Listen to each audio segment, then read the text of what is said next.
Book Tales Audio presents The Great Gatsby by F. Scott Fitzgerald. Chapter 1. In my younger and more vulnerable years, my father gave me some advice that I've been turning over in my mind ever since. Whenever you feel like criticizing anyone, he told me, just remember that all the people in this world haven't had the advantages that you've had. He didn't say any more, but we've always been unusually communicative in a reserved way, and I understood that he meant a great deal more than that. In consequence, I'm inclined to reserve all judgments, a habit that has opened up many curious natures to me and also made me the victim of not a few veteran bores. The abnormal mind is quick to detect and attach itself to this quality when it appears in a normal person, and so it came about that in college I was unjustly accused of being a politician because I was privy to the secret griefs of wild, unknown men. Most of the confidences were unsought. Frequently, I have feigned sleep, preoccupation, or a hostile levity when I realized by some unmistakable sign that an intimate revelation was quivering on the horizon. For the intimate revelations of young men, or at least the terms in which they express them, are usually plagiaristic and marred by obvious suppressions. Reserving judgments is a matter of infinite hope. I am still a little afraid of missing something if I forget that, as my father snobbishly suggested, and I snobbishly repeat, a sense of the fundamental decencies is parceled out unequally at birth. After boasting this way of my tolerance, I come to the admission that it has a limit. Conduct may be founded on the hard rock or the wet marshes, but after a certain point I don't care what it's founded on. When I came back from the East last autumn, I felt that I wanted the world to be in uniform and at a sort of moral attention forever. I wanted no more riotous excursions with privileged glimpses into the human heart. Only Gatsby, the man who gives his name to this book, was exempt from my reaction. Gatsby, who represented everything for which I have an unaffected scorn. If personality is an unbroken series of successful gestures, then there was something gorgeous about him, some heightened sensitivity to the promises of life, as if he were related to one of those intricate machines that register earthquakes 10,000 miles away. This responsiveness had nothing to do with that flabby impressionability which is dignified under the name of the creative temperament. It was an extraordinary gift for hope, a romantic readiness such as I have never found in any other person, and which it is not likely I shall ever find again. No, Gatsby turned out all right at the end. It is what preyed on Gatsby, what foul dust floated in the wake of his dreams, that temporarily closed out my interest in the abortive sorrows and short-winded elations of men. My family have been prominent, well-to-do people in this Middle Western city for 3 generations. The Carraways are something of a clan, and we have a tradition that we're descended from the Dukes of Buccleuch, but the actual founder of my line was my grandfather's brother, who came here in '51, sent a substitute to the Civil War, and started the wholesale hardware business that my father carries on today. I never saw this great uncle, but I'm supposed to look like him, with special reference to the rather hard-boiled painting that hangs in Father's office. I graduated from New Haven in 1915, just a quarter of a century after my father, and a little later I participated in that delayed Teutonic migration known as the Great War. I enjoyed the counter-raid so thoroughly that I came back restless. Instead of being the warm center of the world, the Middle West now seemed like the ragged edge of the universe. So I decided to go east and learn the bond business. Everybody I knew was in the bond business, so I supposed it could support one more single man. All my aunts and uncles talked it over as if they were choosing a prep school for me, and finally said, "Why, yes," with very grave, hesitant faces. Father agreed to finance me for a year, and after various delays I came east, permanently I thought, in the spring of 22.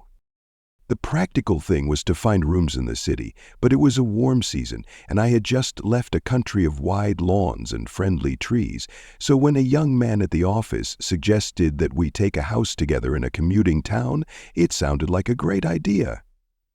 He found the house, a weather-beaten cardboard bungalow at 80 months, but at the last minute the firm ordered him to Washington, and I went out to the country alone. I had a dog. At least I had him for a few days until he ran away, and an old Dodge and a Finnish woman who made my bed and cooked breakfast and muttered Finnish wisdom to herself over the electric stove. It was lonely for a day or so until one morning some man, more recently arrived than I, stopped me on the road. "How do you get to West Egg Village?" he asked helplessly. I told him, and as I walked on, I was lonely no longer. I was a guide, a pathfinder, an original settler. He had casually conferred on me the freedom of the neighborhood. And so with the sunshine and the great bursts of leaves growing on the trees, just as things grow in fast movies, I had that familiar conviction that life was beginning over again with the summer. There was so much to read, for one thing, and so much fine health to be pulled down out of the young, breath-giving air. I bought a dozen volumes on banking and credit and investment securities, and they stood on my shelf in red and gold like new money from the mint, promising to unfold the shining secrets that only Midas and Morgan and Maecenas knew. And I had the high intention of reading many other books besides. I was rather literary in college. One year I wrote a series of very solemn and obvious editorials for the Yale News, and now I was going to bring back all such things into my life and become again that most limited of all specialists, the well-rounded man. This isn't just an epigram. Life is much more successfully looked at from a single window after all. It was a matter of chance that I should have rented a house in one of the strangest communities in North America. It was on that slender, riotous island, which extends itself due east of New York, and where there are, among other natural curiosities, two unusual formations of land. 20 miles from the city, a pair of enormous eggs, identical in contour and separated only by a courtesy bay, jut out into the most domesticated body of salt water in the Western Hemisphere, the great wet barnyard of Long Island Sound. They are not perfect ovals. Like the egg in the Columbus story, they are both crushed flat at the contact end. But their physical resemblance must be a source of perpetual wonder to the gulls that fly overhead. To the wingless, a more interesting phenomenon is their dissimilarity in every particular except shape and size. I lived at West Egg, the less fashionable of the two, though this is a most superficial tag, to express the bizarre and not a little sinister contrast between them. My house was at the very tip of the egg, only 50 yards from the Sound, and squeezed between two huge places that rented for $12,000 or $15,000 a season. The one on my right was a colossal affair by any standard. It was a factual imitation of some Hotel de Ville in Normandy, with a tower on one side spanking new under a thin beard of raw ivy, and a marble swimming pool, and more than 40 acres of lawn and garden.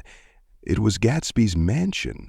Or rather, as I didn't know Mr. Gatsby, it was a mansion inhabited by a gentleman of that name. My own house was an eyesore, but it was a small eyesore and it had been overlooked, so I had a view of the water, a partial view of my neighbor's lawn, and the consoling proximity of millionaires, all for $80 a month. Across the courtesy bay, the white palaces of fashionable East Egg glittered along the water. And the history of the summer really begins on the evening I drove over there to have dinner with the Tom Buchanans.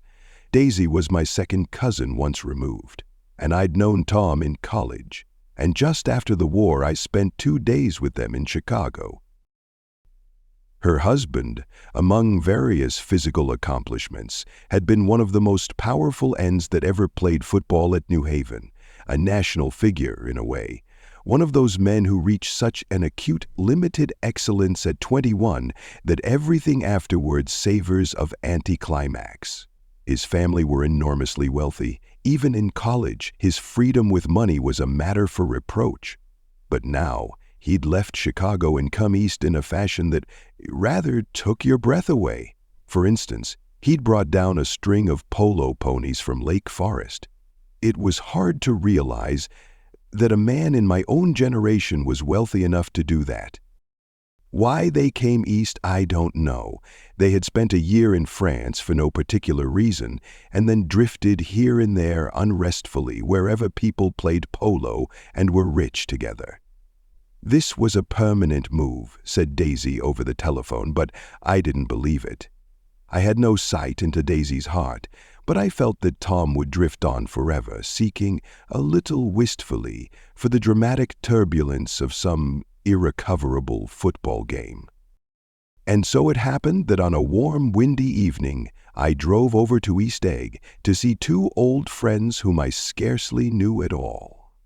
Their house was even more elaborate than I expected, a cheerful red and white Georgian colonial mansion overlooking the bay. The lawn started at the beach and ran towards the front door for 1/4 of a mile, jumping over sundials and brick walks in burning gardens. Finally, when it reached the house, drifting up the side in bright vines as though from the momentum of its run. The front was broken by a line of French windows, glowing now with reflected gold, and wide open to the warm, windy afternoon. And Tom Buchanan in riding clothes was standing with his legs apart on the front porch. He had changed since his New Haven years. Now he was a sturdy, straw-haired man of 30, with a rather hard mouth and a supercilious manner. 2 shining, arrogant eyes had established dominance over his face and gave him the appearance of always leaning aggressively forward. Not even the effeminate swank of his riding clothes could hide the enormous power of that body. He seemed to fill those glistening boots until he strained the top lacing, and you could see a great pack of muscle shifting when his shoulder moved under his thin coat. It was a body capable of enormous leverage, a cruel body. His speaking voice, a gruff, husky tenor, added to the impression of fractiousness he conveyed. There was a touch of paternal contempt in it, even toward people he liked, and there were men at New Haven who had hated his guts. Now, don't think my opinion on these matters is final, he seemed to say, just because I'm stronger and more of a man than you are. We were in the same senior society, and while we were never intimate, I always had the impression that he approved of me and wanted me to like him with some harsh, defiant wistfulness of his own. We talked for a few minutes on the sunny porch. "I've got a nice place here," he said, his eyes flashing about restlessly. Turning me around by one arm, he moved a broad, flat hand along the front vista, including in its sweep a sunken Italian garden, a half-acre of deep, pungent roses, and a snub-nosed motorboat that bumped the tide offshore. It belonged to Domain, the oilman. He turned me around again, politely and abruptly. "We'll go inside." We walked through a high hallway into a bright, rosy-colored space, fragilely bound into the house by French windows at either end. The windows were ajar and gleaming white against the fresh grass outside that seemed to grow a little way into the house. A breeze blew through the room, blew curtains in at one end and out the other like pale flags, twisting them up toward the frosted wedding cake of the ceiling, and then rippled over the wine-colored rug, making a shadow on it as wind does on the sea. The only completely stationary object in the room was an enormous couch on which two young women were buoyed up as though upon an anchored balloon. They were both in white, and their dresses were rippling and fluttering as if they had just been blown back in after a short flight around the house. I must have stood for a few moments listening to the whip and snap of the curtains and the groan of a picture on the wall. Then there was a boom as Tom Buchanan shut the rear windows, and the cot wind died out about the room, and the curtains and the rugs and the two young women ballooned slowly to the floor.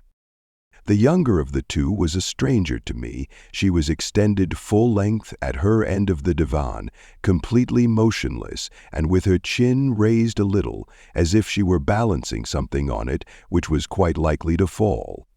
If she saw me out of the corner of her eyes, she gave no hint of it. Indeed, I was almost surprised into murmuring an apology for having disturbed her by coming in. The other girl, Daisy, made an attempt to rise. She leaned slightly forward with a conscientious expression. Then she laughed, an absurd, charming little laugh, and I laughed too and came forward into the room. "I'm paralyzed with happiness." She laughed again as if she said something very witty, and held my hand for a moment, looking up into my face, promising that there was no one in the world she so much wanted to see. That was a way she had. She hinted in a murmur that the surname of the balancing girl was Baker. I've heard it said that Daisy's murmur was only to make people lean toward her, an irrelevant criticism that made it no less charming. At any rate, Miss Baker's lips fluttered. She nodded at me, almost imperceptibly, and then quickly tipped her head back again. The object she was balancing had obviously tottered a little and given her something of a fright. Again, a sort of apology arose to my lips. Almost any exhibition of complete self-sufficiency draws a stunned tribute from me. I looked back at my cousin, who began to ask me questions in her low, thrilling voice. It was the kind of voice that the ears follows up and down, as if each speech is an arrangement of notes that will never be played again. Her face was sad and lovely, with bright things in it, bright eyes and a bright, passionate mouth. But there was an excitement in her voice that men who had cared for her found difficult to forget, a singing compulsion, a whispered, a promise that she had done gay, exciting things just a while since, and that there were gay, exciting things hovering in the next hour. I told her how I had stopped off in Chicago for a day on my way east, and how a dozen people had sent their love through me. "Do they miss me?" she cried ecstatically. "The whole town is desolate. All the cars have the left rear wheel painted black as a mourning wreath, and there's a persistent wail all night along the North Shore." "How gorgeous! Let's go back, Tom, tomorrow." Then she added irrelevantly, "You ought to see the baby." "I'd like to." She's asleep. She's 3 years old. "She's 3 years old. Haven't you ever seen her?" "Never." "Well, you ought to see her. She's..." Tom Buchanan, who had been hovering restlessly about the room, stopped and rested his hand on my shoulder. "What's he doing, Nick?" "I'm a bondman." "Who with?" I told him. "Never heard of 'em," he remarked decisively. "This is annoying me." "You will," I answered shortly. "You will if you stay in the East." "Oh, I'll stay in the East, don't you worry," he said, glancing at Daisy and then back at me, as if he were alert for something more. I'd be a goddamned fool to live anywhere else. At this point, Miss Baker said, "Absolutely," with such suddenness that I started. It was the first word she had uttered since I came into the room. Evidently it surprised her as much as it did me, for she yawned and with a series of rapid, deft movements stood up into the room. "I'm stiff," she complained, I've been lying on that sofa for as long as I can remember." "Don't look at me," Daisy retorted. "I've been trying to get you to New York all afternoon." "No, thanks," said Miss Baker to the 4 cocktails just in from the pantry. "I'm absolutely in training." Her host looked at her incredulously. "You are?" He took down his drink as if it were a drop in the bottom of a glass. "How you ever get anything done is beyond me." I looked at Miss Baker, wondering what it was she got done. I enjoyed looking at her. She was a slender, small-breasted girl, with an erect carriage, which she accentuated by throwing her body backward at the shoulders, like a young cadet. Her gray, sun-strained eyes looked back at me with polite, reciprocal curiosity out of a wan, charming, discontented face. It occurred to me now that I had seen her, or a picture of her, somewhere before. "You live in West Egg," she remarked contemptuously. "I know somebody there." "I don't know a single—" "You must know Gatsby." "Gatsby?" demanded Daisy. "What Gatsby?" Before I could reply that he was my neighbor, dinner was announced. Wedging his tense arm imperatively under mine, Tom Buchanan compelled me from the room as though he were moving a checker to another square. Slenderly, languidly, their hands set lightly on their hips, the 2 young women preceded us out onto a rosy-colored porch open toward the sunset, where 4 candles flickered on the table in the diminished wind. "Well, candles?" objected Daisy, frowning. She snapped them out with her fingers. "In 2 weeks it'll be the longest day in the year." She looked at us all radiantly. "Do you always watch for the longest day of the year and then miss it?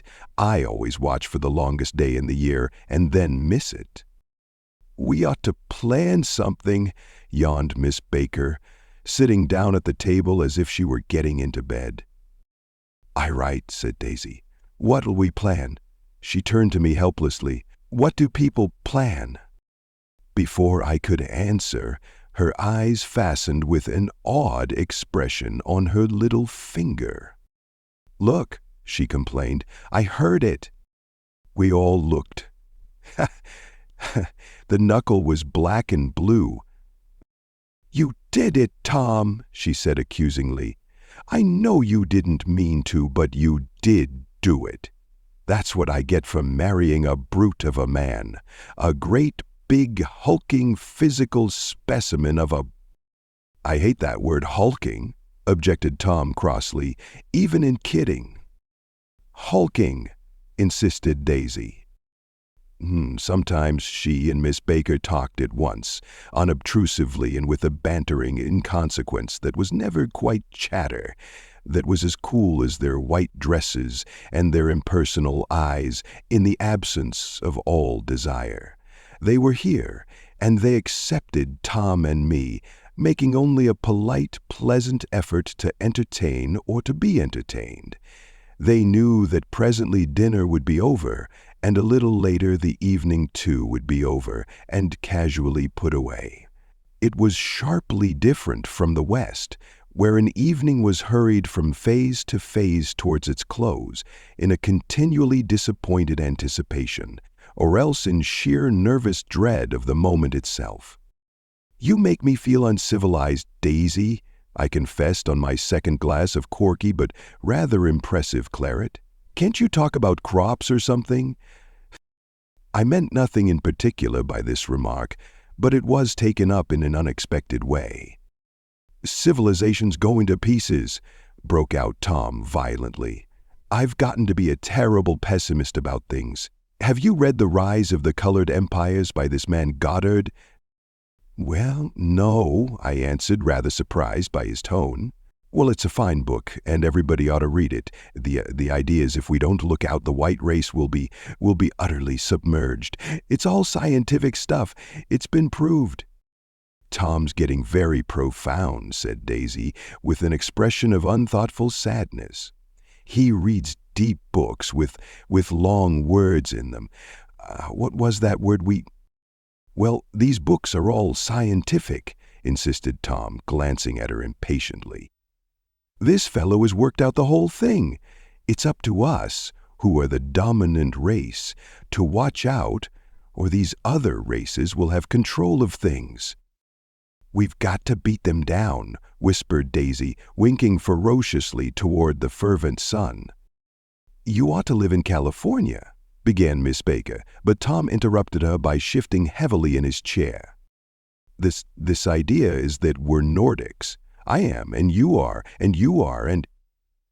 After an infinitesimal hesitation, he included Daisy with a slight nod, and she winked at me again. And we've produced all the things that go to make civilization. Oh, science and art and all that, do you see? There was something pathetic in his concentration, as if his complacency, more acute than of old, was not enough to him anymore. When, almost immediately, the telephone rang inside and the butler left the porch, Daisy seized upon the momentary interruption and leaned towards me. I'll tell you a family secret, she whispered enthusiastically. It's about the butler's nose. Do you want to hear about the butler's nose? That's why I came over tonight. Well, he wasn't always a butler. He used to be the silver polisher for some people in New York that had a silver service for 200 people. He had to polish it from morning till night until finally it began to affect his nose. Things went from bad to worse, suggested Miss Baker. Yes, things went from bad to worse until finally he had to give up his position. For a moment, the last sunshine fell with romantic affection upon her glowing face. Her voice compelled me forward breathlessly as I listened. Then the glow faded, each light deserting her with lingering regret, like children leaving a pleasant street at dusk. The butler came back and murmured something close to Tom's ear, whereupon Tom frowned, pushed back his chair, and without a word went inside. As if his absence quickened something within her, Daisy leaned forward again, her voice glowing and singing. I love to see you at my table, Nick. You remind me of a rose, an absolute rose, doesn't he? She turned to Miss Baker for confirmation. An absolute rose. This was untrue. I am not even faintly like a rose. She was only extemporizing. But a stirring warmth flowed from her, as if her heart was trying to come out to you concealed in one of those breathless, thrilling words. Then, suddenly, she threw her napkin on the table and excused herself and went into the house. Miss Baker and I exchanged a short glance, consciously devoid of meaning. I was about to speak when she sat up alertly and said, "Shh," in a warning voice. A subdued, impassioned murmur was audible in the room beyond, and Miss Baker leaned forward, unashamed, trying to hear. The murmur trembled on the verge of coherence, sank down, mounted excitedly, and then ceased altogether. This Mr. Gatsby you spoke of is my neighbor, I began. Don't talk. I want to hear what happens. Is something happening? I inquired innocently. You mean to say you don't know? Said Miss Baker, honestly surprised. I thought everybody knew. She said hesitantly, Tom's got some woman in New York. Got some woman? I repeated blankly. Miss Baker nodded. She might have the decency not to telephone him at dinner time, don't you think? Almost before I had grasped her meaning, there was the flutter of a dress and the crunch of leather boots, and Tom and Daisy were back at the table. It couldn't be helped, cried Daisy with tense gaiety. She sat down, glanced searchingly at Miss Baker and then at me, and continued. I looked outdoors for a minute, and it's very romantic outdoors. There's a bird on the lawn that I think must be a nightingale. Come over on the Cunard or White Star Line. He's singing away. Her voice sang, "It's romantic, isn't it, Tom?" "Very romantic," he said, and then, miserably to me, "If it's light enough after dinner, I want to take you down to the stables." The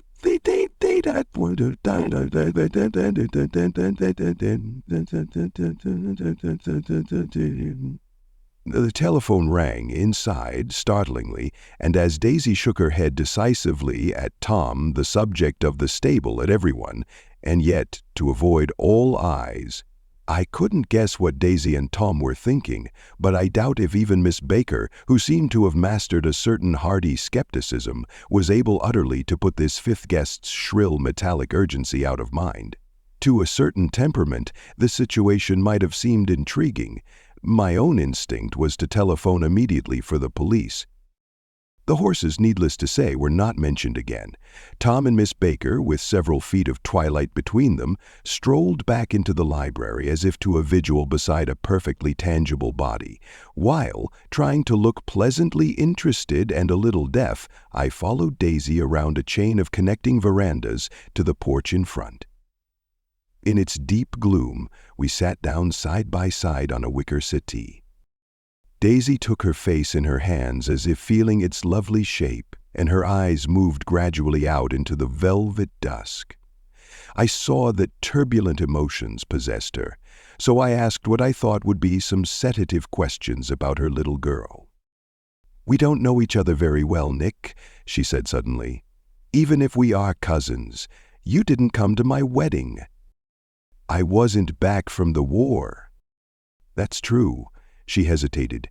"Well, I've had a very bad time, Nick, and I'm pretty cynical about everything."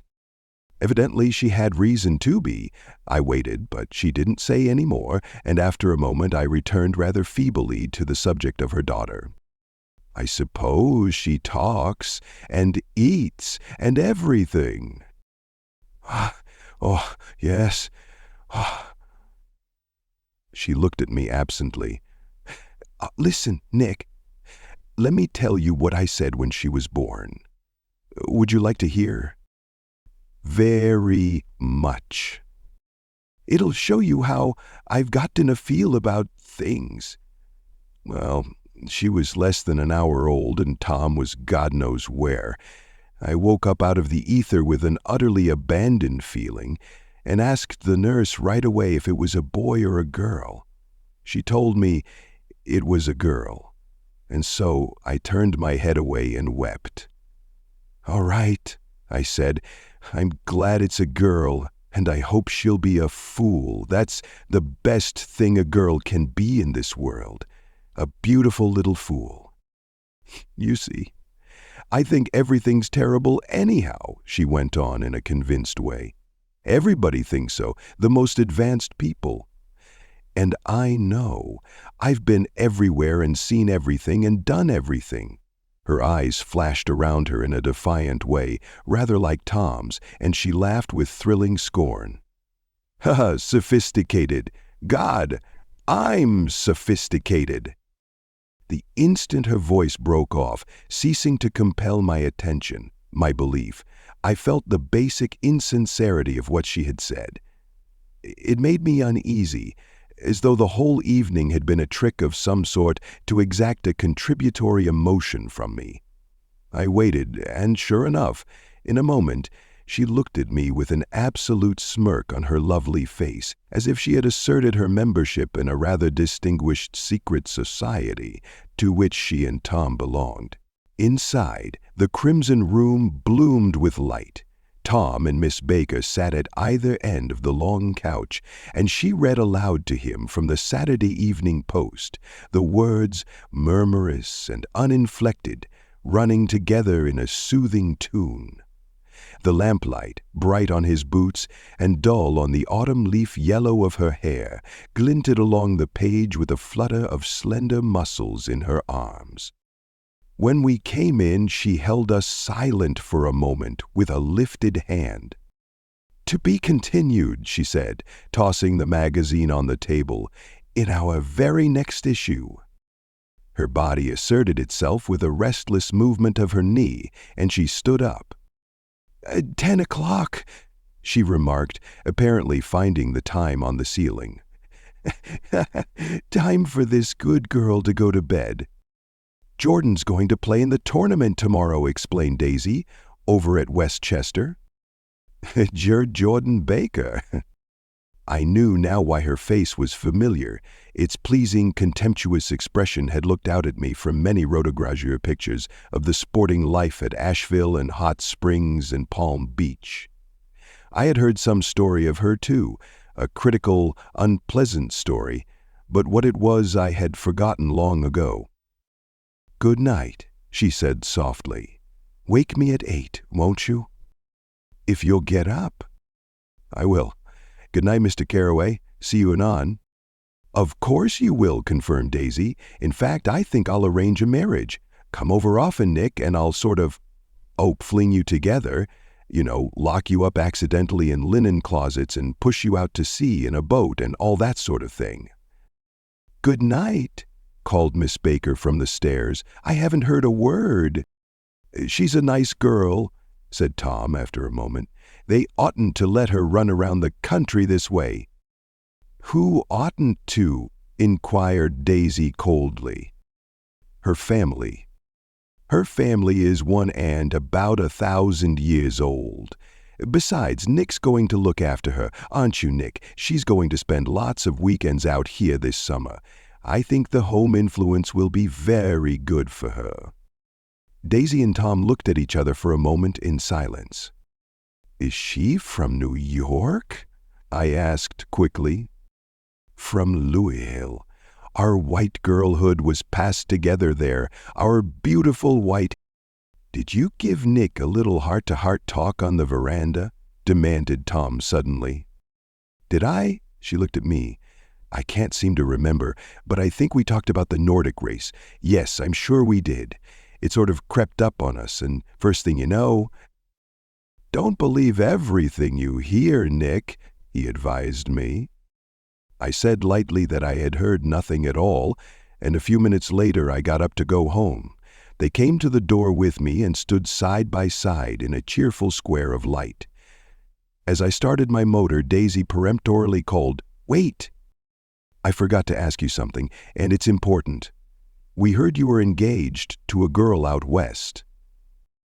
"That's right," corroborated Tom kindly. "We heard that you were engaged." It's libel. I'm too poor. But we heard it, insisted Daisy, surprising me by opening up again in a flower-like way. We heard it from 3 people, so it must be true. Of course, I knew what they were referring to, but I wasn't even vaguely engaged. The fact that gossip had published the banns was one of the reasons I had come east. You can't stop going with an old friend on account of rumors, and on the other hand, I had no intention of being rumored into marriage. Their interest rather touched me and made them less remotely rich. Nevertheless, I was confused and a little disgusted as I drove away. It seemed to me that the thing for Daisy to do was to rush out of the house, child in arms, but apparently there were no such intentions in her head. As for Tom, the fact that he had some woman in New York was really less surprising than that he had been depressed by a book. Something was making him nibble at the edge of stale ideas, as if his sturdy physical egotism no longer nourished his peremptory heart. Already it was deep summer on roadhouse roofs and in front of wayside garages, where new red petrol pumps sat out in pools of light, and when I reached my estate at West Egg, I ran the car under its shed and sat for a while on an abandoned grass roller in the yard. The wind had blown off, leaving a loud, bright night, with wings beating in the trees and a persistent organ sound as the full bellows of the earth blew the frogs full of life.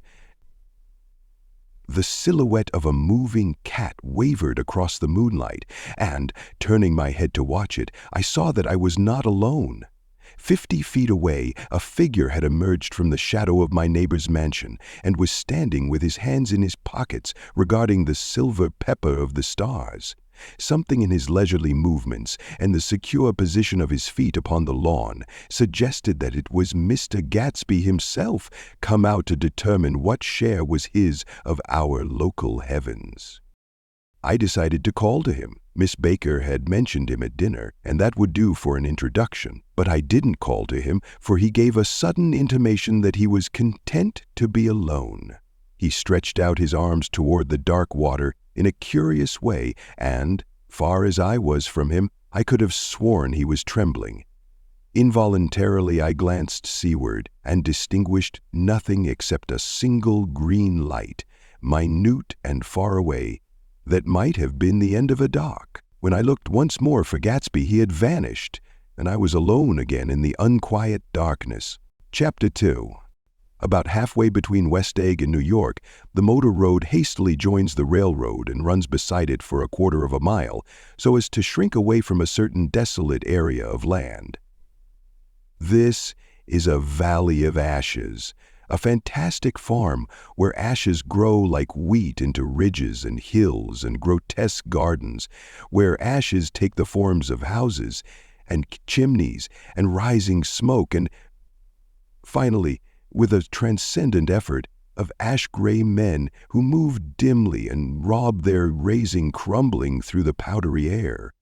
Occasionally a line of gray cars crawls along an invisible track, gives out a ghastly creak and comes to rest, and immediately the ash-gray men swarm up with leaden spades and stir up an impenetrable cloud which screens their obscure operations from your sight. But above the gray land and the spasms of bleak dust which drift endlessly over it, you perceive, after a moment, the eyes of Dr. T.J. Eckelberg. The eyes of Dr. T.J. Eckelberg are blue and gigantic. Their retinas are 1 yard high. They look out of no face, but instead from a pair of enormous yellow spectacles which pass over a non-existent nose. Evidently some wild wag of an oculist set them there to fatten his practice in the borough of Queens, and then sank down himself into eternal blindness, or forgot them and moved away. But his eyes, dimmed a little by many paintless days, under sun and rain, brood on over the solemn dumping ground. The Valley of Ashes is bounded on one side by a small foul river, and when the drawbridge is up to let barges through, the passengers on waiting trains can stare at the dismal scene for as long as half an hour. There is always a halt there of at least a minute, and it was because of this that I first met Tom Buchanan's mistress. The fact that he had one was insisted upon wherever he was known. His acquaintances resented the fact that he turned up in popular cafes with her, and leaving her at a table sauntered about chatting with whomsoever he knew. Though I was curious to see her, I had no desire to meet her. But I did. I went up to New York with Tom on the train one afternoon, and when we stopped by the ash heaps, he jumped to his feet and, taking hold of my elbow, literally forced me from the car. "We're getting off," he insisted. "I want you to meet my girl." I think he'd tanked up a good deal at luncheon, and his determination to have my company bordered on violence. The supercilious assumption was that on Sunday afternoon I had nothing better to do. I followed him over a low, whitewashed railroad fence, and we walked back 100 yards along the road under Dr. Eckelberg's persistent stare. The only building in sight was a small block of yellow brick, sitting on the edge of the wasteland, a sort of compact main street, ministering to it and contiguous to absolutely nothing. One of the 3 shops it contained was for rent, and another was an all-night restaurant, approached by a trail of ashes. The third was a garage. Repairs. George B. Wilson. Cars bought and sold, and I followed Tom inside. The interior was unprosperous and bare. The only car visible was the dust-covered wreck of a Ford, which crouched in a dim corner. It had occurred to me that this shadow of a garage must be a blind, and that sumptuous and romantic apartments were concealed overhead when the proprietor himself appeared in the door of an office, casual with absolute comfort. I passed everybody who knew me from dusk till dusk and became a cynical trader who stole from his maker anything he wanted. He was a blond, spiritless man, anemic and faintly handsome. When he saw us, a damp gleam of hope sprang into his light blue eyes. "Hello, Wilson, old man," said Tom, slapping him jovially on the shoulder. "How's business?" "I can't complain," answered Wilson unconvincingly. "When are you going to sell me that car?" "Next week. I've got my man working on it now." "Works pretty slow, don't he?" "No, he doesn't," said Tom coldly. "And if you feel that way about it, maybe I'd better sell it somewhere else after all." "Oh, I don't mean that," explained Wilson quickly. I just meant..." Huh, huh. His voice faded off, and Tom glanced impatiently around the garage. Then I heard footsteps on the stairs, and in a moment the thickish figure of a woman blocked out the light from the office door. She was in the middle 30s and faintly stout, but she carried her flesh sensuously as some women can. Her face, above a spotted dress of dark blue crepe de chine, contained no facet or gleam of beauty, but there was an immediately perceptible vitality about her, as if the nerves of her body were continually smoldering. She smiled slowly and, walking through her husband as if he were a ghost, shook hands with Tom, looking him flush in the eye.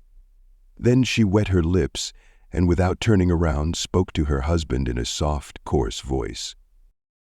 "Get some chairs, why don't you, so somebody can sit down." "Oh, sure," agreed Wilson hurriedly, and went toward the little office, mingling immediately with the cement color of the walls. A white, ashen dust veiled his dark suit and his pale hair as it veiled everything in the vicinity, except his wife, who moved close to Tom. "Oh, I want to see you," said Tom intently. "Get on the next train." "I'll meet you by the newsstand on the lower level." She nodded and moved away from him, just as George Wilson emerged with 2 chairs from his office door. We waited for her down the road and out of sight. It was a few days before the 4th of July, and a gray, scrawny Italian child was setting torpedoes in a row along the railroad track. "Terrible place, isn't it?" said Tom, exchanging a frown with Dr. Eckelberg. "Awful. It does her good to get away." "Doesn't her husband object?" "Wilson? He thinks she goes to see her sister in New York. He's so dumb he doesn't know he's alive. So Tom Buchanan and his girl and I went up together to New York. Well, not quite together, for Mrs. Wilson sat discreetly in another car. Tom deferred that much to the sensibilities of those East Eggers who might be on the train.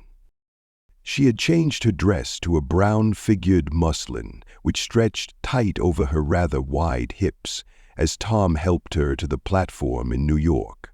At the newsstand, she bought a copy of Town Tattle and a moving picture magazine, and in the station drugstore some cold cream and a small flask of perfume.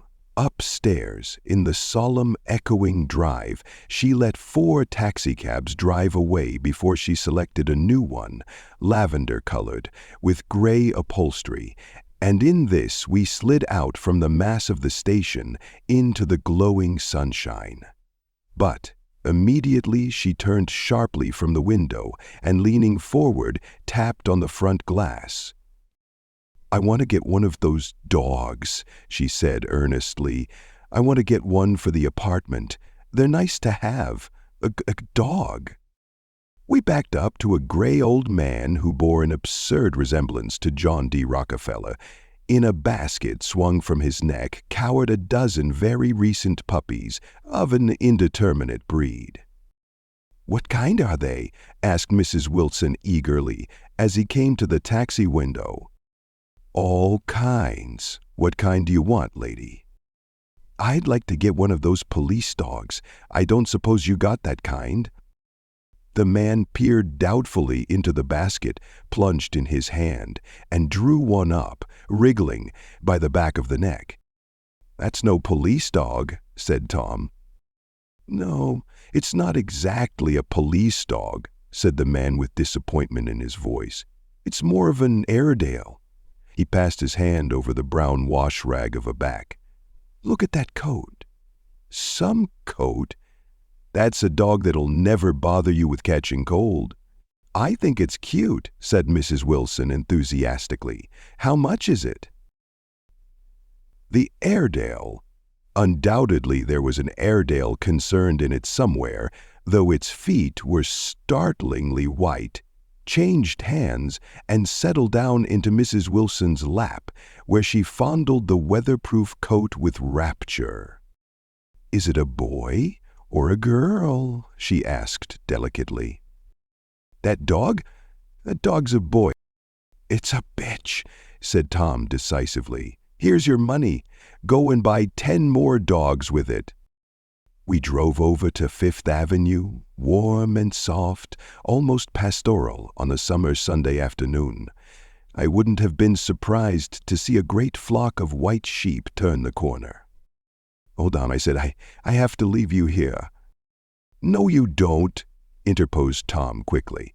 "Myrtle'll be hurt if you don't come up to the apartment. Won't you, Myrtle?" "Come on," she urged. "I'll telephone my sister Catherine. She's said to be very beautiful by people who ought to know." "Well, I'd like to, but—" We went on, cutting back again over the park toward the West Hundreds. At 158th Street, the cab stopped at one slice in a long white cake of apartment houses. Throwing a regal homecoming glance around the neighborhood, Mrs. Wilson gathered up her dog and her other purchases and went haughtily in. "I'm going to have the Mickeys come up," she announced as we rose in the elevator. "And of course, I got to call up my sister, too." The apartment was on the top floor, a small living room, a small dining room, a small bedroom, and a bath. The living room was crowded to the doors with a set of tapestried furniture entirely too large for it, so that to move about was to stumble continually over scenes of ladies swinging in the gardens of Versailles. The only picture was an over-enlarged photograph, apparently a hen sitting on a blurred rock. Looked at from a distance, however, the hen resolved itself into a bonnet, and the countenance of a stout old lady beamed down into the room. Several old copies of Town Tattle lay on the table, together with a copy of Simon Called Peter and some of the small scandal magazines of Broadway. Mrs. Wilson was first concerned with the dog. A reluctant elevator boy went for a box full of straw and some milk, to which he added on his own initiative a tin of large hard dog biscuits, one of which decomposed apathetically in the saucer of milk all afternoon. Meanwhile, Tom brought out a bottle of whiskey from a locked bureau door. I have been drunk just twice in my life, and the second time was that afternoon. So everything that happened has a dim, hazy cast over it, although until after 8 o'clock, the apartment was full of cheerful sun. Sitting on Tom's lap, Mrs. Wilson called up several people on the telephone.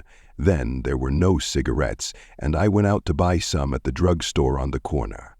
When I came back, they had both disappeared, so I sat down discreetly in the living room and read a chapter of Simon Called Peter. Either it was terrible stuff or the whiskey distorted things because it didn't make any sense to me. Just as Tom and Myrtle, after the first drink, Mrs. Wilson, reappeared, company commenced to arrive at the apartment door. The sister, Catherine, was a slender, worldly girl of about 30, with a solid, sticky bob of red hair and a complexion powdered milky white. Her eyebrows had been plucked and then drawn on again at a more rakish angle, but the efforts of nature toward the restoration of the old alignment gave a blurred air to her face, When she moved about, there was an incessant clicking as innumerable pottery bracelets jingled up and down upon her arms. She came in with such a proprietary haste and looked around so possessively at the furniture that I wondered if she lived here. But when I asked her, she laughed immoderately, repeated my question aloud, and told me she lived with a girlfriend at a hotel. Mr. McKee was a pale, feminine man from the flat below. He had just shaved, for there was a white spot of lather on his cheekbone, and he was most respectful in his greeting to everyone in the room. He informed me that he was in the artistic game, and I gathered later that he was a photographer and had made the dim enlargement of Mrs. Wilson's mother, which hovered like an ectoplasm on the wall. His wife was shrill, languid, handsome, and horrible. She told me with pride that her husband had photographed her 127 times since they had been married. Mrs. Wilson had changed her costume some time before, and was now attired in an elaborate afternoon dress of cream-colored chiffon, which gave out a continual rustle as she swept about the room. With the influence of the dress, her personality had also undergone a change. The intense vitality that had been so remarkable in the garage was converted into impressive hauteur. Her laughter, her gestures, her assertions became more violently affected moment by moment, and as she expanded, the room grew smaller around her, until she seemed to be revolving on a noisy, creaking pivot through the smoky air. "My dear," she told her sister in a high, mincing shout, "most of these fellas will cheat you every time. All they think of is money. I had a woman up here last week to look at my feet, and when she gave me the bill, you'd have thought she had my appendicitis out." "What was the name of the woman?" asked Mrs. McKee. "Mrs. Eberhardt. She goes around looking at people's feet in their own homes." "I like your dress," remarked Mrs. McKee. "I think it's adorable." Mrs. Wilson rejected the compliment by raising her eyebrow in disdain. "It's just a crazy old thing," she said. "I just slip it on sometimes, when I don't care what I look like." "But it looks wonderful on you, if you know what I mean," pursued Mrs. McKee. "If Chester could only get you in that pose, I think he could make something of it." We all looked in silence at Mrs. Wilson, who removed a strand of hair from over her eyes and looked back at us with a brilliant smile. Mr. McKee regarded her intently with his head on one side, and then moved his hand back and forth, slowly in front of his face. "I should change the light," he said after a moment. "I'd like to bring out the modeling of the features, and I'd try to get hold of all the back hair." "I wouldn't think of changing the light," cried Mrs. McKee. "I think it's—" Her husband said, "Shh," and we all looked at the subject again, whereupon Tom Buchanan yawned audibly and got to his feet. "You McKees have something to drink," he said. "Get some more ice and mineral water, Myrtle, before everybody goes to sleep." "I told that boy about the ice." Myrtle raised her eyebrows in despair at the shiftlessness of the lower orders.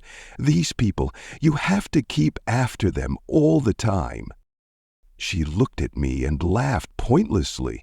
Then she flounced over to the dog, kissed it with ecstasy, and swept into the kitchen, implying that a dozen chefs awaited her orders there. "I've done some nice things out on Long Island," asserted Mr. McKee. Tom looked at him blankly. "2 of them we have framed downstairs." "2 what?" demanded Tom. "2 studies. One of them I call Montauk Point the Gulls, and the other I call Montauk Point the Sea." The sister Catherine sat down beside me on the couch. "Do you live down on Long Island too?" she inquired. "I live at West Egg." "Really? I was down there at a party about a month ago, at a man named Gatsby's. Do you know him?" "I live next door to him." Well, they say he's a nephew or a cousin of Kaiser Wilhelm's. That's where all his money comes from. Really? She nodded. I'm scared of him. I'd hate to have him get anything on me. This absorbing information about my neighbor was interrupted by Mrs. McKee's pointing suddenly at Catherine. Chester, I think you could do something with her, she broke out, but Mr. McKee only nodded in a bored way and turned his attention to Tom. I'd like to do more work on Long Island if I could get the entry. All I ask is that they should give me a start. Ask Myrtle, said Tom, breaking into a short shout of laughter as Mrs. Wilson entered with the tray. She'll give you a letter of introduction, won't you, Myrtle? Do what? She asked, startled. You'll give McKee a letter of introduction to your husband so he can do some studies of him. His lips moved silently for a moment as he invented George B. Wilson at the gasoline pump or something like that. Catherine leaned close to me and whispered in my ear, Neither of them can stand the person they're married to. Can't they? Can't stand them. She looked at Myrtle and then at Tom. What I say is, why go on living with them if they can't stand them? If I was them, I'd get a divorce and get married to each other right away. Doesn't she like Wilson either? The answer to this was unexpected. It came from Myrtle, who had overheard the question, and it was violent and obscene. You see, cried Catherine triumphantly. She lowered her voice again. It's really his wife that's keeping them apart. She's a Catholic, and they don't believe in divorce. Daisy was not a Catholic, and I was a little shocked at the elaborateness of the lie. When they do get married, continued Catherine, they're going west to live for a while until it blows over.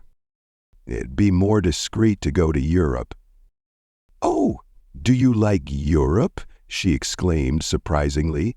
I just got back from Monte Carlo. Really? Just last year. I went over there with another girl. Stay long? No, we just went to Monte Carlo and back. We went by way of Marseilles. We had over $1,200 when we started, but we got gypped out of it all in 2 days in the private rooms. We had an awful time getting back, I can tell you. God, how I hated that town. The late afternoon sky bloomed in the window for a moment, like the blue honey of the Mediterranean. Then the shrill voice of Mrs. McKee called me back into the room. I almost made a mistake, too, she declared vigorously. I almost married a little kike who'd been after me for years. I knew he was below me. Everybody kept saying to me, Lucille, that man's way below you. But if I hadn't met Chester, he'd have got me sure. Yes, but listen, said Myrtle Wilson, nodding her head up and down. At least you didn't marry him. I know I didn't. Well, I married him, said Myrtle ambiguously, and that's the difference between your case and mine. Oh, did you, Myrtle? Demanded Catherine. Nobody forced you to. Myrtle considered. I married him because I thought he was a gentleman, she said finally. I thought he knew something about breeding, but he wasn't fit to lick my shoe. You were crazy about him for a while, said Catherine. Crazy about him? Cried Myrtle incredulously. Who said I was crazy about him? I never was any more crazy about him than I was about that man there. She pointed suddenly at me, and everyone looked at me accusingly. I tried to show by my expression that I expected no affection. The only crazy I was when I married him. I knew right away I made a mistake. He borrowed somebody's best suit to get married in and never even told me about it. And the man came after it one day when he was out. Oh, is that your suit? I said, this is the first I ever heard about it. but I gave it to him, and then I lay down and cried to beat the band all afternoon. It really ought to get away from him, resumed Catherine to me. They've been living over that garage for 11 years, and Tom's the first sweetie she ever had. The bottle of whiskey, a second one, was now in constant demand by all present, excepting Catherine, who felt just as good on nothing at all. Tom rang for the janitor and sent him for some celebrated sandwiches, which were a complete supper in themselves. I wanted to get out and walk eastward toward the park through the soft twilight, but each time I tried to go, I became entangled in some wild, strident argument which pulled me back, as if with ropes, into my chair. Yet high over the city, our line of yellow windows must have contributed their share of human secrecy to the casual watcher in the darkening streets, and I saw him too, looking up and wondering. I was within and without, simultaneously enchanted and repelled by the inexhaustible variety of life. Myrtle pulled her chair close to mine, and suddenly her warm breath poured over me the story of her first meeting with Tom. It was on the two little seats facing each other that are always the last ones left on the train. I was going up to New York to see my sister and spend the night. He had on a dress suit and patent leather shoes, and I couldn't keep my eyes off him. But every time he looked at me, I had to pretend to be looking at the advertisement over his head. When we came into the station, he was next to me, and his white shirt front pressed against my arm, and so I told him I'd have to call a policeman. But he knew I lied. I was so excited that when I got into a taxi with him, I didn't hardly know I wasn't getting into a subway train. All I kept thinking about over and over was, "You can't live forever. You can't live forever." She turned to Mrs. McKee, and the room rang, full of her artificial laughter. "My dear," she cried, "I'm going to give you this dress as soon as I'm through with it. I've got to get another one tomorrow. I'm going to make a list of all the things I've got to get. A massage, and a wave, and a collar for the dog, and one of those cute little ashtrays where you touch a spring, and a wreath with a black silk bow for Mother's grave that'll last all summer. I got to write down a list so I won't forget all the things I got to do." It was 9 o'clock. Almost immediately afterward, I looked at my watch and found it was 10. Mr. McKee was asleep on a chair with his fists clenched in his lap, like a photograph of a man of action. Taking out my handkerchief, I wiped from his cheek the spot of dried lather that had worried me all the afternoon. The little dog was sitting on the table looking with blind eyes through the smoke and from time to time groaning faintly. People disappeared, reappeared, made plans to go somewhere, and then lost each other, searched for each other, found each other a few feet away. Sometime toward midnight, Tom Buchanan and Mrs. Wilson stood face to face, discussing, in impassioned voices, whether Mrs. Wilson had any right to mention Daisy's name. "Daisy, Daisy, Daisy," shouted Mrs. Wilson. "I'll say it whenever I want to. Daisy, die." Making a short, deft movement, Tom Buchanan broke her nose with his open hand. Then there were bloody towels upon the bathroom floor, and women's voices scolding, and high over the confusion, a long, broken wail of pain. Mr. McKee awoke from his doze and started in a daze toward the door. When he had gone halfway, he turned around and stared at the scene. His wife and Catherine scolding and consoling as they stumbled here and there among the crowded furniture with articles of aid, and the despairing figure on the couch, bleeding fluidly, and trying to spread a copy of Town Tattle over the tapestry scenes of Versailles. Then Mr. McKee turned and continued on out the door. Taking my hat from the chandelier, I followed. come to lunch someday," he suggested as we groaned down in the elevator. "Where?" "Anyway." "Keep your hands off the lever," snapped the elevator boy. "I beg your pardon," said Mr. McKee with dignity. "I didn't know I was touching it." "All right," I agreed. "I'll be glad to." I was standing beside his bed and he was sitting up between the sheets, clad in his underwear, with a great portfolio in his hands. Beauty and the Beast, Loneliness, Old Grocery Horse, Brook and Bridge. Then I was lying half asleep in the cold lower level of the Pennsylvania station, staring at the Morning Tribune and waiting for the 4 o'clock train. Chapter 3. There was music from my neighbor's house through the summer nights. In his blue gardens, men and girls came and went like moths among the whisperings and the champagne and the stars.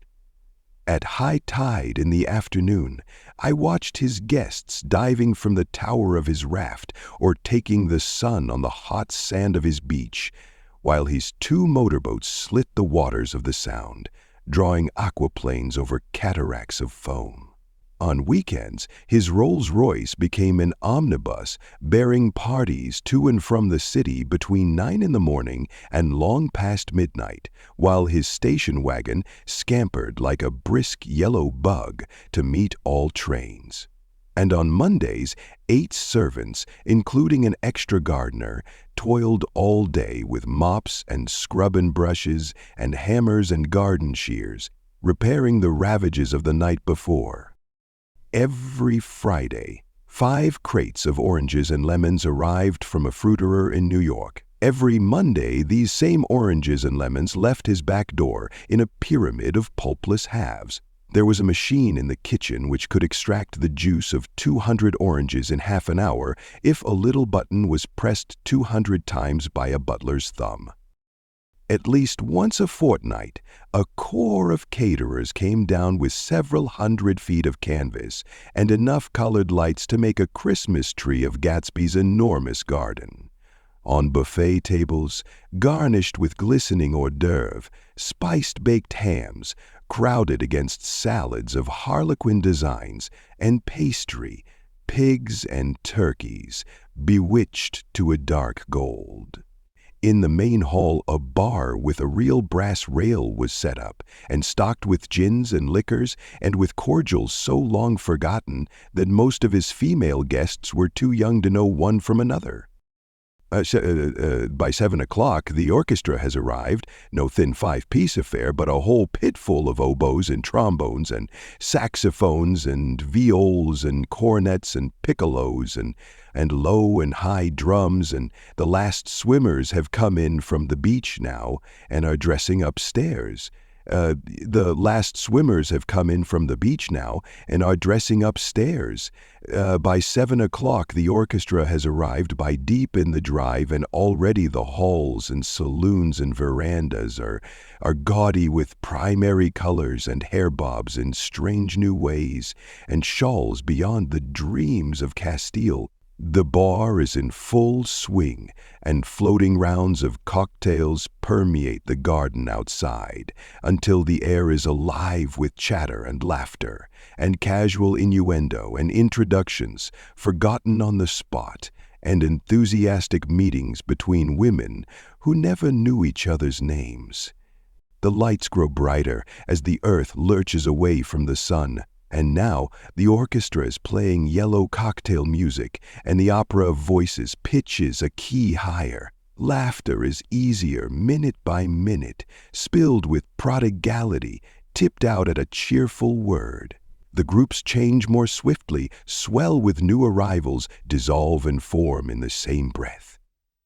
Already there are wanderers, confident girls who weave here and there among the stouter and more stable, become for a sharp, joyous moment the center of a group, and then, excited with triumph, glide on through the sea change of faces and voices and color, under the constantly changing light. Suddenly, one of these gypsies, in trembling opal, seizes a cocktail out of the air, dumps it down, for courage and moving her hands like Frisco, dances out alone on the canvas platform. A momentary hush. The orchestra leader varies his rhythm obligingly for her, and there is a burst of chatter as the erroneous news goes around that she is Gilda Gray's understudy from the Follies. The party has begun. I believe that on the first night I went to Gatsby's house, I was one of the few guests who had actually been invited. People were not invited, they went there. They got into automobiles which bore them out to Long Island, and somehow they ended up at Gatsby's door. Once there, they were introduced by somebody who knew Gatsby, and after that they conducted themselves according to the rules of behavior associated with an amusement park. Sometimes they came and went without having met Gatsby at all, came for the party with a simplicity of heart that was its own ticket of admission. I had been actually invited. A chauffeur in a uniform of robin's egg blue crossed my lawn early that Saturday morning with a surprisingly formal note from his employer. The honor would be entirely Gatsby's, it said, if I would attend his little party that night. He had seen me several times and had intended to call on me long before, but a peculiar combination of circumstances had prevented it. Signed, Jay Gatsby, in a majestic hand. Dressed up in white flannels, I went over to his lawn a little after 7 and wandered around, rather ill at ease among swirls and eddies of people I didn't know, though here and there was a face I had noticed on the commuting train. I was immediately struck by the number of young Englishmen dotted about, all well-dressed, all looking a little hungry, and all talking in low, earnest voices to solid and prosperous Americans. I was sure that they were selling something, bonds or insurance or automobiles. They were at least agonizingly aware of the easy money in the vicinity and convinced that it was theirs for a few words in the right key. As soon as I arrived, I made an attempt to find my host, but the 2 or 3 people of whom I asked his whereabouts stared at me in such an amazed way and denied so vehemently any knowledge of his movements that I slunk off in the direction of the cocktail table, the only place in the garden where a single man could linger without looking purposeless and alone. I was on my way to get roaring drunk from sheer embarrassment when Jordan Baker came out of the house and stood at the head of the marble steps, leaning a little backward and looking with contemptuous interest down into the garden. Welcome or not, I found it necessary to attach myself to someone before I should begin to address cordial remarks to the passers-by. "Hello!" I roared, advancing toward her. My voice seemed unnaturally loud across the garden. "I thought you might be here," she responded absently as I came up. "I remembered you lived next door to—" She held my hand impersonally, as a promise that she'd take care of me in a minute, and gave ear to 2 girls in twin yellow dresses who stopped at the foot of the steps. "Hello," they cried together. "Sorry you didn't win." That was for the golf tournament. She had lost in the finals the week before. "You don't know who we are," said one of the girls in yellow, "but we met you here about a month ago." "You've dyed your hair since then," remarked Jordan, and I started, but the girls had moved casually on, and her remark was addressed to the premature moon, produced like the supper, no doubt, out of a caterer's basket. With Jordan's slender golden arm resting in mine, we descended the steps and sauntered about the garden. A tray of cocktails floated at us through the twilight, and we sat down at a table with the 2 girls in yellow and 3 men, each one introduced to us as Mr. Mumble. "Do you come to these parties often?" inquired Jordan of the girl beside her. The last one was the one I met you at, answered the girl in an alert, confident voice. She turned to her companion. Wasn't it for you, Lucille? It was for Lucille, too. I like to come, Lucille said. I never care what I do, so I always have a good time. When I was here last, I tore my gown on a chair, and he asked me my name and address. Inside of a week, I got a package from Croyer's with a new evening gown in it. Did you keep it? Asked Jordan. Sure I did. I was going to wear it tonight, but it was too big in the bust and had to be altered. It was gas blue with lavender beads, $265. There's something funny about a fellow that'll do a thing like that, said the other girl eagerly. He doesn't want any trouble with anybody. Who doesn't? I inquired. Gatsby. Somebody told me. The two girls and Jordan leaned together confidentially. Somebody told me they thought he killed a man once. A thrill passed over all of us. The three Mr. Mumbles bent forward and listened eagerly. I don't think it's so much that, argued Lucille skeptically. It's more that he was a German spy during the war. One of the men nodded in confirmation. I heard that from a man who knew all about him, grew up with him in Germany, he assured us positively. Oh no, said the first girl. It couldn't be that because he was in the American Army during the war. As our credulity switched back to her, she leaned forward with enthusiasm. You look at him sometimes when he thinks nobody's looking at him. I'll bet he killed a man. She narrowed her eyes and shivered. Lucille shivered. We all turned and looked around for Gatsby. It was testimony to the romantic speculation he inspired that there were whispers about him from those who had found little that it was necessary to whisper about in this world.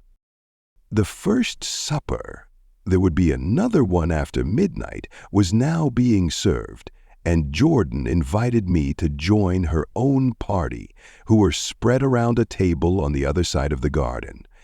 There were 3 married couples and Jordan's escort, a persistent undergraduate given to violent innuendo, and obviously under the impression that sooner or later Jordan was going to yield him up, her person to a greater or lesser degree. Instead of rambling, this party had preserved a dignified homogeneity and assumed to itself the function of representing the staid nobility of the countryside.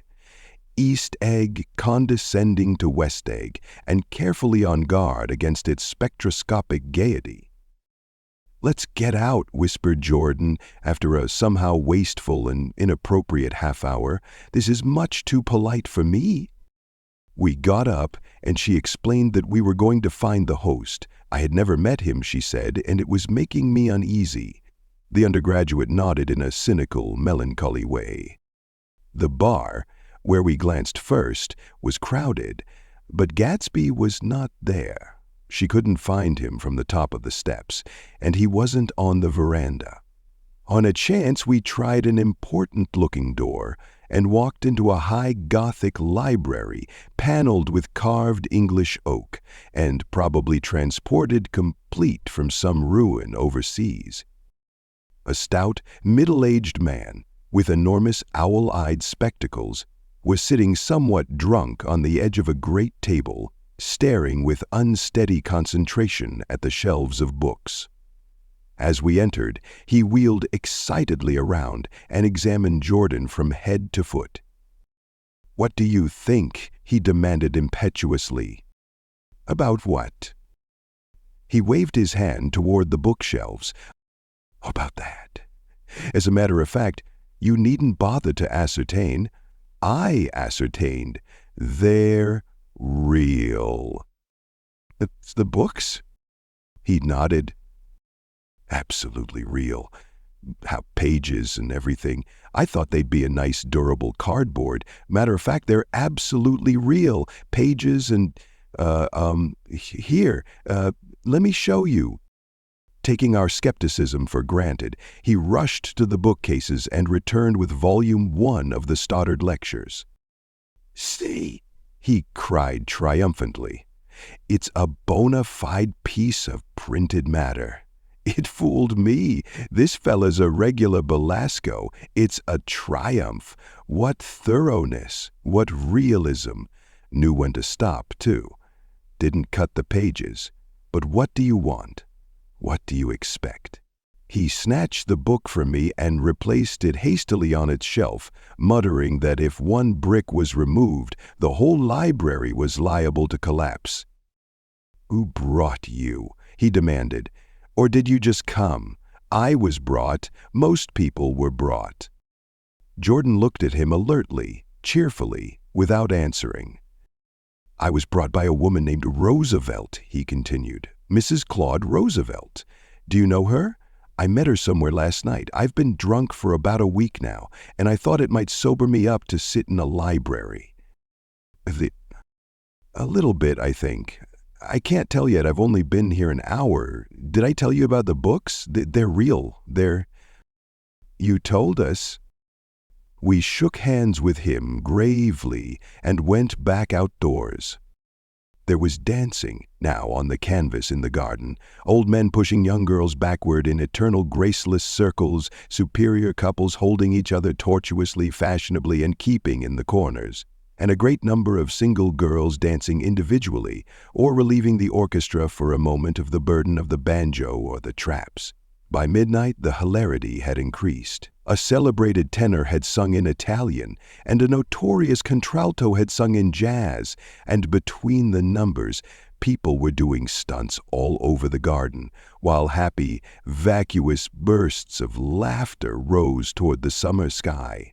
A pair of stage twins, who turned out to be the girls in yellow, did a baby act in costume, and champagne was served in glasses bigger than finger bowls.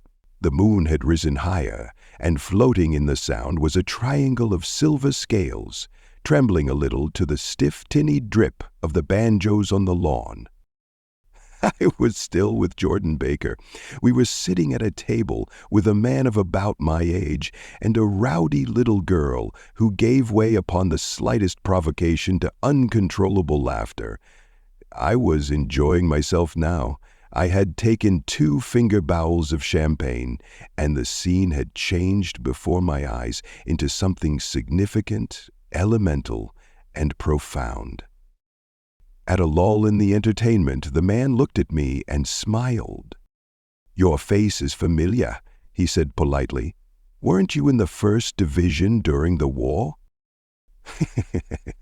"Yes, I was in the 28th Infantry. I was in the 16th until June 1918. I knew I'd seen you somewhere before." We talked for a moment about some wet gray little villages in France. Evidently, he lived in this vicinity, for he told me that he had just bought a hydroplane and was going to try it out in the morning. "Wanna go with me, old sport? Just near the shore along the Sound." "What time?" "Any time that suits you best." It was on the tip of my tongue to ask his name when Jordan looked around and smiled. "Having a gay time now?" she inquired. Much better." I turned again to my new acquaintance. "This is an unusual party for me. I haven't even seen the host. I live over there." I waved my hand at the invisible hedge in the distance, and this man Gatsby sent over his chauffeur with an invitation. For a moment he looked at me as if he failed to understand. "I'm Gatsby," he said suddenly. "Oh," I exclaimed. "Oh, I beg your pardon." "I thought you knew, old sport. I'm afraid I'm not a very good host." He smiled understandingly, much more than understandingly. It was one of those rare smiles with a quality of eternal reassurance in it that you may come across 4 or 5 times in life. It faced, or seemed to face, the whole eternal world for an instant, and then concentrated on you with an irresistible prejudice in your favor. It understood you just so far as you wanted to be understood, believed in you as you would like to believe in yourself, and assured you that it had precisely the impression of you that, at your best, you hoped to convey. Precisely at that point, it vanished, and I was looking at an elegant young roughneck, a year or two over 30, whose elaborate formality of speech just missed being absurd. Some time before he introduced himself, I'd got a strong impression that he was picking his words with care. Almost at the moment when Mr. Gatsby identified himself, a butler hurried toward him with the information that Chicago was calling him on the wire. He excused himself with a small bow that included each of us in turn. "If you want anything, just ask for it, old sport," he urged me. "Excuse me. I will rejoin you later." When he was gone, I turned immediately to Jordan, constrained to assure her of my surprise. I had expected that Mr. Gatsby would be a florid and corpulent person in his middle years. "Who is he?" I demanded. "Do you know?" "It's just a man named Gatsby." "Where is he from, I mean? And what does he do?" "Now you're started on the subject," she answered with a wan smile. "Well, he told me once he was an Oxford man." A dim background started to take shape behind him, but at her next remark, it faded away. "However, I don't believe it." Not.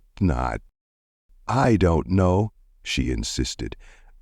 "I just don't think he went there." Something in her tone reminded me of the other girls. "I think he killed a man," and had the effect of stimulating my curiosity. I would have accepted without question the information that Gatsby sprang from the swamps of Louisiana or from the Lower East Side of New York. That was comprehensible, but young men didn't, at least in my provincial inexperience, I believe they didn't drift coolly out of nowhere and buy a palace on Long Island Sound. "Anyhow, he gives large parties," said Jordan, changing the subject with an urban distaste for the concrete. "And I like large parties. They're so intimate. At small parties, there isn't any privacy." There was the boom of a bass drum, and the voice of the orchestra leader rang out suddenly above the echolalia of the garden. "Ladies and gentlemen," he cried, "at the request of Mr. Gatsby, we are going to play for you Mr. Vladimir Tostof's latest work, which attracted so much attention at Carnegie Hall last May. If you read the papers, you know there was a big sensation." He smiled with jovial condescension and added, "some sensation," whereupon everybody laughed.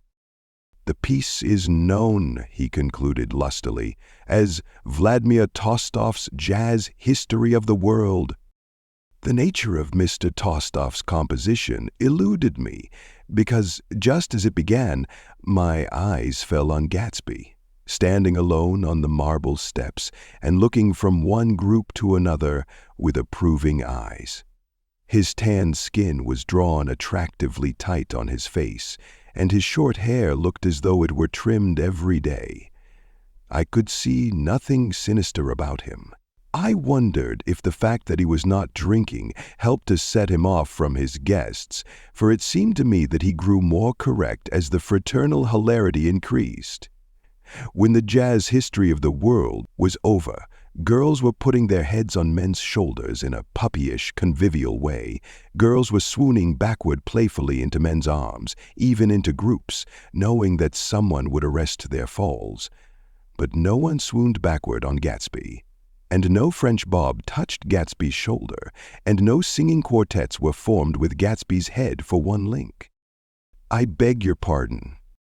Gatsby's butler was suddenly standing beside us. "Miss Baker?" he inquired.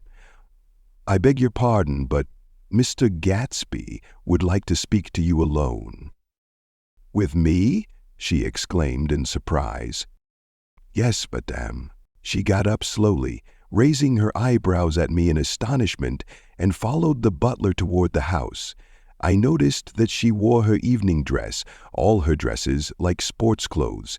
There was a jauntiness about her movements, as if she had first learned to walk upon golf courses on clean, crisp mornings. I was alone, and it was almost 2. For some time, confused and intriguing sounds had issued from a long, many-windowed room which overhung the terrace. Eluding Jordan's undergraduate, who was now engaged in an obstetrical conversation with 2 chorus girls, and who implored me to join him, I went inside. The lodge room was full of people. One of the girls in yellow was playing the piano, and beside her stood a tall, red-haired young lady from a famous chorus engaged in song. She had drunk a quantity of champagne, and during the course of her song she had decided, ineptly, that everything was very, very sad. She was not only singing, she was weeping too. Whenever there was a pause in the song, she filled it with gasping, broken sobs, and then took up the lyric again in a quavering soprano. The tears coursed down her cheeks, not freely, however, for when they came into contact with their heavily beaded eyelashes, they assumed an inky color and pursued the rest of their way in slow black rivulets. A humorous suggestion was made that she sing the notes on her face, whereupon she threw up her hands, sank into a chair, and went off into a deep, vinous sleep. She had a fight with a man who says he's her husband, explained a girl at my elbow. I looked around. Most of the remaining women were now having fights with men said to be their husbands. Even Jordan's party, the quartet from East Egg, were rent asunder by dissension. One of the men was talking with curious intensity to a young actress, and his wife, after attempting to laugh at the situation in a dignified and indifferent way, broke down entirely and resorted to flank attacks.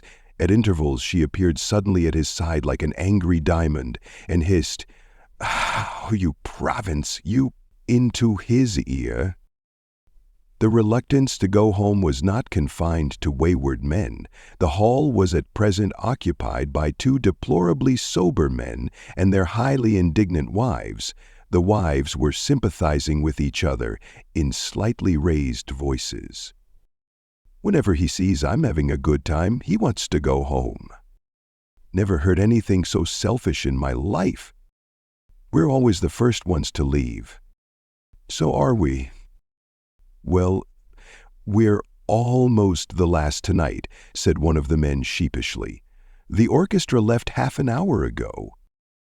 In spite of the wives' agreement that such malevolence was beyond credibility, the dispute ended in a short struggle, and both wives were lifted, kicking, into the night. As I waited for my hat in the hall, the door of the library opened and Jordan Baker and Gatsby came out together. He was saying some last word to her, but the eagerness in his manner tightened abruptly into formality as several people approached him to say goodbye. Jordan's party were calling impatiently to her from the porch, but she lingered for a moment to shake hands. "I've just heard the most amazing thing," she whispered. "How long were we in there?" "Well, about an hour." "It was simply amazing," she repeated abstractedly. "But I swore I wouldn't tell it, and here I am, tantalizing you." She yawned gracefully in my face. "Please come and see me. Phone book, under the name of Mrs. Sigourney Howard. My aunt." She was hurrying off as she talked. Her brown hand waved a jaunty salute as she melted into her party at the door. Rather ashamed that on my first appearance I had stayed so late, I joined the last of Gatsby's guests, who were clustered around him. I wanted to explain that I'd hunted for him early in the evening and to apologize for not having known him in the garden. "Don't mention it," he enjoined me eagerly. "Don't give it another thought, old sport." The familiar expression held no more familiarity than the hand which reassuringly brushed my shoulder. "And don't forget, we're going up in the hydroplane tomorrow morning at 9 o'clock. Then the butler, behind his shoulder, Philadelphia wants you on the phone, sir."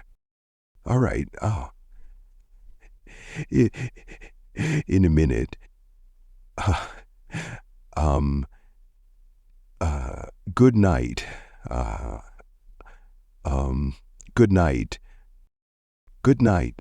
Good night." He smiled, and suddenly there seemed to be a pleasant significance in having been among the last to go, as if he had desired it all the time. "Good night, old sport. Good night." But as I walked down the steps, I saw that the evening was not quite over. 50 feet from the door, a dozen headlights illuminated a bizarre and tumultuous scene. In the ditch beside the road, right side up, but violently shorn of one wheel, rested a new coupe which had left Gatsby's drive not 2 minutes before. The sharp jut of a wall accounted for the detachment of the wheel, which was now getting considerable attention from half a dozen curious chauffeurs. However, as they had left their cars blocking the road, a harsh, discordant din from those in the rear had been audible for some time and added to the already violent confusion of the scene. A man in a long duster had dismounted from the wreck and now stood in the middle of the road, looking from the car to the tire and from the tire to the observers in a pleasant, puzzled way. "See," he explained, "it went in the ditch." The fact was infinitely astonishing to him, and I recognized first the unusual quality of wonder, and then the man. It was the late patron of Gatsby's library. "How'd it happen?" He shrugged his shoulders. "I know nothing whatever about mechanics," he said decisively. "But how did it happen? Did you run into the wall?" "Don't ask me," said Owl Eyes, washing his hands of the whole matter. "I know very little about driving, next to nothing. It happened, and that's all I know." "Well, if you're a poor driver, you oughtn't to try driving at night." "But I wasn't even trying," he explained indignantly. "I wasn't even trying." An awed hush fell upon the bystanders. "Do you want to commit suicide?" "You're lucky it was just a wheel. A bad driver and not even trying." "You don't understand," explained the criminal. "I wasn't driving. There's another man in the car." The shock that followed this declaration found voice in a sustained "ah" as the door of the coupe swung slowly open. The crowd, it was now a crowd, stepped back, involuntarily, and when the door had opened wide, there was a ghostly pause. Then, very gradually, part by part, a pale, dangling individual stepped out of the wreck, paused patiently for a moment to look around with a large, uncertain dancing shoe. Blinded by the glare of the headlights and confused by the incessant groaning of the horns, the apparition stood swaying for a moment before he perceived the man in the duster. "Huh? What matter?" he inquired calmly. "Did we run out of gas?" Look, half a dozen fingers pointed at the amputated wheel. He stared at it for a moment, and then looked upward as though he suspected that it had dropped from the sky. "It came off," someone explained. He nodded. "At first I didn't notice we'd stopped." A pause. Then, taking a long breath and straightening his shoulders, he remarked in a determined voice, "Wonder if tell me where there's a gas line station." At least a dozen men, some of them a little better off than he was, explained to him that wheel and car were no longer joined by any physical bond. "Back out," he suggested after a moment. "Put her in reverse." "But the wheel's off." He hesitated. "No harm in trying," he said. The caterwauling horns had reached a crescendo, and I turned away and cut across the lawn toward home. I glanced back once. A wafer of a moon was shining over Gatsby's house, making the night fine as before, and surviving the laughter and the sound of his still glowing garden. A sudden emptiness seemed to flow now from the windows and the great doors, endowing with complete isolation the figure of the host, who stood on the porch, his hand up in a formal gesture of farewell. Reading over what I have written so far, I see I have given the impression that the events of 3 nights several weeks apart were all that absorbed me. On the contrary, they were merely casual events in a crowded summer, and until much later they absorbed me infinitely less than my personal affairs. Most of the time I worked. In the early morning the sun threw my shadow westward as I hurried down the white chasms of lower New York to the Probity Trust. I knew the other clerks and young bond salesmen by their first names, and lunched with them in dark, crowded restaurants on little pig sausages and mashed potatoes and coffee. I even had a short affair with a girl who lived in Jersey City and worked in the accounting department, but her brother began throwing mean looks in my direction. So when she went on her vacation in July, I let it blow quietly away. I took dinner usually at the Yale Club. For some reason it was the gloomiest event of my day, and then I went upstairs to the library and studied investments and securities for a conscientious hour. There were generally a few rioters around, but they never came into the library, so it was a good place to work. After that, if the night was mellow, I strolled down Madison Avenue past the old Murray Hill Hotel and over 33rd Street to the Pennsylvania Station. I began to like New York, the racy, adventurous feel of it at night, and the satisfaction that the constant flicker of men and women and machines gives to the restless eye. I liked to walk up Fifth Avenue and pick out romantic women from the crowd and imagine that in a few minutes I was going to enter into their lives and no one would ever know or disapprove.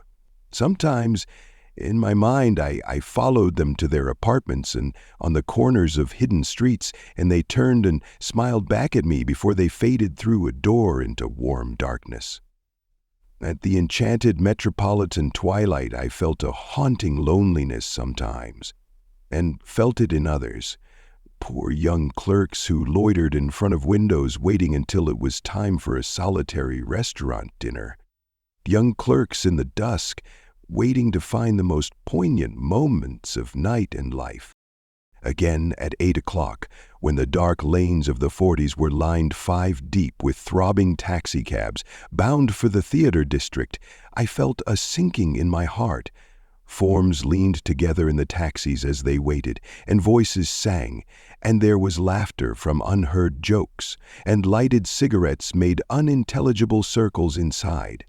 Imagining that I, too, was hurrying toward gaiety and sharing their intimate excitement, I wished them well. For a while I lost sight of Jordan Baker, and then in midsummer I found her again. At first I was flattered to go places with her because she was a golf champion and everyone knew her name. Then it was something more. I wasn't actually in love, but I felt a sort of tender curiosity. The bored, haughty face that she turned to the world concealed something. Most affectations conceal something eventually, and one day I found what it was. When we were on a house party together up in Warwick, she left a borrowed car out in the rain with the top down and then lied about it. And suddenly I remembered the story about her that had eluded me that night at Daisy's. At her first big golf tournament, there was a row that nearly reached the newspapers. A suggestion that she had moved her ball from a bad lie in the semi-final round, then died away. A caddy retracted his statement, and the only other witness admitted that he might have been mistaken. The incident and the name had remained together in my mind. Jordan Baker instinctively avoided clever, shrewd men, and now I saw that this was because she felt safer on a plane where any divergence from a code would be thought impossible. She was incurably dishonest. She wasn't able to endure being at a disadvantage, and given this unwillingness, I suppose she had begun dealing in subterfuges when she was very young, in order to keep that cool, insolent smile turned to the world, and yet satisfy the demands of her hard, jaunty body. It made no difference to me. Dishonesty in a woman is a thing you never blame deeply. I was casually sorry, and then I forgot. It was on that same house party that we had a curious conversation about driving a car. It started because she passed so close to some workmen that our fender flicked a button on one man's coat. "You're a rotten driver," I protested. "Either you ought to be more careful or you oughtn't to drive at all." "I am careful." "No, you're not." "Well, other people are," she said lightly. "What's that got to do with it?" "They'll keep out of my way," she insisted. "It takes two to make an accident." "Suppose you met somebody just as careless as yourself." "I hope I never will," she answered. "I hate careless people. That's why I like you." Her gray, sun-strained eyes stared straight ahead, but she had deliberately shifted our relations, and for a moment I thought I loved her. But I am slow-thinking and full of interior rules that act as brakes on my desires, and I knew that first I had to get myself definitely out of that tangle back home. I'd been writing letters once a week and signing them, "Love, Nick." And all I could think of was how, when that certain girl played tennis, a faint mustache of perspiration appeared on her upper lip. Nevertheless, there was a vague understanding that had to be tactfully broken off before I was free. Everyone suspects himself of at least one of the cardinal virtues, and this is mine. I am one of the few honest people that I have ever known. Chapter 4. On Sunday morning, while church bells rang in the villages along shore, the world and its mistress returned to Gatsby's house and twinkled hilariously on his lawn.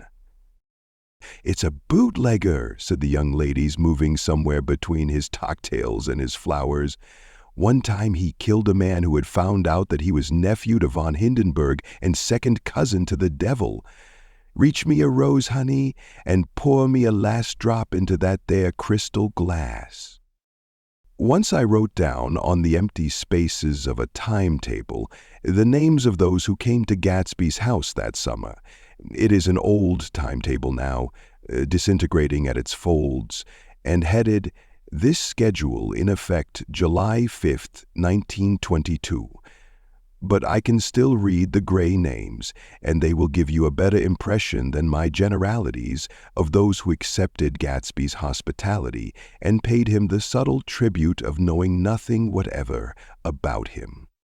From East Egg, then, came the Chester Beckers and the Leaches and a man named Bunsen, whom I knew at Yale, and Dr. Webster Civet, who was drowned last summer up in Maine, and the Hornbeams, and the Willie Voltaires, and a whole clan named Blackbuck, who always gathered in a corner and flipped up their noses like goats at whosoever came near, and the Ismays and the Christies, or rather Hubert Auerbach and Mr. Christie's wife, and Edgar Beaver, whose hair, they say, turned cotton white one winter afternoon for no good reason at all. Clarence Endive was from East Egg, as I remember. He came only once, in white knickerbockers, and had a fight with a bum named Eddie in the garden. From farther out on the island came the Cheadles and the O.R.P. Schraders, and the Stonewalled Jackson Abrams of Georgia, and the Fishguards and the Ripley Snells. Snell was there 3 days before he went to the penitentiary, so drunk out on the gravel drive that Mrs. Ulysses Sweat's automobile ran over his right hand. The Danceys came too, and S.B. Whitebait, who was well over 60, and Maurice A. Flink, and the Hammerheads, and Beluga the tobacco importer, and Beluga's girls. From West Egg came the Poles, and the Mulreadys, and Cecil Roebuck, and Cecil Showen, and Gulick, the state senator, and Newton Orchid, who controlled films par excellence, and Eggost, and Clyde Cohen, and Don S. Schwartz, and Arthur McCarty, all connected with the movies in one way or another, and the Catlips, and the Bembergs, and G. Earl Muldoon, brother to that Muldoon who afterward strangled his wife. De Fontano, the promoter, came there, and Ed LaGrosse and James B. Rotgut Ferret and the De Jongs and Ernest Lilly, they came to gamble, and when Ferret wandered into the garden, it meant he was cleaned out, and Associated Traction would have to fluctuate profitably next day. A man named Klipspringer was there so often that he became known as the Boarder. I doubt if he had any other home. Of theatrical people, there were Gus Ways and Horace O'Donovan and Lester Meyer and George Duckweed and Francis Bull. Also from New York were the Cromes and the Backhasens and the Denekers and Russell Betty and the Corrigans and the Kelleher's and the Dewars and the Scullys and S.W.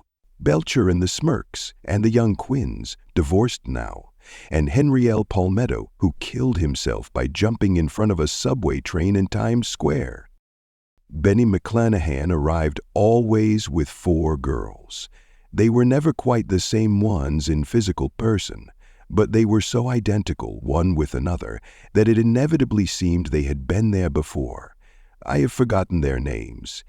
Jacqueline, I think, or else Consuela, or Gloria, or Judy, or June.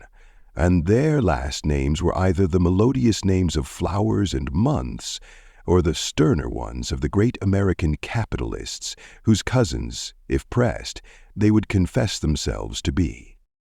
In addition to all these, I can remember that Faustina O'Brien came there at least once, and the Baedeker girls, and young Brewer, who had his nose shot off in the war, and Mr. Albrechtsberger and Miss Hogg, his fiancée, and Ardita Fitz-Peters, and Mr. P. Jewett, once head of the American Legion, and Miss Claudia Hipp, with a man reputed to be her chauffeur, and a prince of something whom we called Duke, and whose name, if I ever knew it, I have forgotten. All these people came to Gatsby's house in the summer. At 9 o'clock one morning late in July, Gatsby's gorgeous car lurched up the rocky drive to my door and gave out a burst of melody from its 3-noted horn. It was the first time he had called on me, though I had gone to 2 of his parties mounted in his hydroplane and, at his urgent invitation, made frequent use of his beach. "Good morning, old sport. You're having lunch with me today, and I thought we'd ride up together." He was balancing himself on the dashboard of his car with that resourcefulness of movement that is so peculiarly American, that comes, I suppose, with the absence of lifting work in youth, and even more, with the formless grace of our nervous sporadic games. This quality was continually breaking through his punctilious manner in the shape of restlessness. He was never quite still. There was always a tapping foot somewhere, or the impatient opening and closing of a hand. He saw me looking with admiration at his car. "It's pretty, isn't it, old sport?" He jumped off to give me a better view. Haven't you ever seen it before?" I'd seen it. Everybody had seen it. It was a rich cream color, bright with nickel, swollen here and there in its monstrous length with triumphant hat boxes and supper boxes and tool boxes, and terraced with a labyrinth of windshields that mirrored a dozen suns. Sitting down behind many layers of glass in a sort of green leather conservatory, we started to town. I had talked with him perhaps half a dozen times in the past month, and found, to my disappointment, that he had little to say. So, my first impression that he was a person of some undefined consequence had gradually faded, and he had become simply the proprietor of an elaborate roadhouse next door. And then came that disconcerting ride. We hadn't reached West Egg Village before Gatsby began leaving his elegant sentences unfinished and slapping himself indecisively on the knee of his caramel-colored suit. "Look here, old sport," he broke out surprisingly. What's your opinion of me, anyhow?" A little overwhelmed, I began the generalized evasions which that question deserves. "Well, I'm going to tell you something about my life," he interrupted. "I don't want you to get a wrong idea of me from all these stories you hear." So he was aware of the bizarre accusations that flavored conversation in his halls. "I'll tell you God's truth." His right hand suddenly ordered divine retribution to stand by. "I am the son of some wealthy people in the Middle West, all dead now. I was brought up in America, but educated at Oxford, because all my ancestors have been educated there for many years. It is a family tradition." He looked at me sideways, and I knew why Jordan Baker had believed he was lying. He hurried the phrase "educated at Oxford" or swallowed it or choked on it as though it had bothered him before. And with this doubt, his whole statement fell to pieces, and I wondered if there wasn't something a little sinister about him, after all. "What part of the Middle West?" I inquired casually. "San Francisco." "I see. My family all died, and I came into a good deal of money." His voice was solemn, as if the memory of that sudden extinction of a clan still haunted him. For a moment, I suspected that he was pulling my leg, but a glance at him convinced me otherwise. That I lived like a young Raja in all the capitals of Europe, Paris, Venice, Rome, collecting jewels, chiefly rubies, hunting big game, painting a little, things for myself only, and trying to forget something very sad that had happened to me long ago. With an effort, I managed to restrain my incredulous laughter. The very phrases were worn so threadbare that they evoked no image except that of a turbaned character, leaking sawdust at every pore as he pursued a tiger through the Bois de Boulogne. "Then came the war, old sport. It was a great relief, and I tried very hard to die, but I seemed to bear an enchanted life. I accepted a commission as first lieutenant when it began. In the Argonne Forest, I took the remains of my machine gun battalion so far forward that there was a half-mile gap on either side of us where the infantry couldn't advance. We stayed there 2 days and 2 nights, 130 men with 16 Lewis guns. And when the infantry came up at last, they found the insignia of 3 German divisions among the piles of dead. I was promoted to be a major, and every Allied government gave me a decoration, even Montenegro. Little Montenegro down on the Adriatic Sea. Little Montenegro! He lifted up the words and nodded at them. With his smile.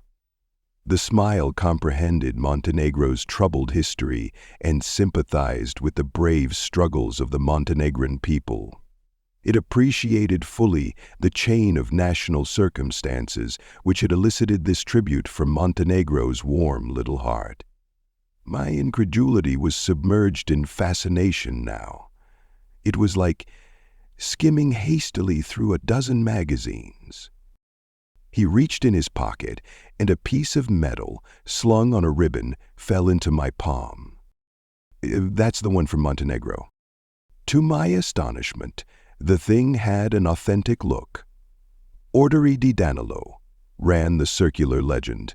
Montenegro, Nicola Rex. Turn it. Major Jay Gatsby, I read, for valor extraordinary. Here's another thing I always carry. A souvenir of Oxford days. It was taken in Trinity Quad. The man on my left is now the Earl of Doncaster. It was a photograph of 6 young men in blazers loafing in an archway through which were visible a host of spires. There was Gatsby, looking a little, not much, younger, with a cricket bat in his hand. Then it was all true. I saw the skins of tigers flaming in his palace on the Grand Canal.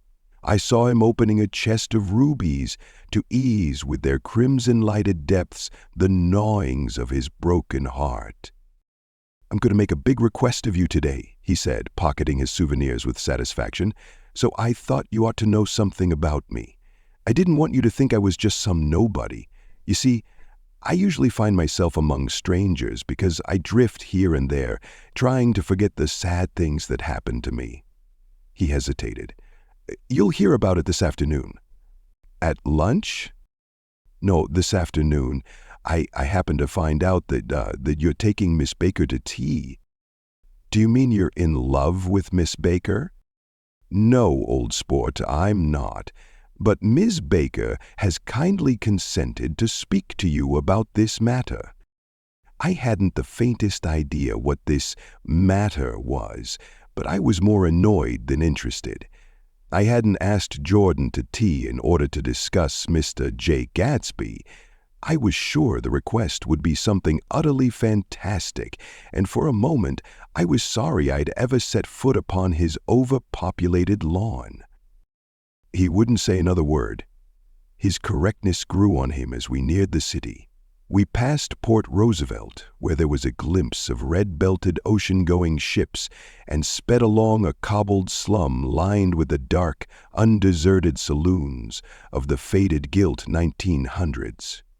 Then the Valley of Ashes opened out on both sides of us, and I had a glimpse of Mrs. Wilson straining at the garage pump with panting vitality as we went by.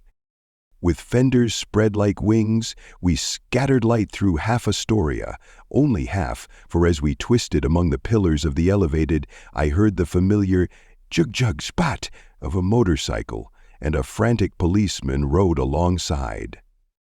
"All right, old sport," called Gatsby. We slowed down. Taking a white card from his wallet, he waved it before the man's eyes. "Right you are," agreed the policeman, tipping his cap. "Know you next time, Mr. Gatsby. Excuse me." "What was that?" I inquired. "The picture of Oxford?" "I was able to do the commissioner a favor once, and he sends me a Christmas card every year." Over the great bridge, with the sunlight through the girders making a constant flicker upon the moving cars, with the city rising up across the river in white heaps and sugar lumps, all built with a wish out of non-olfactory money. The city seen from the Queensboro Bridge is always the city seen for the first time, in its first wild promise of all the mystery and the beauty in the world. A dead man passed us in a hearse, heaped with blooms, followed by 2 carriages with drawn blinds, and by more cheerful carriages for friends. The friends looked out at us with the tragic eyes and short upper lips of southeastern Europe, and I was glad that the sight of Gatsby's splendid car was included in their somber holiday. As we crossed Blackwell's Island, a limousine passed us, driven by a white chauffeur, in which sat 3 modish Negroes, 2 bucks and a girl. I laughed aloud as the yolks of their eyeballs rolled toward us in haughty rivalry. Anything can happen now that we've slid over this bridge, I thought.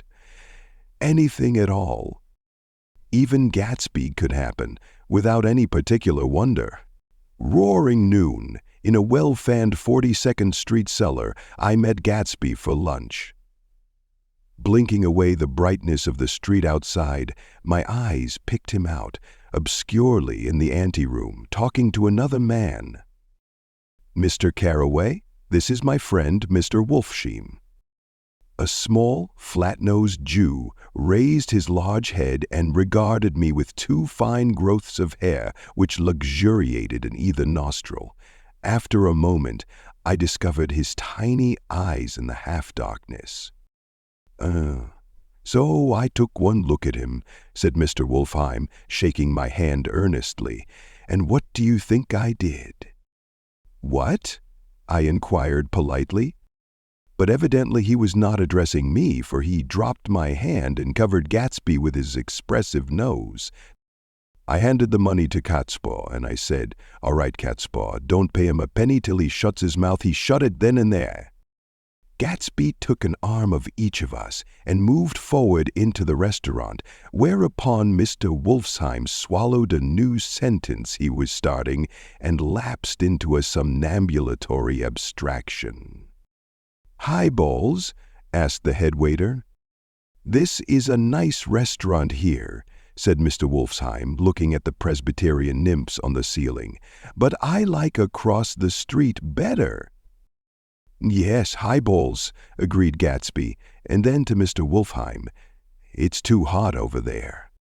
"Hot and small, yes," said Mr. Wolfsheim, "but full of memories." "What place is that?" I asked. "The old Metropole." "Let the bastards come in here if they want you, Rosie, but don't just so help me move outside this room."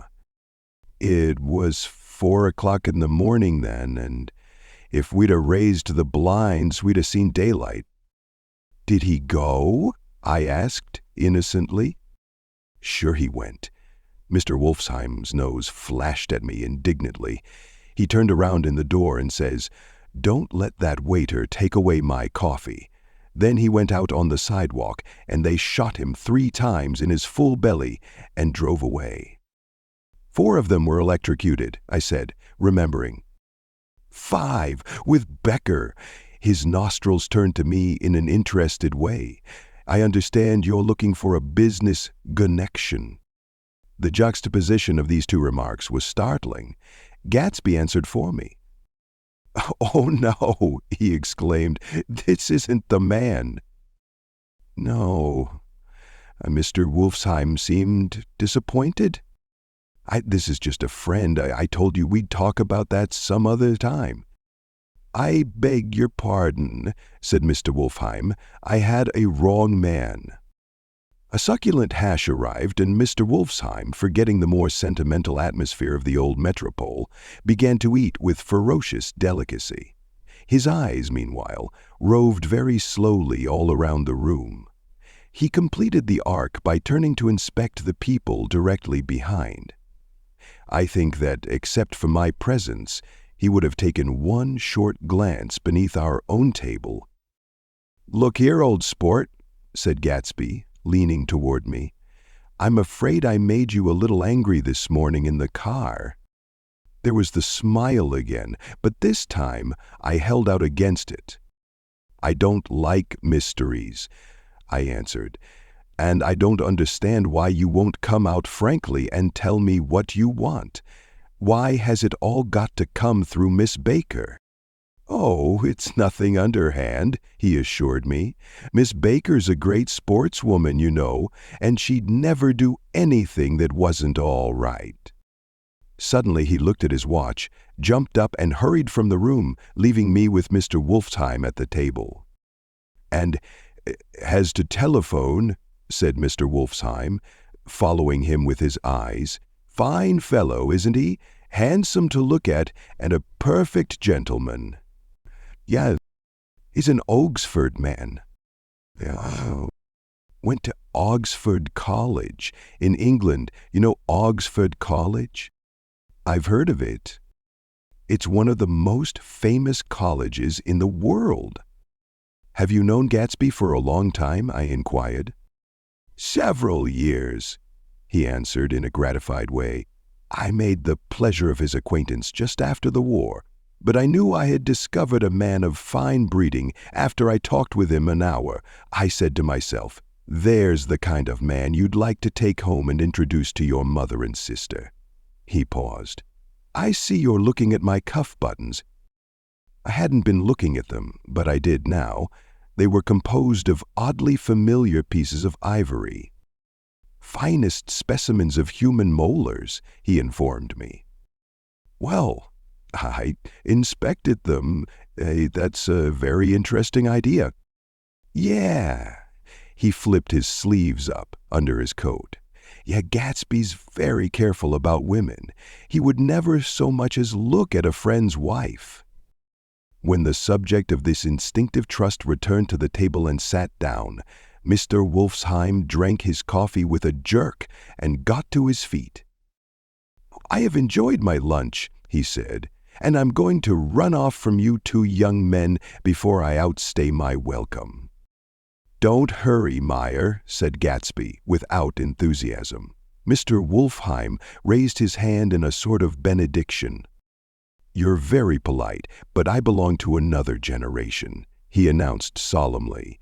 "You sit here and discuss your sports and your young ladies and your—" He supplied an imaginary noun with another wave of his hand. "As for me, I am 50 years old, and I won't impose myself on you any longer." As he shook hands and turned away, his tragic nose was trembling. I wondered if I had said anything to offend him. "Becomes very sentimental sometimes," explained Gatsby. "This is one of his sentimental days. He's quite a character around New York, a denizen of Broadway." "Who is he, anyhow, an actor?" "No." "A dentist?" "Meyer Wolfsheim? No, he's a gambler." Gatsby hesitated, then added coolly, "He's the man who fixed the World Series back in 1919. "Fixed the World Series?" I repeated. The idea staggered me. I remembered, of course, that the World Series had been fixed in 1919, but if I had thought of it at all, I would have thought of it as a thing that merely happened, the end of some inevitable chain. It never occurred to me that one man could start to play with the faith of 50 million people with the single-mindedness of a burglar blowing a safe. "How did he happen to do that?" I asked after a minute. "Just saw the opportunity." "Isn't he in jail?" "They can't get him, old sport. He's a smart man." I insisted on paying the check. As the waiter brought my change, I caught sight of Tom Buchanan across the crowded room. "Come along with me for a minute," I said. "I've got to say hello to someone." When he saw us, Tom jumped up and took half a dozen steps in our direction. "Where have you been?" he demanded eagerly. "Daisy's furious because you haven't called up." "This is Mr. Gatsby, Mr. Buchanan." They shook hands briefly, and a strained, unfamiliar look of embarrassment came over Gatsby's face. "How have you been, anyhow?" demanded Tom of me. "How'd you happen to come up this far to eat?" "I've been having lunch with Mr. Gatsby." I turned toward Mr. Gatsby, but he was no longer there. "One October day in 1917, said Jordan Baker that afternoon, sitting up very straight on a straight chair in the tea garden at the Plaza Hotel. I was walking along from one place to another, half on the sidewalks and half on the lawns. I was happier on the lawns because I had on shoes from England with rubber knobs on the soles that bit into the soft ground. I had on a new plaid skirt, also that blew a little in the wind, and whenever this happened, the red, white, and blue banners in front of all the houses stretched out stiff and said, "Tut, tut, tut, tut," in a disapproving way. The largest of the banners and the largest of the lawns belonged to Daisy Faye's house. She was just 18, 2 years older than me, and by far the most popular of all the young girls in Louisville. She dressed in white and had a little white roadster, and all day long the telephone rang in her house, and excited young officers from Camp Taylor demanded the privilege of monopolizing her that night. Anyways, for an hour, when I came opposite her house that morning, her white roadster was beside the curb, and she was sitting in it with a lieutenant I had never seen before. They were so engrossed in each other that she didn't see me until I was 5 feet away. "Hello, Jordan," she called unexpectedly. "Please come here." I was flattered that she wanted to speak to me. Because of all the older girls, I admired her most. She asked me if I was going to the Red Cross to make bandages. I was. Well then, would I tell them that she couldn't come that day? An officer looked at Daisy while she was speaking in a way that every young girl wants to be looked at sometime, and because it seemed romantic to me, I have remembered the incident ever since. His name was Jay Gatsby, and I didn't lay eyes on him again for over 4 years. Even after I'd met him on Long Island, I didn't realize it was the same man. That was 1917. By the next year, I had a few beaux myself, and I began to play in tournaments, so I didn't see Daisy very often. She went with a slightly older crowd. Well, she went with anyone at all. Wild rumors were circulating about her, how her mother had found her packing her bag one winter night to go to New York and say goodbye to a soldier who was going overseas. She was effectually prevented, but she wasn't on speaking terms with her family for several weeks. After that, she didn't play around with the soldiers anymore, but only with a few flat-footed, short-sighted young men in town who couldn't get into the army at all. By the next autumn, she was gay again, gay as ever. She had a debut after the armistice, and in February she was presumably engaged to a man from New Orleans. In June, she married Tom Buchanan of Chicago, with more pomp and circumstance than Louisville ever knew before. He came down with 100 people in 4 private cars and hired a whole floor of the Mulbach Hotel. And the day before the wedding, he gave her a string of pearls valued at $350,000. I was a bridesmaid. I came into her room half an hour before the bridal dinner and found her lying on her bed as lovely as the June night in her flowered dress and as drunk as a monkey. She had a bottle of Sauterne in one hand and a letter in the other. "Congratulate me," she muttered. "Never had a drink before, but oh, how I do enjoy it." "What's the matter, Daisy?" I was scared, I can tell you.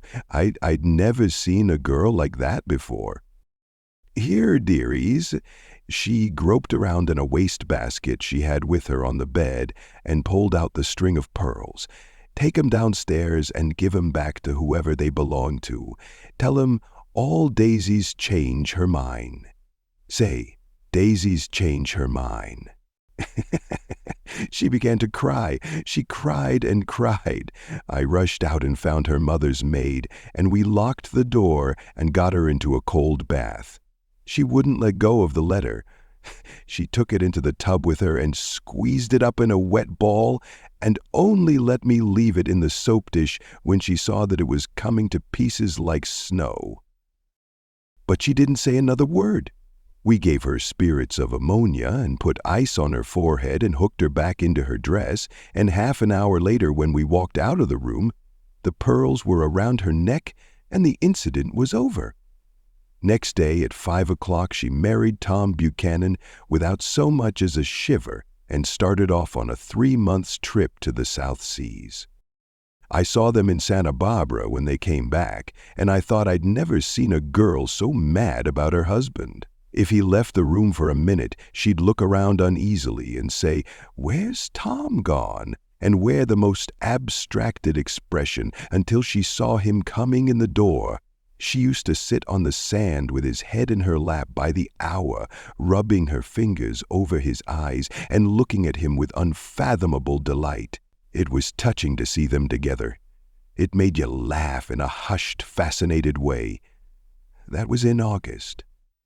A week after I left Santa Barbara, Tom ran into a wagon on the Ventura Road one night and ripped a front wheel off his car. The girl who was with him got into the papers too, because her arm was broken. She was one of the chambermaids in the Santa Barbara Hotel. The next April, Daisy had her little girl, and they went to France for a year. I saw them one spring in Cannes and later in Deauville, and then they came back to Chicago to settle down. Daisy was popular in Chicago, as you know. They moved with a fast crowd, all of them young and rich and wild. But she came out with an absolutely perfect reputation. Perhaps because she doesn't drink. It's a great advantage not to drink among hard-drinking people. You can hold your tongue, and moreover, you can time any little irregularity of your own so that everybody else is so blind that they don't see or care. Perhaps Daisy never went in for amour at all, and yet there's something in that voice of hers. well, about 6 weeks ago, she heard the name Gatsby for the first time in years. It was when I asked you, do you remember? If you knew Gatsby in West Egg? If you knew Gatsby in West Egg? After you had gone home, she came into my room and woke me up and said, "What Gatsby?" And when I described him, I was half asleep. She said in the strangest voice that it must be the man she used to know. It was almost immediately after I described him that I remembered. It was not during the week that she had known him in New York, and if I remember right, she had never heard of him either before. When Jordan Baker had finished telling all this, we had left the plaza for half an hour and were driving in a Victoria through Central Park. The sun had gone down behind the tall apartments of the movie stars in the West 50s, and the clear voices of children, already gathered like crickets on the grass, rose through the hot twilight. I'm the Sheikh of Araby. Your love belongs to me. At night when you're asleep, into your tent I'll creep. It was a strange coincidence, I said. But it wasn't a coincidence at all. Or not? Gatsby bought that house so that Daisy would be just across the bay. Then it had not been merely the stars to which he had aspired on that June night. He came alive to me, delivered suddenly from the womb of his purposeless splendor. Wants to know, continued Jordan, if you'll invite Daisy to your house some afternoon and then let him come over. The modesty of the demand shook me. He had waited 5 years and bought a mansion where he dispensed starlight to casual moths so that he could come over some afternoon to a stranger's garden. Did I have to know all this before he could ask such a little thing? He's afraid. He's waited so long. He thought you might be offended. You see, he's regular tough underneath it all. Something worried me. Didn't he ask you to arrange a meeting? Wants her to see his house, she explained, and your house is right next door. Oh, I think he half expected her to wander into one of his parties some night, went on Jordan, but she never did. Then he began asking people casually if they knew her, and I was the first one he found. It was that night he sent for me at his dance, and you should have heard the elaborate way he worked up to it. Of course, I immediately suggested a luncheon in New York, and I thought he'd go mad. I don't want to do anything out of the way, he kept saying. I want to see her right next door. When I said you were a particular friend of Tom's, he started to abandon the whole idea. He doesn't know very much about Tom, though he says he's read a Chicago paper for years, just on the chance of catching a glimpse of Daisy's name. It was dark now, and as we dipped under a little bridge, I put my arm around Jordan's golden shoulder and drew her toward me and asked her to dinner. Suddenly, I wasn't thinking of Daisy and Gatsby anymore, but of this clean, hard, limited person who dealt in universal skepticism and who leaned back jauntily just within the circle of my arm. A phrase began to beat in my ears with a sort of heady excitement. There are only the pursued, the pursuing, the busy, and the tired. And Daisy ought to have something in her life, murmured Jordan to me. Does she want to see Gatsby? She's not to know about it. Gatsby doesn't want her to know. You're just supposed to invite her to tea. We passed a barrier of dark trees and then the facade of 59th Street, a block of delicate, pale light, beamed down into the park. Unlike Gatsby and Tom Buchanan, I had no girl whose disembodied face floated along the dark cornices and blinding signs, and so I drew up the girl beside me, tightening my arms. Her wan, scornful mouth smiled, and so I drew her up again, closer, this time to my face. Chapter 5. When I came home to West Egg that night, I was afraid for a moment that my house was on fire. 2 o'clock, and the whole corner of the peninsula was blazing with light, which fell unreal on the shrubbery and made thin, elongating glints upon the roadside wires. Turning a corner, I saw that it was Gatsby's house, lit from tower to cellar. At first I thought it was another party, a wild rout that had resolved itself into hide-and-go-seek or sardines in the box size with all the house thrown open to the game. But there wasn't a sound. Only wind in the trees, which blew the wires and made the lights go off and on again as if the house had winked into the darkness. As my taxi groaned away, I saw Gatsby walking toward me across his lawn. "Your place looks like the World's Fair," I said. "Does it?" He turned his eyes toward it absently. "I have been glancing into some of the rooms. Let's go to Coney Island, old sport, in my car." "It's too late." "Well, suppose we take a plunge in the swimming pool. I haven't made use of it all summer." "I've got to go to bed." "Oh." He waited, looking at me with suppressed eagerness. "I talked with Miss Baker," I said after a moment. "I'm going to call up Daisy tomorrow and invite her over here to tea." "Oh, that's all right," he said carelessly. "I don't want to put you to any trouble." "What day would suit you?" "What day would suit you?" he corrected me quickly. "I don't want to put you to any trouble, you see." "How about the day after tomorrow?" He considered for a moment. Then, with reluctance, "I want to get the grass cut," he said. We both looked down at the grass. There was a sharp line where my ragged lawn ended and the darker, well-kept expanse of his began. I suspected that he meant my grass. "There's another little thing," he said uncertainly, and hesitated. "Would you rather put it off for a few days?" I asked. Oh, it isn't about that. At least," he fumbled with a series of beginnings. "Why, I thought, why, you look here, old sport, you don't make much money, do you?" "Not very much." This seemed to reassure him, and he continued more confidently. I thought you don't have to if you'll pardon my... You see, I carry on a little business on the side, a sort of sideline, you understand, and I thought that if you don't make very much, you're selling bonds, aren't you, old sport?" "Oh, yeah, trying to." "Well, this would interest you. It wouldn't take up much of your time, and you might pick up a nice bit of money. It happens to be a rather confidential sort of thing." I realize now that under different circumstances, that conversation might have been one of the crises of my life, but because the offer was obviously and tactlessly for a service to be rendered, I had no choice except to cut him off there. "I've got my hands full," I said. "I'm much obliged, but I couldn't take on any more work." "You wouldn't have to do any business with Wolfsheim." Evidently, he thought that I was shying away from the Gagna discussion mentioned at lunch, but I assured him he was wrong.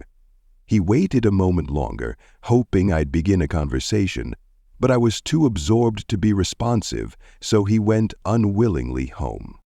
The evening had made me lightheaded and happy. I think I walked into a deep sleep as I entered my front door. So I don't know whether or not Gatsby went to Coney Island, or for how many hours he glanced into rooms while his house blazed gaudily on.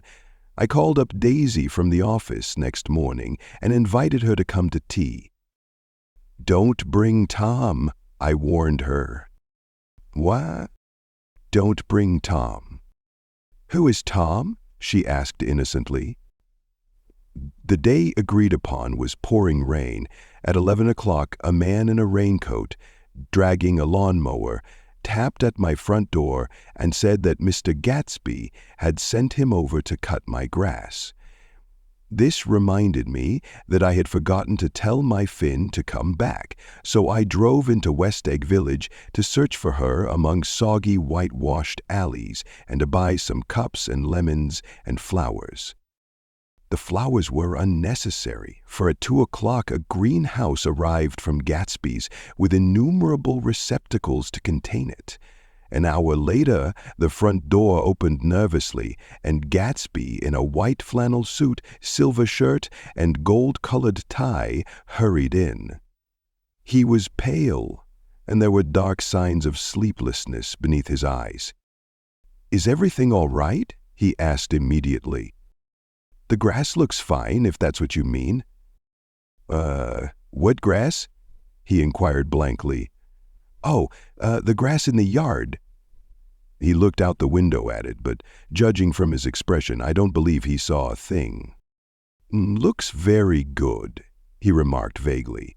"One of the papers said they thought the rain would stop about 4. I think it was the Journal. Have you got everything you need in the shape of tea?" I took him into the pantry, where he looked a little reproachfully at the Finn. Together we scrutinized the 12th lemon cakes from the delicatessen shop. "Will they do?" I asked. Of course, they're fine," and he added hollowly, "Old sport." "What's that?" "Nobody's coming to tea. It's too late." He looked at his watch as if there was some pressing demand on his time elsewhere. "I can't wait all day." "Don't be silly. It's just 2 minutes to 4. He sat down miserably, as if I had pushed him, and simultaneously there was the sound of a motor turning into my lane. We both jumped up, and, a little harrowed myself, I went out into the yard. Under the dripping bare lilac trees, a large open car was coming up the drive. It stopped. Daisy's face, tipped sideways beneath a 3-cornered lavender hat, looked out at me with a bright, ecstatic smile. "Is this absolutely where you live, my dearest one?" The exhilarating ripple of her voice was a wild tonic in the rain. I had to follow the sound of it for a moment, up and down, with my ear alone, before any words came through. A damp streak of hair lay like a dash of blue paint across her cheek, and her hand was wet with glistening drops as I took it to help her from the car. "Are you in love with me?" she said low in my ear, "or why did I have to come alone?" "That's the secret of Castle Rackrent. Tell your chauffeur to go far away and spend an hour. Come back in an hour, Ferdy." Then, in a grave murmur, "His name is Ferdy. Does the gasoline affect his nose?" "I don't think so," she said innocently. "Why?" We went in. To my overwhelming surprise, the living room was deserted. "Well, that's funny," I exclaimed. "What's funny?" She turned her head as there was a light, dignified knocking at the front door. I went out and opened it. Gatsby, pale as death, with his hands plunged like weights in his coat pockets, was standing in a puddle of water glaring tragically into my eyes. With his hands still in his coat pockets, he stalked by me into the hall, turned sharply as if he were on a wire, and disappeared into the living room. It wasn't a bit funny. Aware of the loud beating of my own heart, I pulled the door to against the increasing rain. For half a minute there wasn't a sound. Then from the living room I heard a sort of choking murmur and part of a laugh, followed by Daisy's voice, on a clear, artificial note. "I certainly am awfully glad to see you again." A pause. It endured horribly. I had nothing to do in the hall, so I went into the room. Gatsby, his hands still in his pockets, was reclining against the mantelpiece in a strained counterfeit of perfect ease, even of boredom.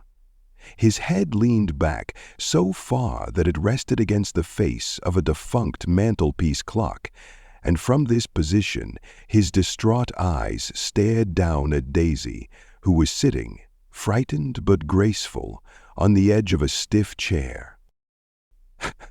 "We've met before," muttered Gatsby.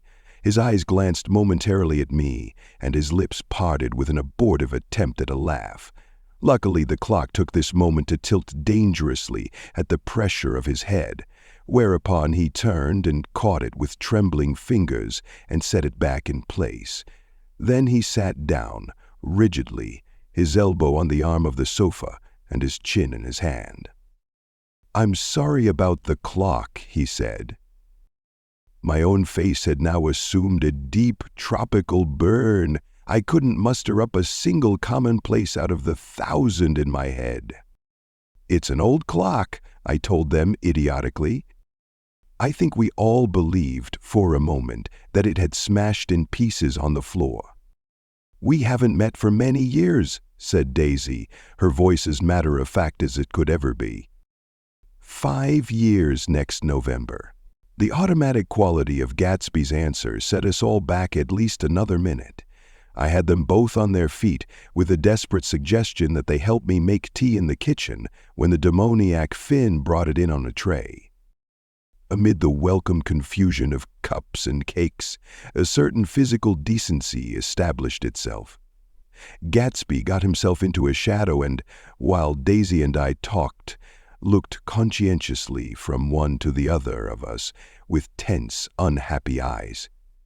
However, as calmness wasn't an end in itself, I made an excuse at the first possible moment and got to my feet. "Where are you going?" demanded Gatsby in immediate alarm. "I'll be back. I've got to speak to you about something before you go." He followed me wildly into the kitchen, closed the door, and whispered, "Oh God," in a miserable way. "What's the matter?" "This is a terrible mistake," he said, shaking his head from side to side. "A terrible, terrible mistake."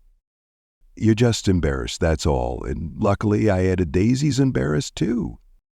"She's embarrassed?" he repeated incredulously. "Just as much as you are." "Don't talk so loud." "You're acting like a little boy," I broke out impatiently.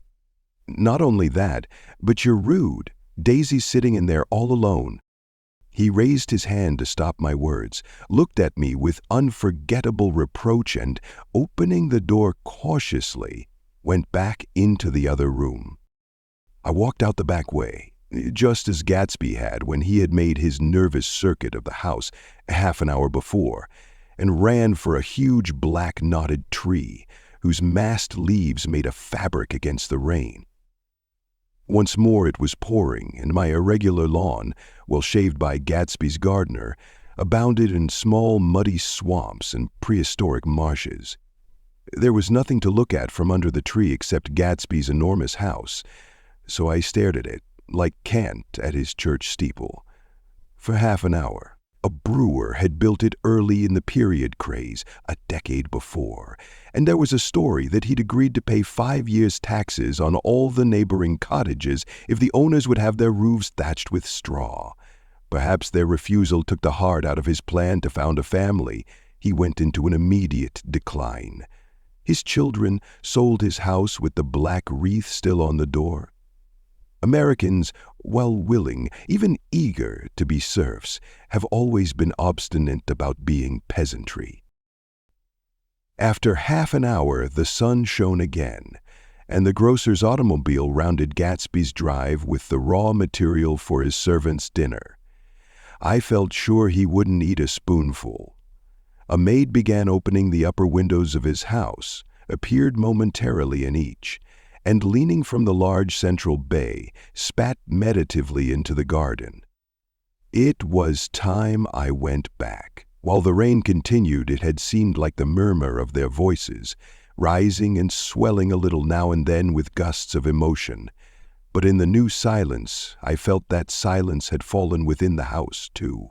I went in, after making every possible noise in the kitchen, short of pushing over the stove. But I don't believe they heard a sound. They were sitting at either end of the couch, looking at each other as if some question had been asked or was in the air. And every vestige of embarrassment was gone. Daisy's face was smeared with tears, and when I came in, she jumped up and began wiping at it with her handkerchief before a mirror. But there was a change in Gatsby that was simply confounding. He literally glowed. Without a word or a gesture of exultation, a new well-being radiated from him and filled the little room. "Oh, hello, old sport," he said, as if he hadn't seen me for years. I thought for a moment he was going to shake hands. It stopped raining.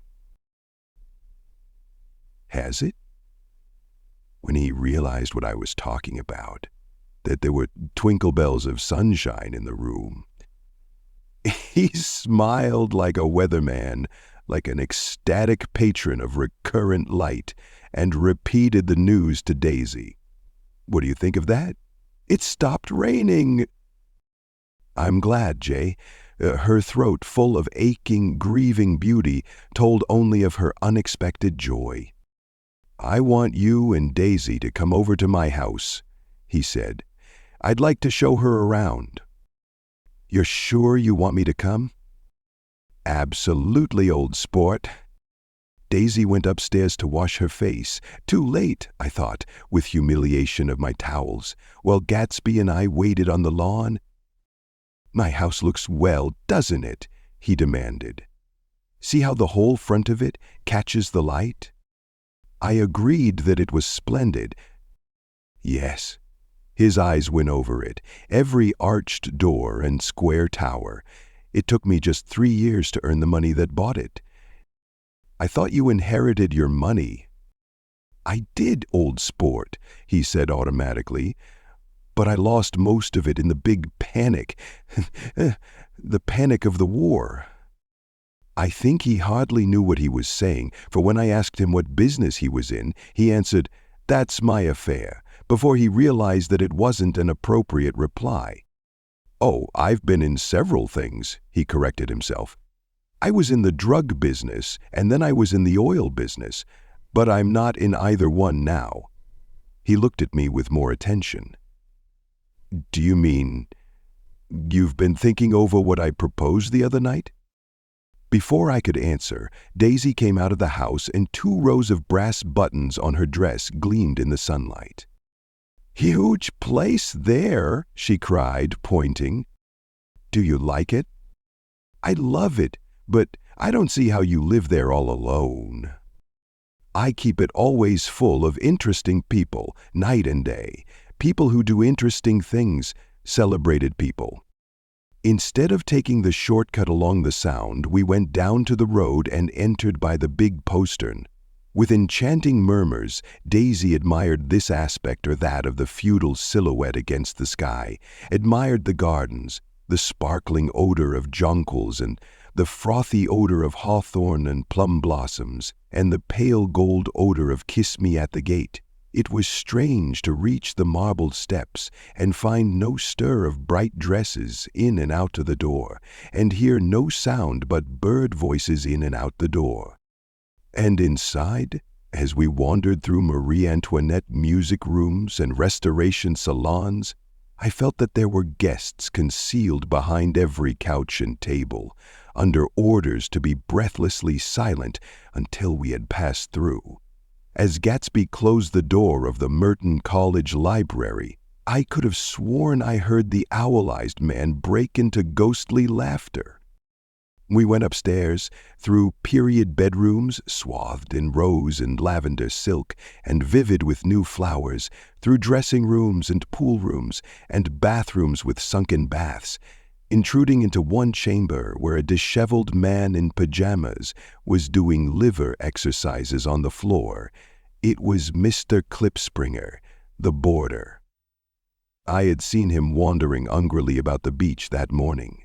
Finally, we came to Gatsby's own apartment, a bedroom and a bath, and an Adam's study where we sat down and drank a glass of some chartreuse he took from a cupboard in the wall. He hadn't once ceased looking at Daisy, and I think he revalued everything in his house according to the measure of response it drew from her well-loved eyes. Sometimes, too, he stared around at his possessions in a dazed way, as though in her actual and astounding presence none of it was any longer real. Once he nearly toppled down a flight of stairs.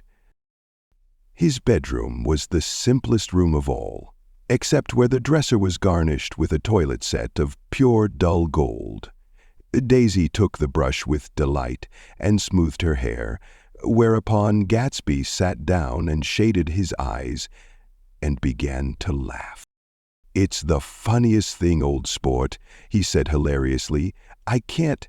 When I try to—" He had passed visibly through 2 states and was entering upon a third. After his embarrassment and his unreasoning joy, he was consumed with wonder at her presence. He had been full of the idea so long, dreamed it right through to the end, waited with his teeth set, so to speak, at an inconceivable pitch of intensity.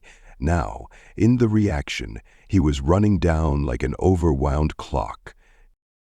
Recovering himself in a minute, he opened for us 2 hulking patent cabinets which held his massed suits and dressing gowns and ties and his shirts, piled like bricks in stacks a dozen high. "I've got a man in England who buys me clothes. He sends over a selection of things at the beginning of each season, spring and fall." He took out a pile of shirts and began throwing them, one by one, before us, shirts of sheer linen and thick silk and fine flannel, which lost their folds as they fell and covered the table in many-colored disarray. While we admired, he brought more, and the soft, rich heap mounted higher, shirts with stripes and scrolls and plaids in coral and apple green and lavender and faint orange, with monograms of Indian blue. Suddenly, with a strained sound, Daisy bent her head into the shirts and began to cry stormily. "They're such beautiful shirts," she sobbed, her voice muffled in the thick folds. It makes me sad because I've never seen such beautiful shirts before." After the house, we were to see the grounds and the swimming pool, and the hydroplane and the midsummer flowers. But outside Gatsby's window, it began to rain again, so we stood in a row looking at the corrugated surface of the Sound. "If it wasn't for the mist, we could see your home across the bay," said Gatsby. "You always have a green light that burns all night at the end of your dock." Daisy put her arm through his abruptly, but he seemed absorbed in what he had just said. Possibly it had occurred to him that the colossal significance of that light had now vanished forever. Compared to the great distance that had separated him from Daisy, it had seemed very near to her, almost touching her. It had seemed as close as a star to the moon. Now it was again a green light on a dock. His count of enchanted objects had diminished by 1. I began to walk about the room, examining various indefinite objects in the half-darkness. A large photograph of an elderly man in yachting costume attracted me, hung on the wall over his desk. "Who's this?"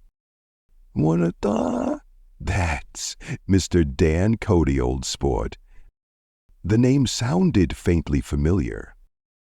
"Is dead now. He used to be my best friend years ago." There was a small picture of Gatsby, also in yachting costume, on the bureau. Gatsby with his head thrown back defiantly, taken apparently when he was about 18. "I adore it," exclaimed Daisy. "The pompadour. You never told me you had a pompadour or a yacht." "Look at this," said Gatsby quickly. "Here's a lot of clippings about you." They stood side by side examining it. I was going to ask to see the rubies when the phone rang and Gatsby took up the receiver. "Yes." "Well,"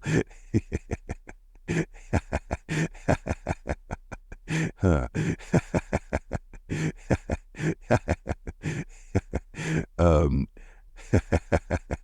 he said a small town. He must know what a small town is. Well, he's no use to us if Detroit is his idea of a small town. He rang off. "Come here, quick!" cried Daisy at the window. The rain was still falling, but the darkness had parted in the west, and there was a pink and golden billow of foamy clouds above the sea. "Look at that!" she whispered, and then after a moment, "I'd like to just get one of those pink clouds and put you in it and push you around." I tried to go then, but they wouldn't hear of it. Perhaps my presence made them feel more satisfactorily alone. "I know what we'll do," said Gatsby. "We'll have Klipspringer play the piano." He went out of the room calling, "Ewing!"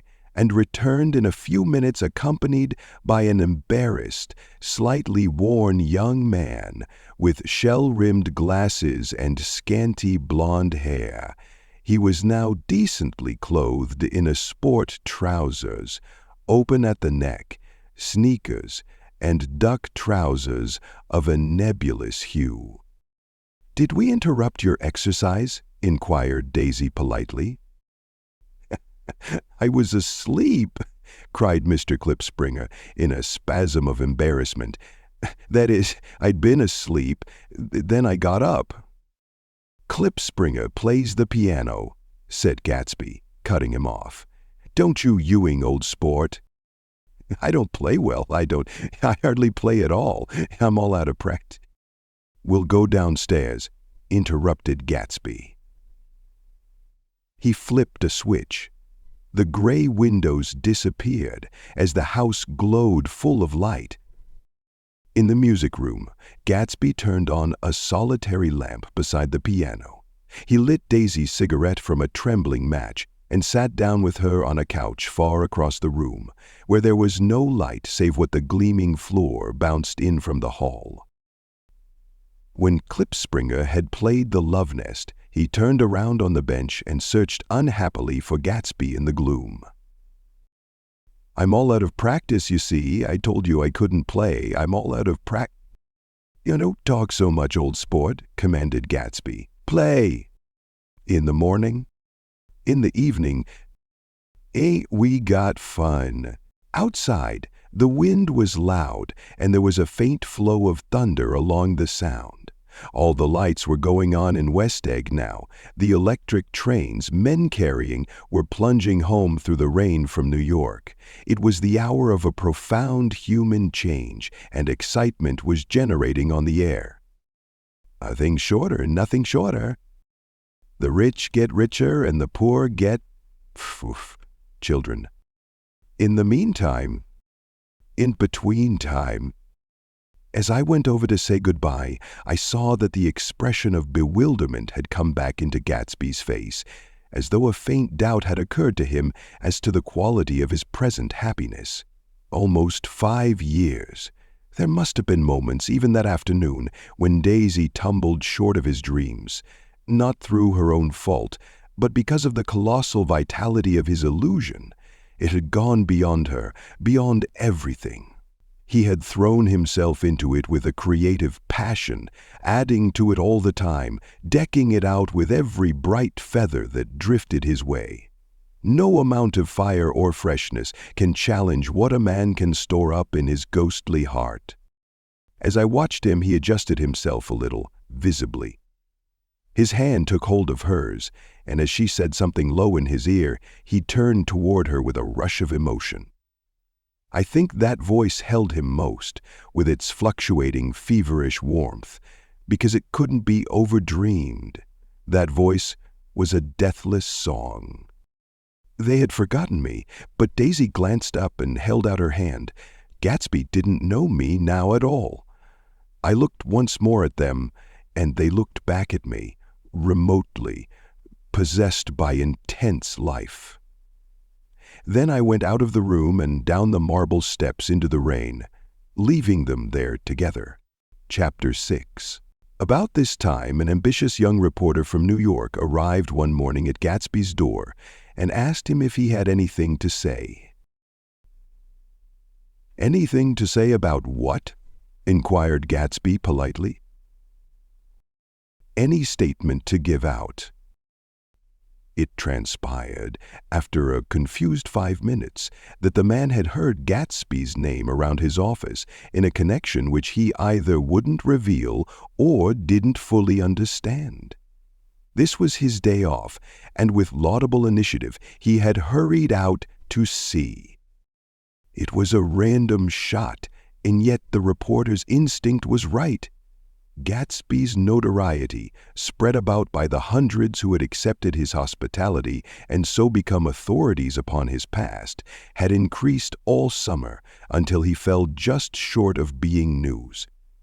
Contemporary legends, such as the underground pipeline to Canada, attached themselves to him, and there was one persistent story that he didn't live in a house at all, but in a boat that looked like a house and was moved secretly up and down the Long Island shore. Just why these inventions were a source of satisfaction to James Gatz of North Dakota isn't easy to say. James Gatz, that was really, or at least legally, his name. He had changed it at the age of 17, and at the specific moment that witnessed the beginning of his career, when he saw Dan Cody's yacht drop anchor over the most insidious flat on Lake Superior.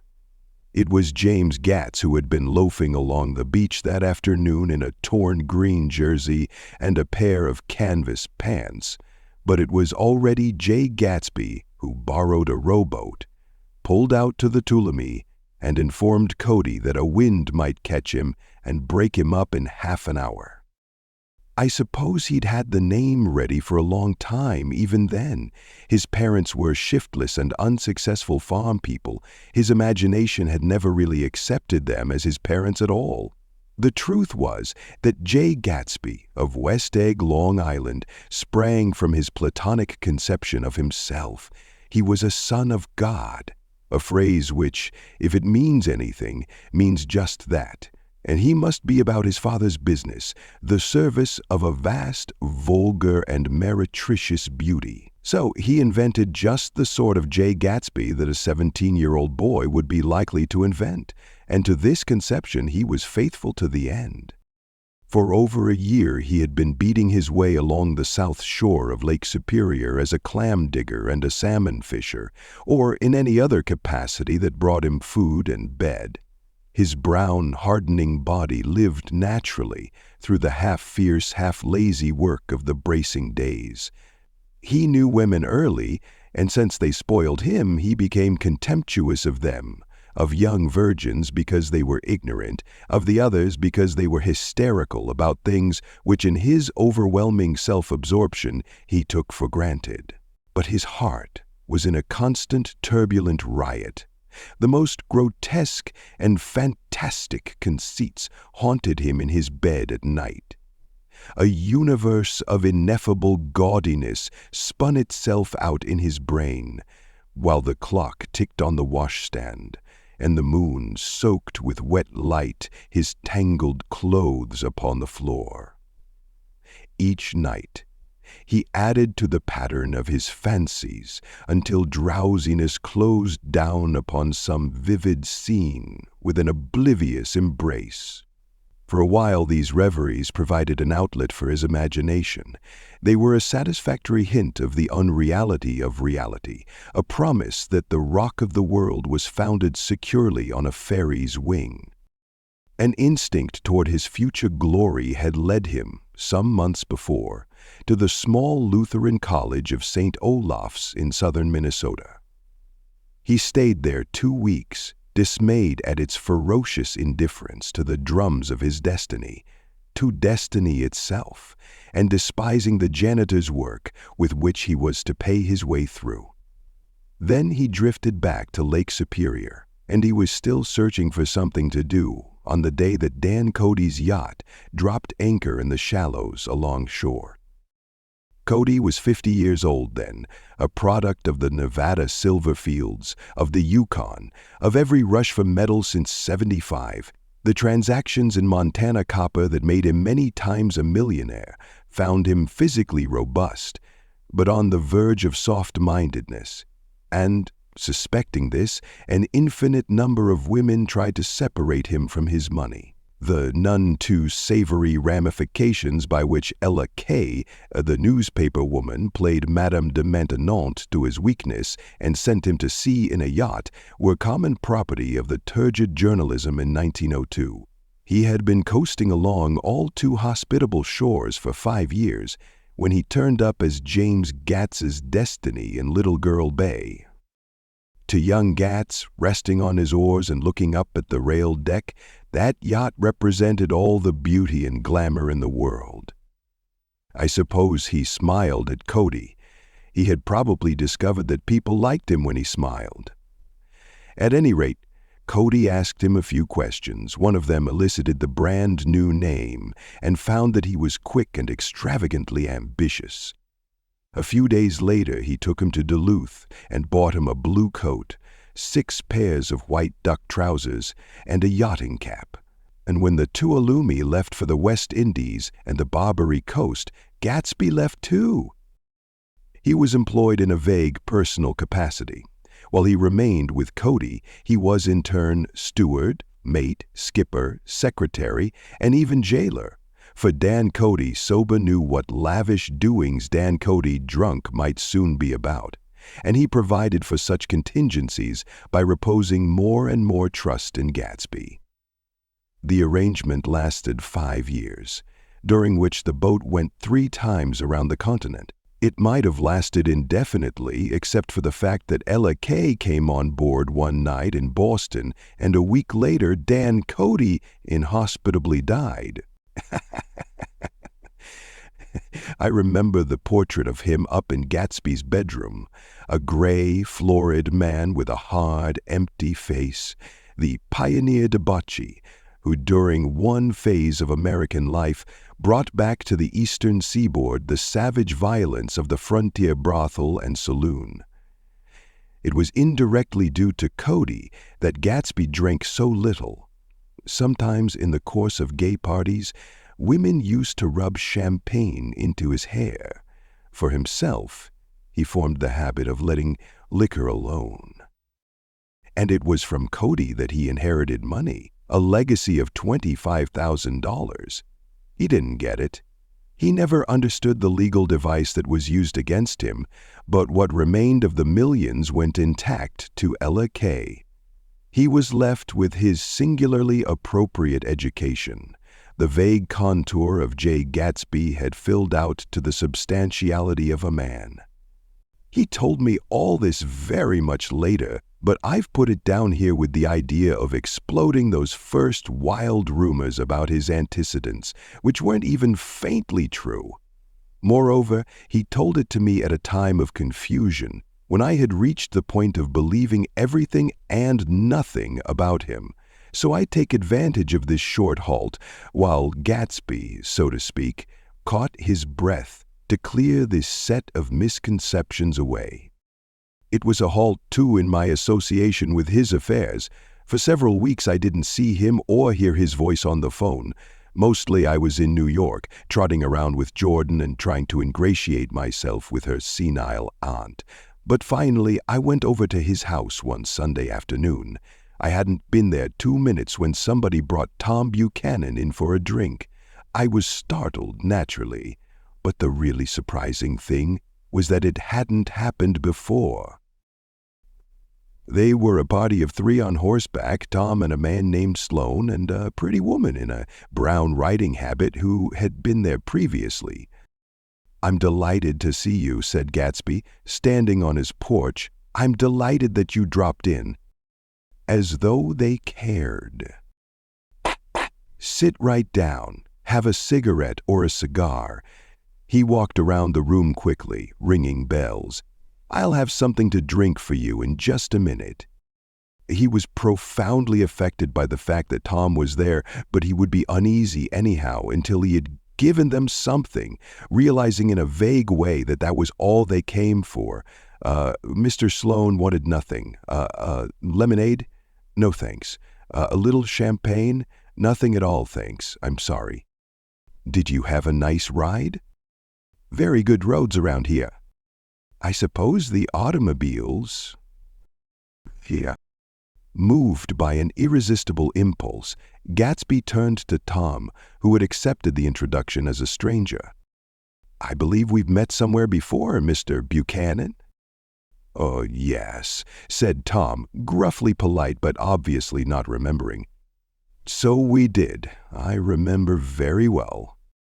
About 2 weeks ago. That's right, you were with Nick here. I know your wife, continued Gatsby, almost aggressively. Tom turned to me. You live near here, Nick? Next door. So, Mr. Sloane didn't enter into the conversation, but lounged back haughtily in his chair. The woman said nothing either, until unexpectedly, after 2 highballs, she became cordial. We'll all come over to your next party, Mr. Gatsby, she suggested. What do you say? Certainly. I'd be delighted to have you. Be very nice, said Mr. Sloane, without gratitude. Well, think often about the way you startin' home. Please don't hurry, Gatsby urged him. He had control of himself now, and he wanted to see more of Tom. Why don't you stay for supper? I wouldn't be surprised if some other people dropped in from New York. You come to supper with me, said the lady enthusiastically. Both of you. This included me. Mr. Sloane got to his feet. Come along, he said, but to her only. I mean it, she insisted.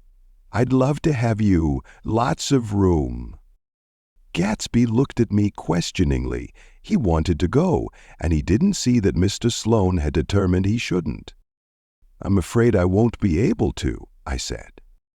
Well, you come, she urged, concentrating on Gatsby. Mr. Sloane murmured something close to her ear. We won't be late if we start now, she insisted aloud. I haven't got a horse, said Gatsby.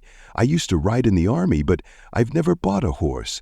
I'll have to follow you in my car. Excuse me for just a minute. The rest of us walked out on the porch, where Sloane and the lady began an impassioned conversation aside.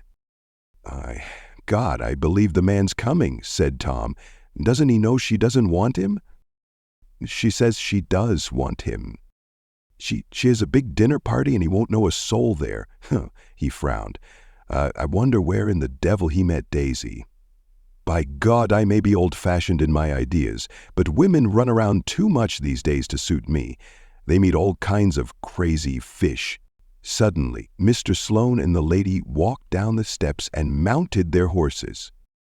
Come on, said Mr. Sloane to Tom. We're late. We've got to go. And then to me, tell him we couldn't wait, will you? Tom and I shook hands. The rest of us exchanged a cool nod, and they trotted quickly down the drive, disappearing under the August foliage just as Gatsby, with hat and light overcoat in hand, came out the front door. Tom was evidently perturbed at Daisy's running around alone, for on the following Saturday night he came with her to Gatsby's party. Perhaps his presence gave the evening its peculiar quality of oppressiveness. It stands out in my memory from Gatsby's other parties that summer. There were the same people, or at least the same sort of people, the same profusion of champagne, the same many-colored, many-keyed commotion, but I felt an unpleasantness in the air, a pervading harshness that hadn't been there before. Or perhaps I had merely grown used to it, grown to accept West Egg as a world complete in itself, with its own standards and its own great figures, second to nothing because it had no consciousness of being so. And now I was looking at it again, through Daisy's eyes. It is invariably saddening to look through new eyes at things upon which you have expended your own powers of adjustment. They arrived at twilight, and as we strolled out among the sparkling hundreds, Daisy's voice was playing murmurous tricks in her throat. "These things excite me so," she whispered.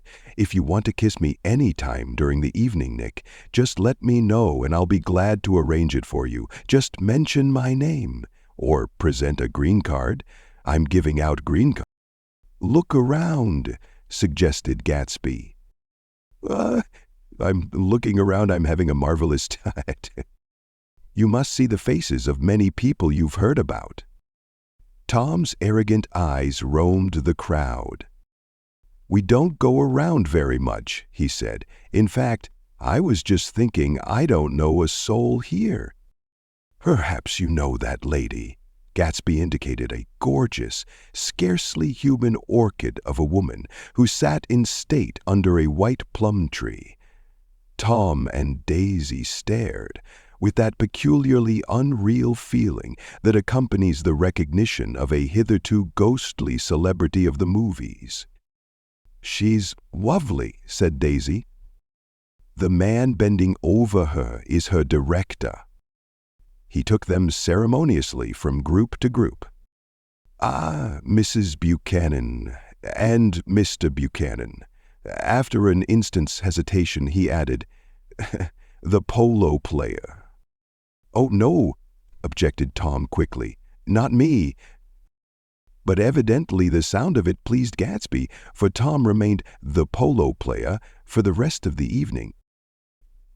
"I've never met so many celebrities," Daisy exclaimed. "I liked that man, what was his name, with the sort of blue nose."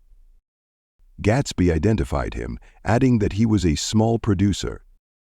"Well, I liked him anyhow." "I'd a little rather not be the polo player," said Tom pleasantly. "I'd rather look at all these famous people in oblivion." Daisy and Gatsby danced. I remember being surprised by his graceful, conservative foxtrot. I had never seen him dance before. Then they sauntered over to my house and sat on the steps for half an hour, while at her request I remained watchfully in the garden. "In case there's a fire or a flood," she explained, "or any act of God." Tom appeared from his oblivion as we were sitting down to supper together. "Do you mind if I eat with some people over here?" he said. "A fellow's getting off some funny stuff." "Go ahead," answered Daisy genially. "And if you want to take down any addresses, here's my little gold pencil." She looked around after a moment and told me the girl was common but pretty, and I knew that except for the half hour she'd been alone with Gatsby, she wasn't having a good time. We were at a particularly tipsy table. That was my fault. Gatsby had been called to the phone, and I had enjoyed these same people only 2 weeks before. But what had amused me then turned septic on the air now. "How do you feel, Miss Baedeker?" The girl addressed was trying unsuccessfully to slump against my shoulder. At this inquiry, she sat up and opened her eyes. A massive and lethargic woman, who had been urging Daisy to play golf with her at the local club tomorrow, spoke in Miss Baedeker's defense. "Oh, she's all right now. When she's had 5 or 6 cocktails, she always starts screaming like that. I tell her she ought to leave it alone." "I do leave it alone," affirmed the accused hollowly. "We heard you yelling, so I said to Doc Civet here, 'There's somebody that needs your help, Doc.'" "She's much obliged, I'm sure," said another friend, "without gratitude. But you got her dress all wet when you stuck her head in the pool." "Anything I hate is to get my head stuck in a pool," mumbled Miss Baedeker. "They almost drowned me once over in New Jersey." "Then you ought to leave it alone," countered Dr. Civet. "Speak for yourself," cried Miss Baedeker violently. "Your hand shakes. I wouldn't let you operate on me." It was like that. Almost the last thing I remember was standing with Daisy and watching the moving picture director and his star. They were still under the white plum tree, and their faces were touching, except for a pale, thin ray of moonlight between. It occurred to me that he had been very slowly bending toward her all evening to attain this proximity, and even while I watched, I saw him stoop one ultimate degree and kiss at her cheek. "I like her," said Daisy. "I think she's lovely." But the rest offended her, and inarguably because it wasn't a gesture but an emotion. She was appalled by West Egg, this unprecedented place that Broadway had begotten upon a Long Island fishing village. Appalled by its raw vigor that chafed under the old euphemisms, and by the too obtrusive fate that herded its inhabitants along a shortcut from nothing to nothing. She saw something awful in the very simplicity she failed to understand. I sat on the front steps with them while they waited for their car. It was dark here in front. Only the bright door sent 10 square feet of light volleying out into the soft black morning. Sometimes a shadow moved against a dressing room blind above, gave way to another shadow, an indefinite procession of shadows who rouged and powdered in an invisible glass. "Who is this Gatsby, anyhow?" demanded Tom suddenly. "Some big bootlegger?" "Where'd you hear that?" I inquired. "I didn't hear it. I imagined it. A lot of these newly rich people are just big bootleggers, you know." "Neat Gatsby," I said shortly. He was silent for a moment. The pebbles of the drive crunched under his feet. Well, he certainly must have strained himself to get this menagerie together. A breeze stirred the gray haze of Daisy's fur collar. "At least they are more interesting than the people we know," she said with an effort. "You didn't look so interested." "Well, I was." Tom laughed and turned to me. "Did you notice Daisy's face when that girl asked her to put her under a cold shower?"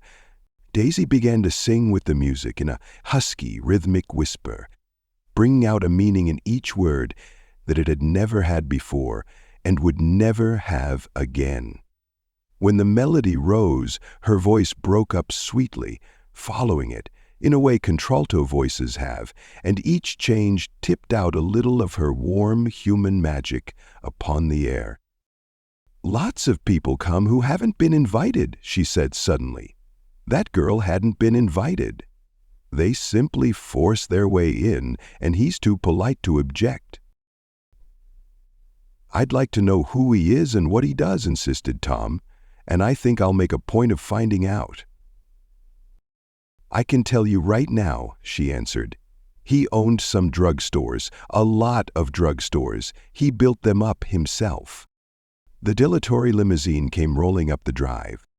"Good night, Nick," said Daisy. Her glance left me and sought the lighted top of the steps, where 3 o'clock in the morning, a neat, sad little waltz of that year, was drifting out the open door. After all, in the very casualness of Gatsby's party, there were romantic possibilities totally absent from her world. What was it up there in the song that seemed to be calling her back inside?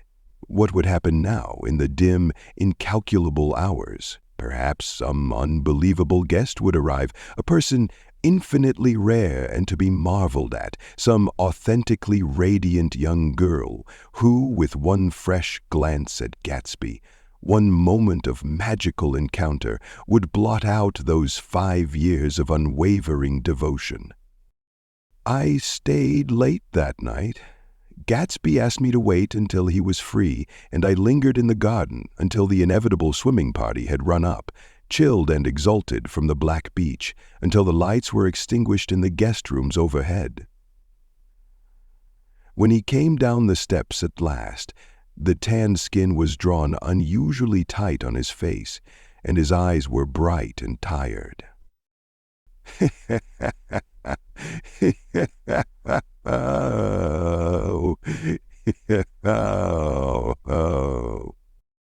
Of course she did.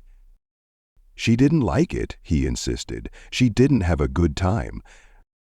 He was silent, and I guessed at his unutterable depression. I feel far away from her, he said. It's hard to make her understand. You mean about the dance? The dance? He dismissed all the dances he had given with a snap of his fingers. Old sport, the dance is unimportant. He wanted nothing less of Daisy than that she should go to Tom and say, I never loved you. After she had obliterated 4 years with that sentence, they could decide upon the more practical measures to be taken. One of them was that, after she was free, they were to go back to Louisville and be married from her house, just as if it were 5 years ago. And she doesn't understand, he said.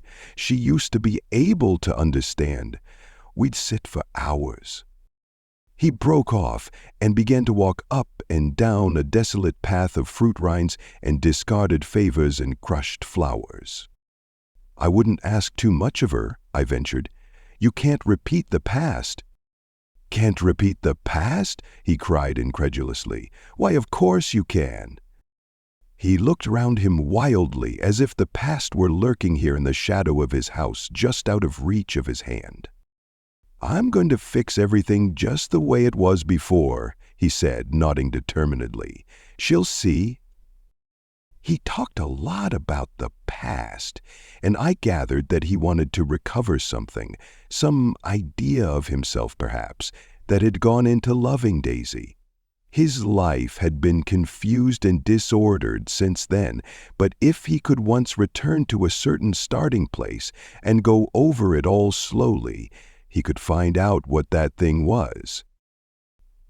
One autumn night, 5 years before, they had been walking down the street when the leaves were falling, and they came to a place where there were no trees and the sidewalk was white with moonlight. They stopped here and turned toward each other. Now it was a cool night, with that mysterious excitement in it which comes at the 2 changes of the year. The quiet lights in the houses were humming out into the darkness, and there was a stir and bustle among the stars. Out of the corner of his eye, Gatsby saw that the blocks of the sidewalks really formed a ladder and mounted to a secret place above the trees. He could climb to it. He could, if he climbed alone. And once there, he could suck on the pap of life, gulp down the incomparable milk of wonder. His heart beat faster as Daisy's white face came up to his own. He knew that when he kissed this girl and forever wed his unutterable visions to her perishable breath, his mind would never romp again like the mind of God. So he waited, listening for a moment longer to the tuning fork that had been struck upon a star. Then he kissed her. At his lips' touch she blossomed for him like a flower, and the incarnation was complete. Through all he said, even through his appalling sentimentality, I was reminded of something, an elusive rhythm, a fragment of lost words that I had heard somewhere a long time ago. For a moment a phrase tried to take shape in my mouth, and my lips parted like a dumb man's, as though there was more struggling upon them than a wisp of startled air. But they made no sound, and what I had almost remembered was uncommunicable forever. Chapter 7. It was when curiosity about Gatsby was at its highest that the lights in his house failed to go on one Saturday night, and, as obscurely as it had begun, his career as Trimalchio was over. Only gradually did I become aware that the automobiles which turned expectantly into his drive stayed for just a minute and then drove sulkily away. Wondering if he were sick, I went over to find out. An unfamiliar butler with a villainous face squinted at me suspiciously from the door. "Is Mr. Gatsby sick?" "Nope." After a pause, he added, "Sir," in a dilatory, grudging way. I hadn't seen him around, and I was rather worried. "Tell him Mr. Carraway came over." "Who?" he demanded rudely. "Carraway." "Carraway. All right, I'll tell him."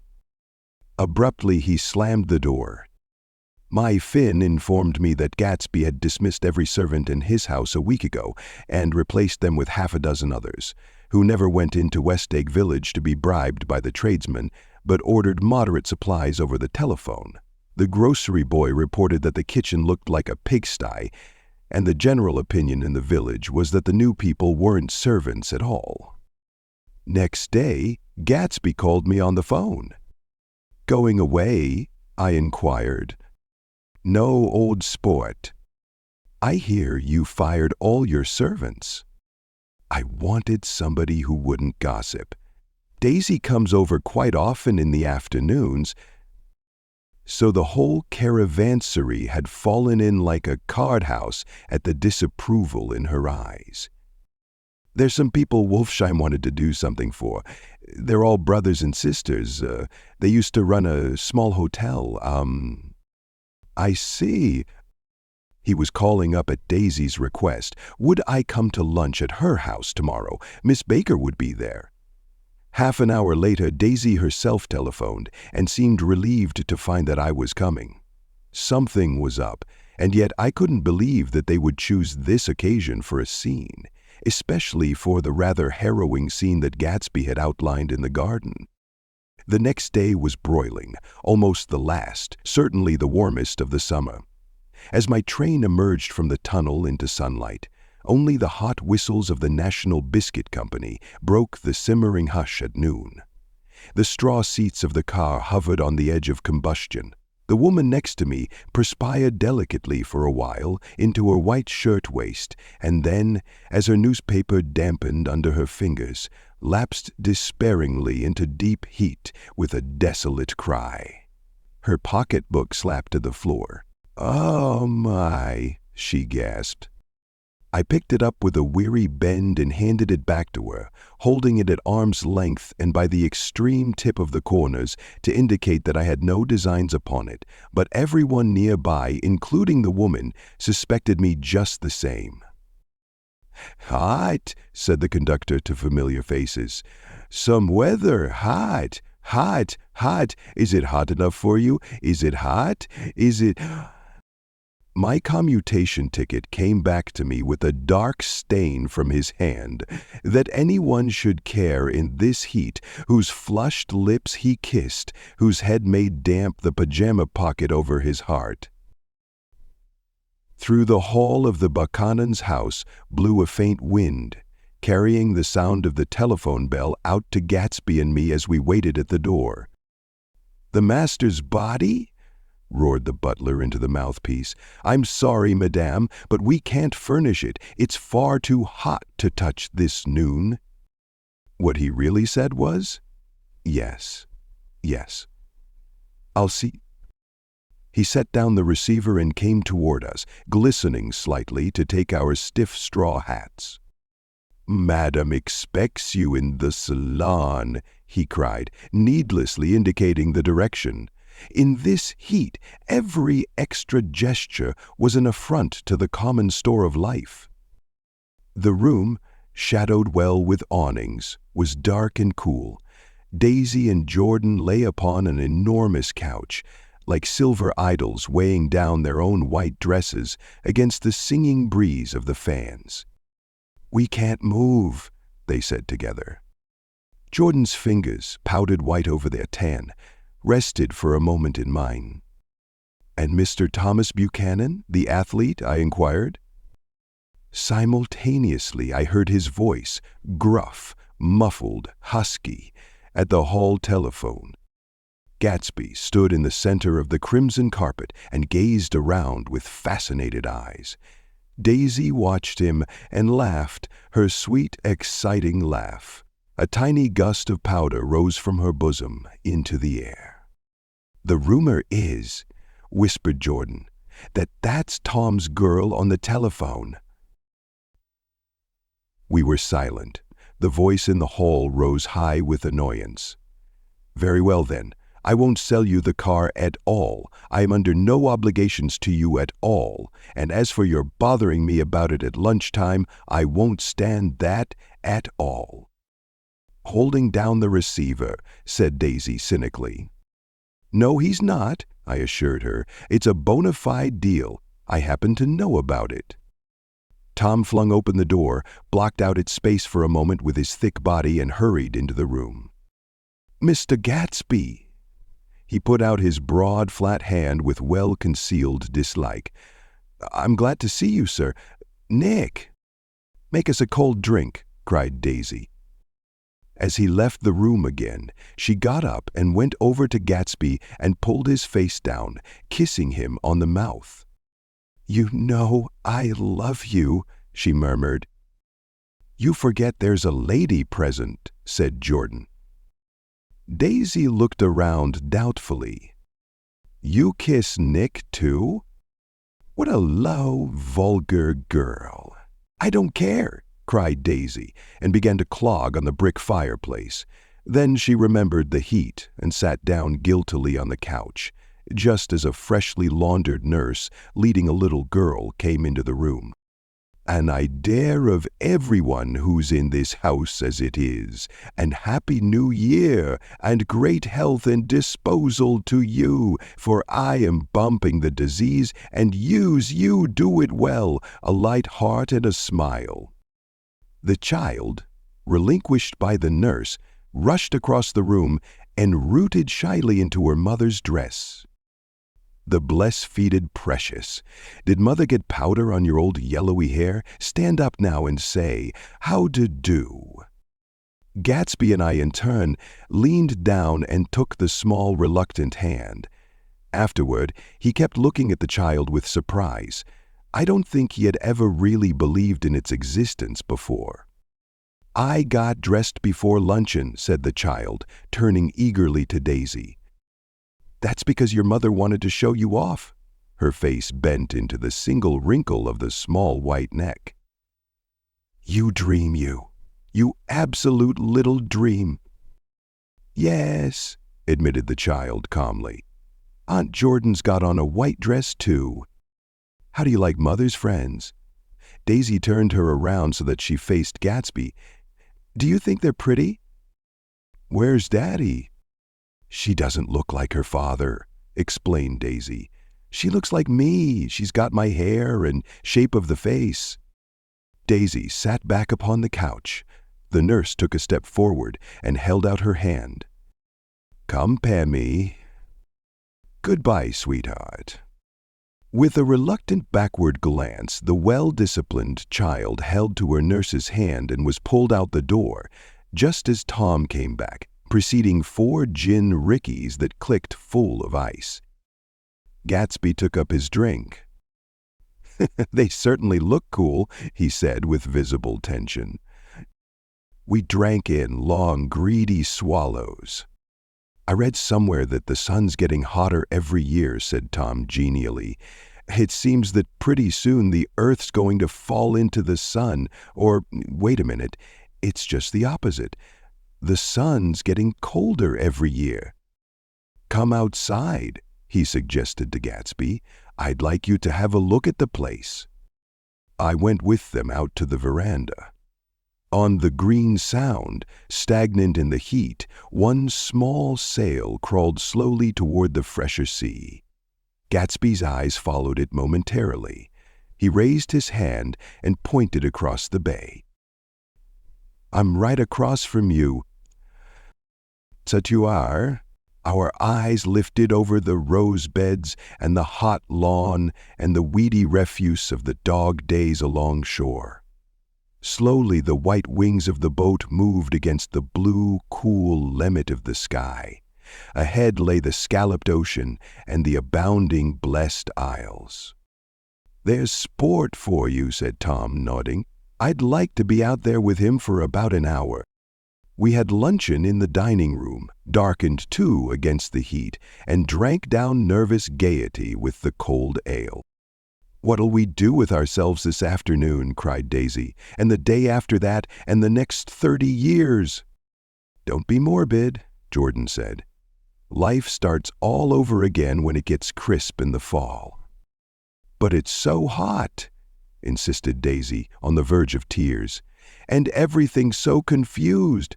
Let's all go to town. Her voice struggled on through the heat, beating against it, molding its senselessness into forms. "I've heard of making a garage out of a stable," Tom was saying to Gatsby, "but I'm the first man who ever made a stable out of a garage." "Who wants to go to town?" demanded Daisy insistently. Gatsby's eyes floated toward her. "Ah," she cried, "you look so cool." Their eyes met, and they stared together at each other, alone in space. With an effort, she glanced down at the table. "You always look so cool," she repeated. She had told him that she loved him, and Tom Buchanan saw. He was astounded. His mouth opened a little, and he looked at Gatsby and then back at Daisy, as if he had just recognized her as someone he knew a long time ago. "You resemble the advertisement of the man," she went on innocently. "You know the advertisement of the man." "All right," broke in Tom quickly. "I'm perfectly willing to go to town. Come on." "We're all going to town?" He got up, his eyes still flashing between Gatsby and his wife. No one moved. "Come on." His temper cracked a little. "What's the matter, anyhow? If we're going to town, let's start." His hand, trembling with his effort at self-retrieve, bore to his lips the last of his glass of ale. Daisy's voice got us to our feet and out onto the blazing gravel drive. "Are we just going to go?" she objected. "Like this? Aren't we going to let anyone smoke a cigarette first?" Everybody smoked all through lunch. "Oh, let's have fun," she begged him. "It's too hot to fuss." He didn't answer. "Have it your own way," she said. "Come on, Jordan." They went upstairs to get ready, while we three men stood there shuffling the hot pebbles with our feet. A silver curve of the moon hovered already in the western sky. Gatsby started to speak, changed his mind, but not before Tom wheeled and faced him expectantly. "Have you got your stables here?" asked Gatsby with an effort. "About a quarter of a mile down the road." "Oh." A pause. "I don't see the idea of going to town," broke out Tom savagely.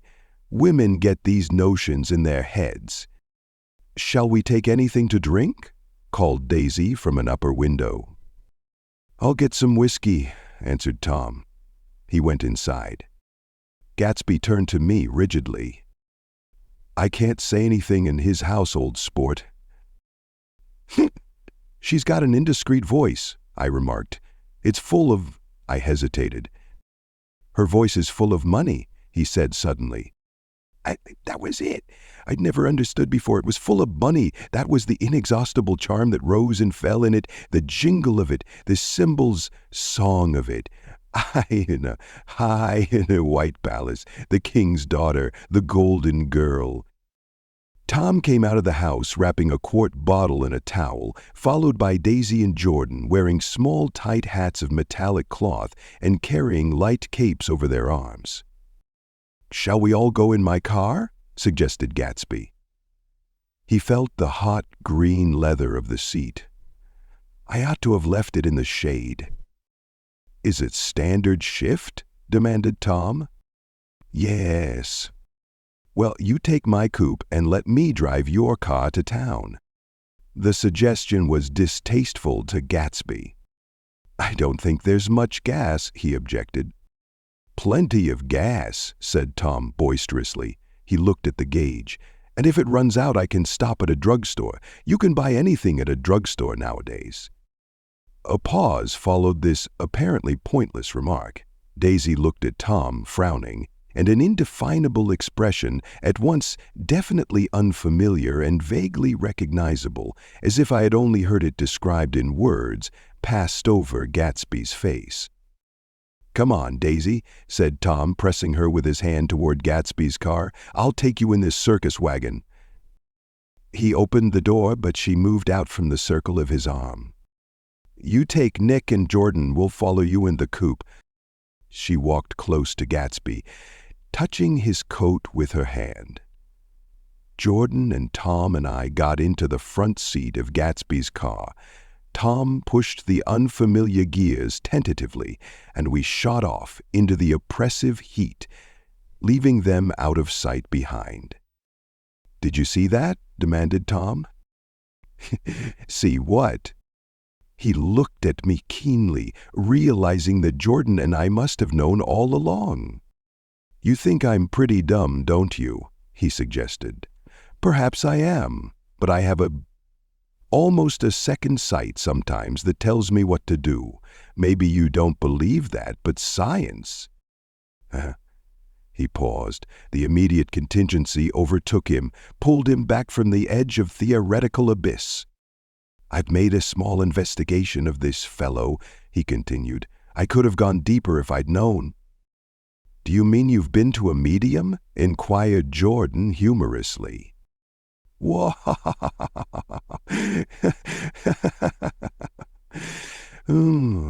Confused, he stared at us as we laughed. "A medium?" "About Gatsby." "About Gatsby? No, I haven't. I said I'd been making a small investigation of his past." "And you found he was an Oxford man," said Jordan helpfully. "An Oxford man?" He was incredulous, like hell he is. He wears a pink suit. "Nevertheless, he's an Oxford man." "Oxford, New Mexico," snorted Tom contemptuously. "Or something like that." "Listen, Tom, if you're such a snob, why did you invite him to lunch?" demanded Jordan crossly. "Daisy invited him. She knew him before we were married. God knows where." We were all irritable now with the fading ale, and aware of it, we drove for a while in silence. Then, as Dr. T.J. Eckelberg's faded eyes came into sight down the road, I remembered Gatsby's caution about gasoline. "We've got enough to get us to town," said Tom. "But there's a garage right here," objected Jordan. "I don't want to get stalled in this baking heat." Tom threw on both brakes impatiently, and we slid to an abrupt, dusty stop under Wilson's sign. After a moment, the proprietor emerged from the interior of his establishment and gazed hollow-eyed at the car. "Let's have some gas," cried Tom roughly. "What do you think we stopped for? To admire the view?" "I'm sick," said Wilson without moving. "Been sick all day." "What's the matter?" "I'm all run down." "Well, shall I help myself?" Tom demanded. "You sounded well enough on the phone." With an effort, Wilson left the shade in support of the doorway and, breathing hard, unscrewed the cap of the tank. In the sunlight, his face was green. "I didn't mean to interrupt your lunch," he said, "but I need money pretty bad, and I was wondering what you were going to do with your old car." "How do you like this one?" inquired Tom. "I bought it last week." "It's a nice yellow one," said Wilson, as he strained at the handle. "Like to buy it?" "Big chance," Wilson smiled faintly. "No, but I could make some money on the other." "What do you want money for all of a sudden?" "I've been here too long. I want to get away. My wife and I want to go west." "Your wife does?" exclaimed Tom, startled. "She's been talking about it for 10 years. He rested for a moment against the pump, shading his eyes. "And now she's going. Whether she wants to or not, I'm going to get her away." The coupe flashed by us with a flurry of dust and the flurry of a waving hand. "What do I owe you?" demanded Tom harshly. "I just got wised up to something funny the last 2 days," remarked Wilson. "That's why I want to get away. That's why I've been bothering you about the car." "What do I owe you?" $1.20. The relentless beating heat was beginning to confuse me, and I had a bad moment there before I realized that so far his suspicions hadn't alighted on Tom. He had discovered that Myrtle had some sort of life apart from him in another world, and the shock had made him physically sick.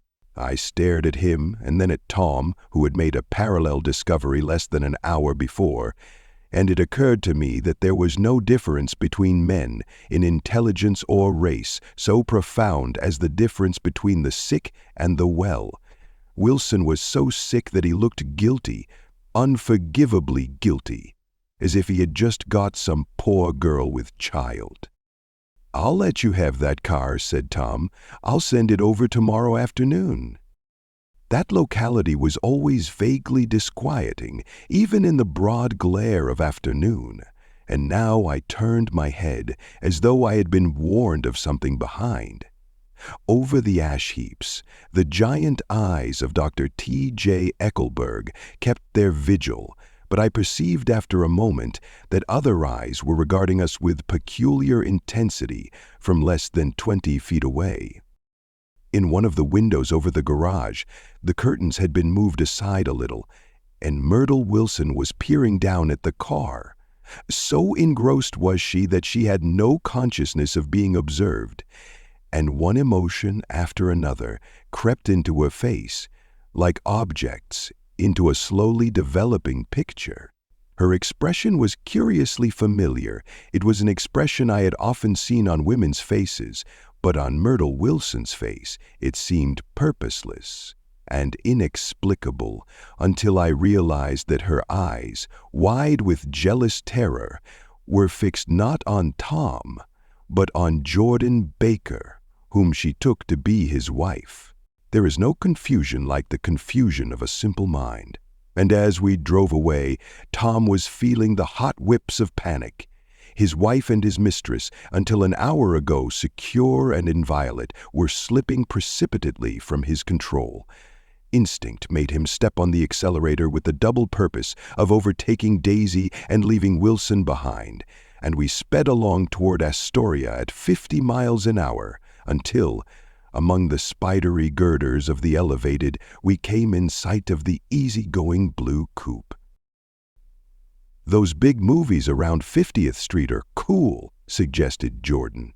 "I love New York on summer afternoons when everyone's away. There's something very sensuous about it. Overripe, as if all sorts of funny fruits were going to fall into your hands." The word sensuous had the effect of further disquieting Tom, but before he could invent a protest, the coupe came to a stop, and Daisy signaled us to draw up alongside. "Where are we going?" she cried. "How about the movies?" "It's so hot," she complained. "You go. We'll ride around and meet you after." With an effort, her wit rose faintly. "We'll meet you on some corner. I'll be the man smoking 2 cigarettes. "We can't argue about it here," Tom said impatiently as a truck gave out a cursing whistle behind us. "You follow me to the south side of Central Park, in front of the plaza."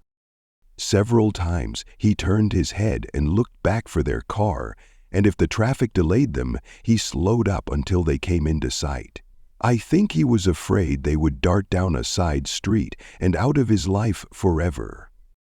But they didn't, and we all took the less explicable step of engaging the parlor of a suite in the Plaza Hotel. The prolonged and tumultuous argument that ended by herding us into that room eludes me, though I have a sharp physical memory that in the course of it my underwear kept climbing like a damp snake around my legs, and intermittent beads of sweat raced cool across my back. The notion originated with Daisy's suggestion that we hire 5 bathrooms and take cold baths, and then assumed more tangible form as a place to have a mint guestage, deliberately offensive. Each of us said over and over that it was a crazy idea. We all talked at once to a baffled clerk and thought, or pretended to think, that we were being very funny. The room was large and stifling, and, though it was already 4 o'clock, opening the windows admitted only a gust of hot shrubbery from the park. Daisy went to the mirror and stood with her back to us, fixing her hair. "It's a swell suite," whispered Jordan respectfully, and everyone laughed. Open another window, commanded Daisy without turning around. There aren't any more. Well, we'd better telephone for an axe. The thing to do is to forget about the heat, said Tom impatiently. You make it 10 times worse by crabbing about it. He unrolled the bottle of whiskey from the towel and put it on the table. Well, not let her alone, old sport, remarked Gatsby. You're the one that wanted to come to town. There was a moment of silence. The telephone book slipped from its nail and splashed to the floor, whereupon Jordan whispered, "Excuse me." But this time, no one laughed. "I'll pick it up," I offered.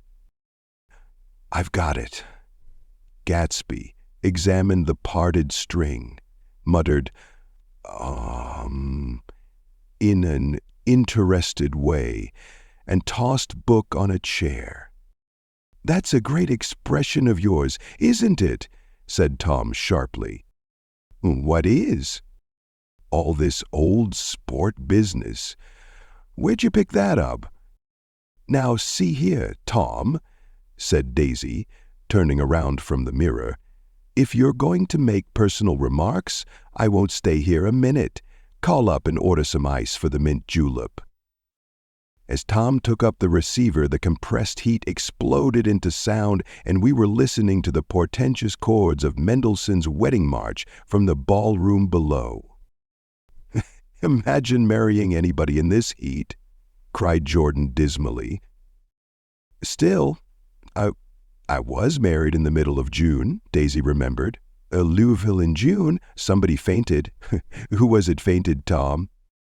"I'm not giving a shit about that stuff," he answered shortly. "A man named Biloxi." "Biloxi?" "And he made boxes." "That's a fact." "And he was from Biloxi, Tennessee." "They carried him into my house," appended Jordan, "because we lived just 2 doors from the church, and he stayed 3 weeks until Daddy told him he had to get out. The day after he left, Daddy died." After a moment, she added, as if she might have sounded irreverent, "There wasn't any connection." "I used to know a Bill Biloxi from Memphis," I remarked. "Well, he was an expat and he had traveled much, so I didn't know that he was an expat, but I knew his cousin. I knew his whole family history before he left." The music had died down as the ceremony began, and now a long cheer floated in at the window, followed by intermittent cries of "Yay! Yay! Yay!" and finally by a burst of jazz as the dancing began. "We're getting old," said Daisy. "If we were young, we'd rise and dance." "Remember Biloxi," Jordan warned her.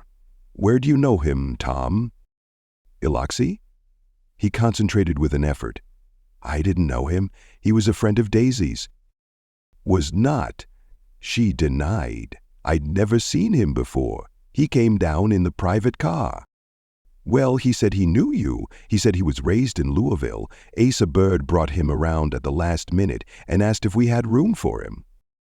Jordan smiled. "Was probably bumming his way home. He told me he was president of your class at Yale." Tom and I looked at each other blankly. "Loxy? First place, we didn't have any president." Gatsby's foot beat a short, restless tattoo, and Tom eyed him suddenly. "By the way, Mr. Gatsby, I understand you're an Oxford man." "Need exactly." "Oh, yes, I understand you went to Oxford." "Yes, I went there." A pause. Then Tom's voice, incredulous and insulting. "You must have gone there about the time Biloxi went to New Haven." Another pause. A waiter knocked and came in with crushed mint and ice, but the silence was unbroken by his "thank you" and the soft closing of the door. This tremendous detail was to be cleared up at last. "I told you I went there," said Gatsby. "I heard you, but I'd like to know when." It was in 1990, and I only stayed 5 months.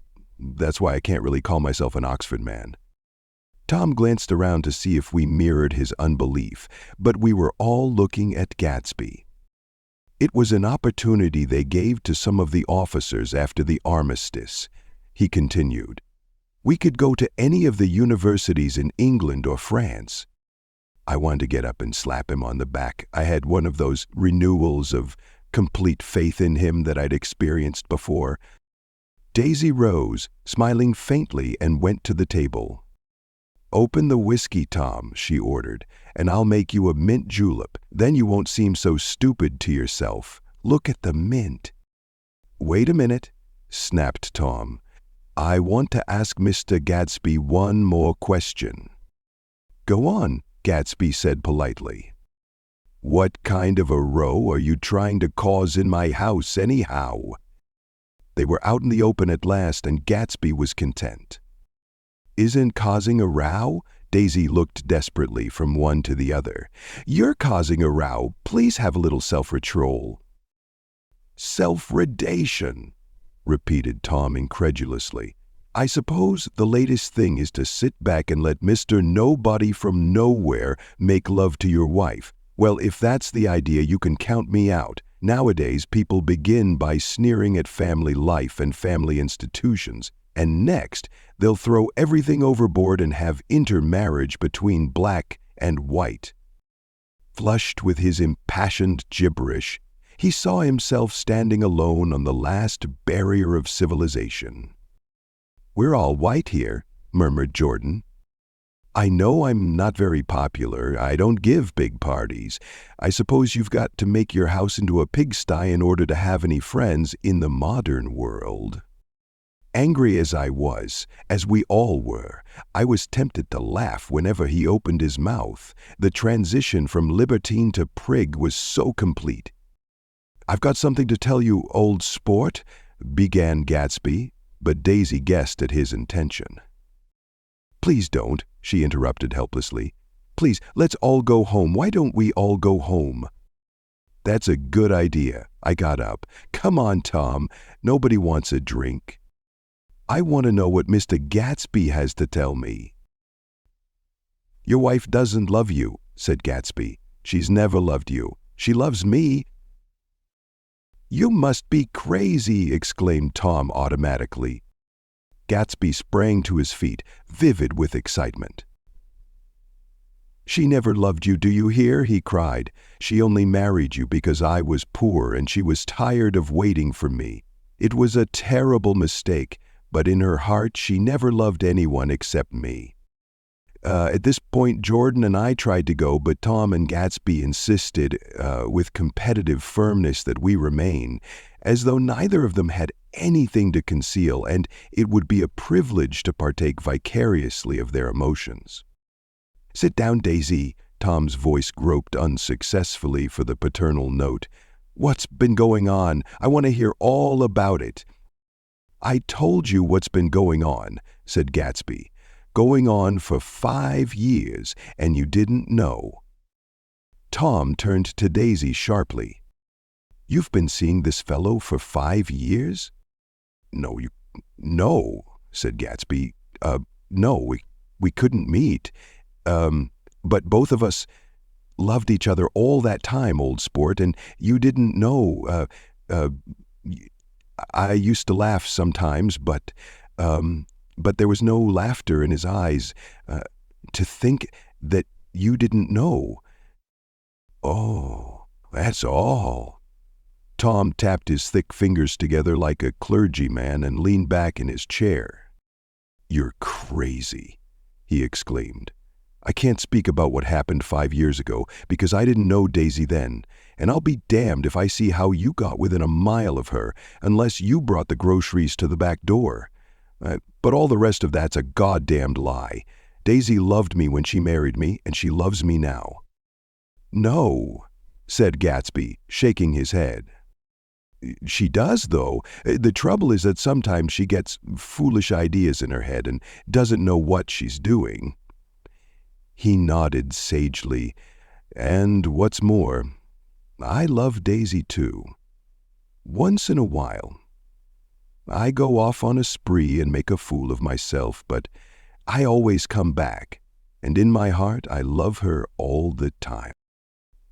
"You're revolting," said Daisy. She turned to me, and her voice, dropping an octave lower, filled the room with thrilling scorn. "Do you know why we left Chicago? I'm surprised that they didn't treat you to the story of that little spree." Gatsby walked over and stood beside her. "Daisy, that's all over now," he said earnestly. "It doesn't matter anymore. Just tell him the truth, that you never loved him, and it's all wiped out forever." She looked at him blindly. "Why, how could I love him, possibly?" "You never loved him." She hesitated. Her eyes fell on Jordan and me with a sort of appeal, as though she realized at last what she was doing, and as though she had never, all along, intended doing anything at all. But it was done now. It was too late. "I never loved him," she said, with perceptible reluctance. "Not a Capivillani?" demanded Tom suddenly. No. From the ballroom beneath, muffled and suffocating chords were drifting up on hot waves of air. "Not day I carried you down from the punch bowl to keep your shoes dry." There was a husky tenderness in his tone. "Daisy, please don't." Her voice was cold, but the rancor was gone from it. She looked at Gatsby. "There, Jay," she said, but her hand, as she tried to light a cigarette, was trembling. Suddenly she threw the cigarette and the burning match on the carpet. "Oh, you want too much," she cried to Gatsby. "I love you now. Isn't that enough? I can't help what's past," she began to sob helplessly. "I did love him once, but I loved you too." Gatsby's eyes opened and closed. "You loved me too?" he repeated. "Even that's a lie," said Tom savagely. "She didn't know you were alive. Why, there's things between Daisy and me that you'll never know, things that neither of us can ever forget." The words seemed to bite physically into Gatsby.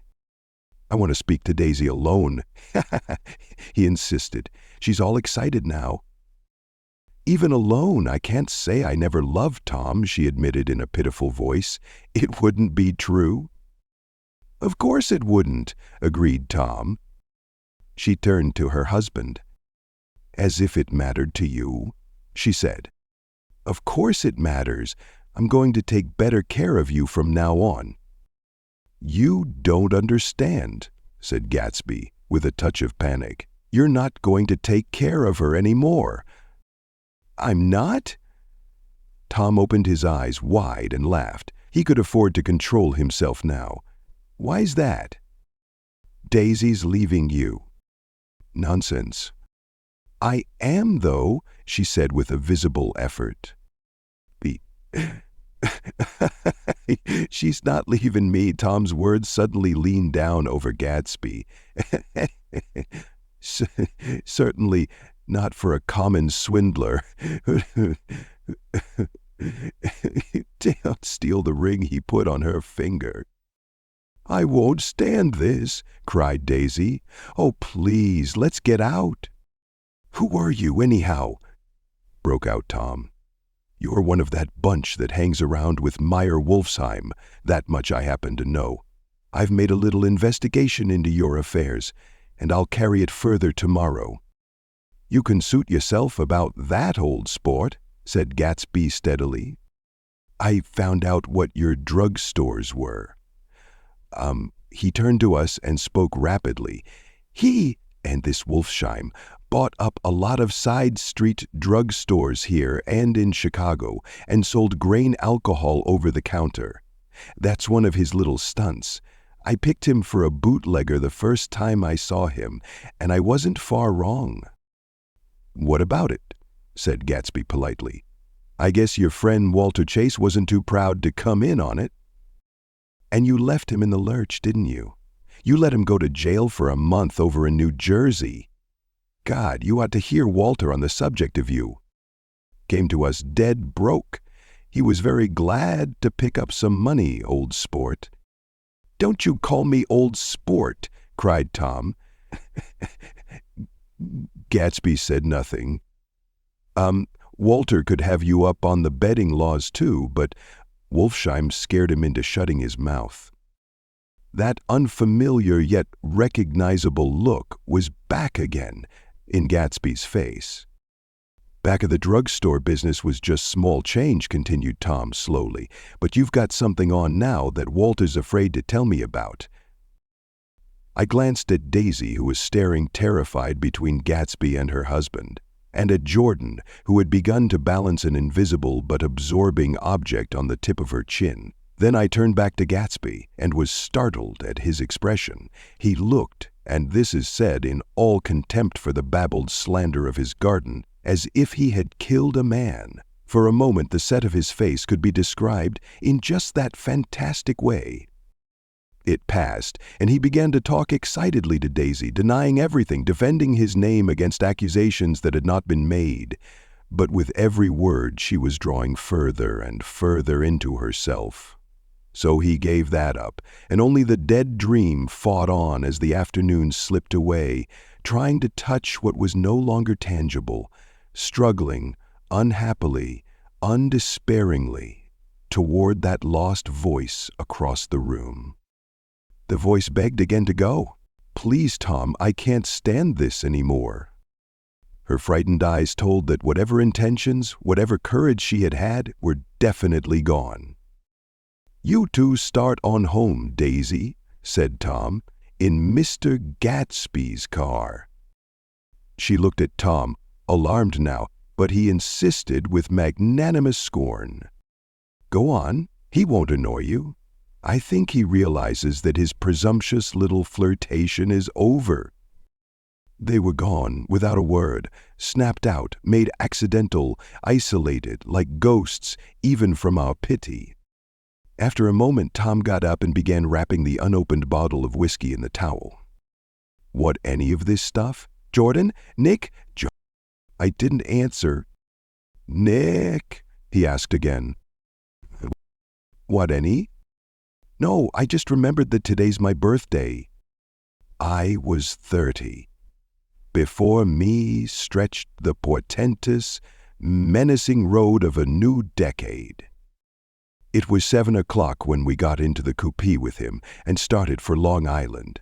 Tom talked incessantly, exulting and laughing, but his voice was as remote from Jordan and me as the foreign clamor on the sidewalk or the tumult of the elevated overhead. Human sympathy has its limits, and we were content to let all their tragic arguments fade with the city lights behind. 30, the promise of a decade of loneliness, a thinning list of single men to know, a thinning briefcase of enthusiasm, thinning hair. But there was Jordan beside me, who, unlike Daisy, was too wise ever to carry well-forgotten dreams from age to age. As we passed over the dark bridge, her wan face fell lazily against my coat's shoulder, and the formidable stroke of 30 died away with the reassuring pressure of her hand. So we drove on toward death through the cooling twilight. The young Greek Michaelis, who ran the coffee joint beside the ash heaps, was the principal witness at the inquest. He had slept through the heat until after 5, when he strolled over to the garage and found George Wilson sick in his office, really sick, pale as his own pale hair, and shaking all over.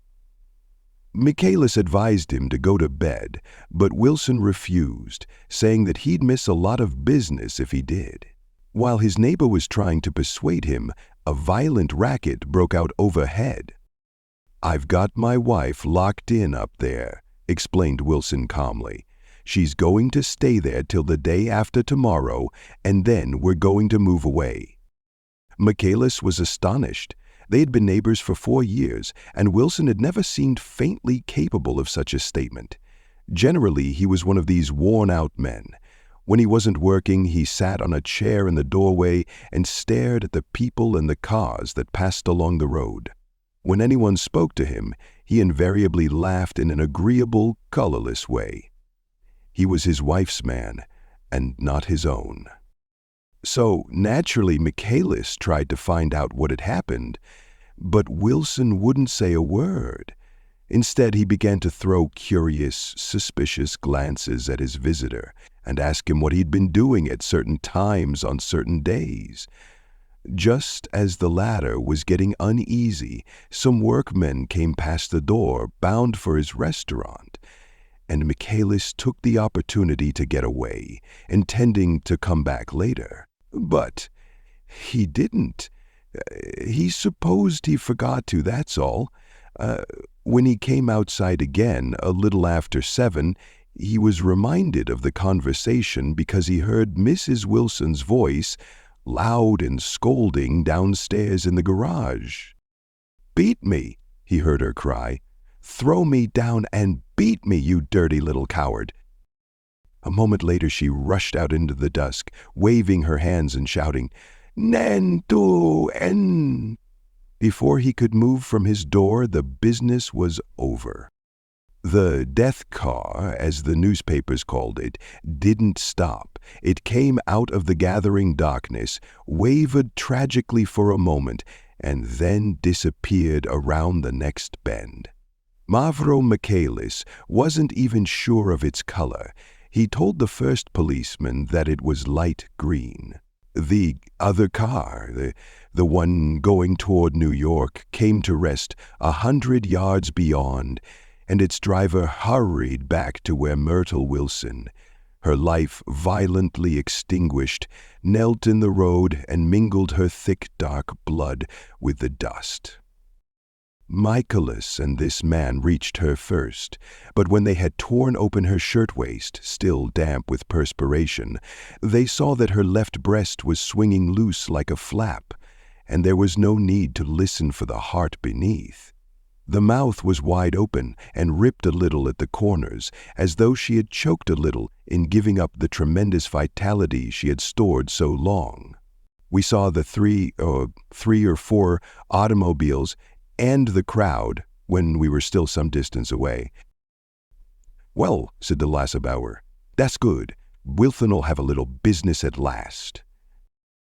He slowed down, but still without any intention of stopping, until, as we came nearer, the hushed, intent faces of the people at the garage door made him automatically put on the brakes. "We'll take a look," he said doubtfully, "just a look." I became aware now of a hollow, wailing sound which issued incessantly from the garage, a sound which, as we got out of the coupe and walked toward the door, resolved itself into the words, "Oh my God," uttered over and over in a gasping moan. "There's some bad trouble here," said Tom excitedly. He reached up on tiptoes and peered over a circle of heads into the garage, which was lit only by a yellow light and a swinging metal basket overhead. Then he made a harsh sound in his throat, and with a violent thrusting movement of his powerful arms, pushed his way through. The circle closed up again with a running murmur of expostulation. It was a minute before I could see anything at all. Then new arrivals deranged the line, and Jordan and I were pushed suddenly inside. Myrtle Wilson's body, wrapped in a blanket and then in another blanket as though she suffered from a chill in the hot night, lay on a work table by the wall, and Tom, with his back to us, was bending over it, motionless. Next to him stood a motorcycle policeman, taking down names with much sweat and correction in a little book. At first I couldn't find the source of the high, groaning words that echoed clamorously through the bare garage. Then I saw Wilson standing on the raised threshold of his office, swaying back and forth and holding to the doorposts with both hands. Some man was talking to him in a low voice and attempting from time to time to lay a hand on his shoulder, but Wilson neither heard nor saw.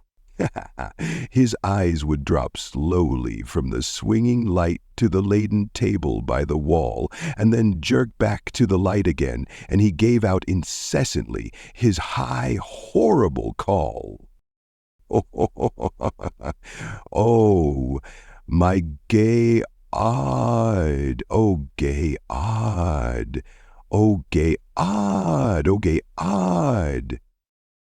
Presently, Tom lifted his head with a jerk, and, after staring around the garage with glazed eyes, addressed a mumbled, incoherent remark to the policeman. The policeman was saying, "No," corrected the man. "Listen to me," muttered Tom fiercely. Said the policeman, "Oh, He looked up as Tom's broad hand fell sharply on his shoulder. "What you want, fella?" "What happened?" "That's what I want to know." "Odo hit her, instinctively killed." "Instantly killed," repeated Tom, staring. "She ran out on a road. Son of a bitch didn't even stop us car." "There was 2 cars," said Michaelis. "One coming, one going, see?" "Going where?" asked the policeman keenly. "Go on each way. Well, she—" His hand rose toward the blankets but stopped halfway and fell to his side. "She ran out there, and the one coming from New York knocked right into her, going 30 or 40 miles an hour." "What's the name of this place here?" demanded the officer. "It hasn't gotten any name." A pale, well-dressed Negro stepped near. "It was a yellow car," he said. "Big yellow car. New." "See the accident?" asked the policeman. "No, but the car passed me down the road. Going faster than 40. Going 50, 60. Come here and let's have your name. Look out now. I want to get his name." Some words of this conversation must have reached Wilson, swaying in the office door, for suddenly a new theme found voice among his grasping cries. "You don't have to tell me what kind of car it was. I know what kind of car it was." Watching Tom, I saw the wad of muscle back of his shoulder tighten under his coat.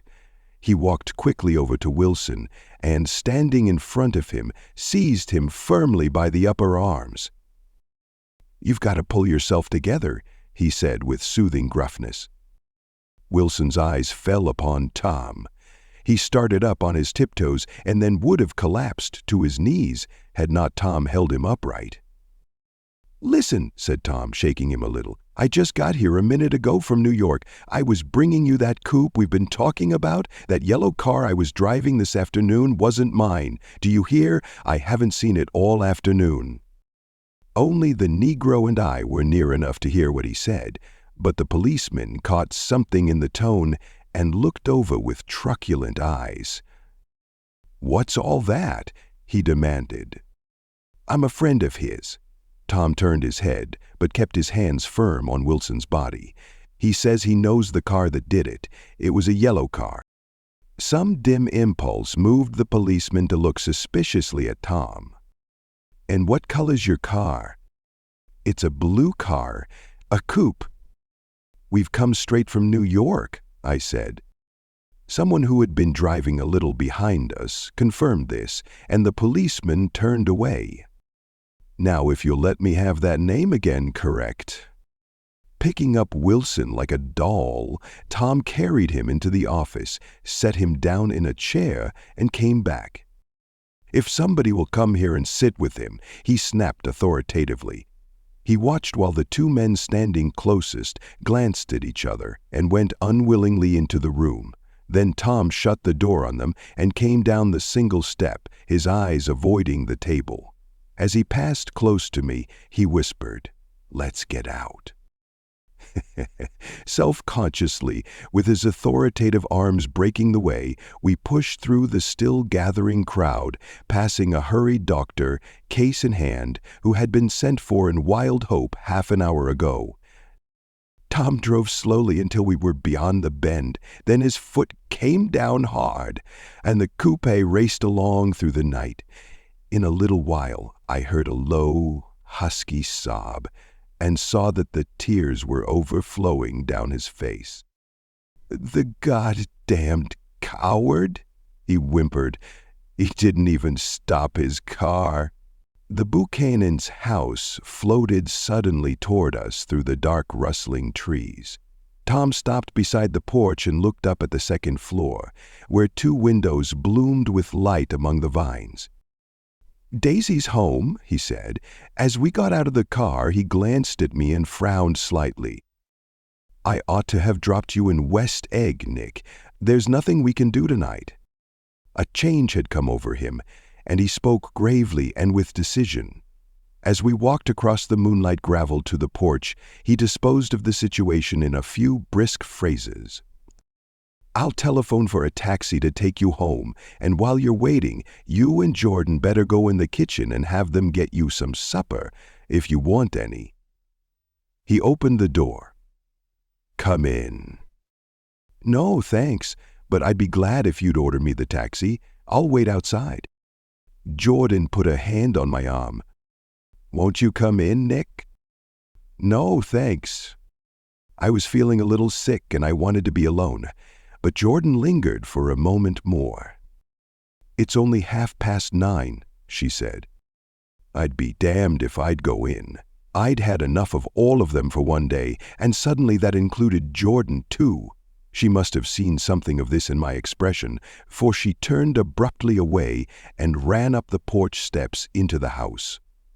I sat down for a few minutes with my head in my hands until I heard the phone taken up inside and the butler's voice calling a taxi. Then I walked slowly down the drive away from the house, intending to wait by the gate. I hadn't gone 20 yards when I heard my name, and Gatsby stepped from between 2 bushes into the path. I must have felt pretty weird by that time, because I could think of nothing except the luminosity of his pink suit under the moon. "What are you doing?" I inquired. "Just standing here, old sport." Somehow, that seemed a despicable occupation. For all I knew, he was going to rob the house in a moment. I wouldn't have been surprised to see sinister faces, the faces of Wolfine's people, behind him in the dark shrubbery. "Did you see any trouble on the road?" he asked after a minute. "Yes." He hesitated. "Was she killed?" "Yes. I thought so. I told Daisy I thought so. It's better that the shock should all come at once. She stood it pretty well." He spoke as if Daisy's reaction was the only thing that mattered. "I got to West Egg by a side road," he went on, "and left the car in my garage. I don't think anybody saw us, but of course I can't be sure." I disliked him so much by this time that I didn't find it necessary to tell him he was wrong. "Who was the woman?" he inquired. "Her name was Wilson. Her husband owns the garage. How the devil did it happen?" "Well, I tried to swing the wheel."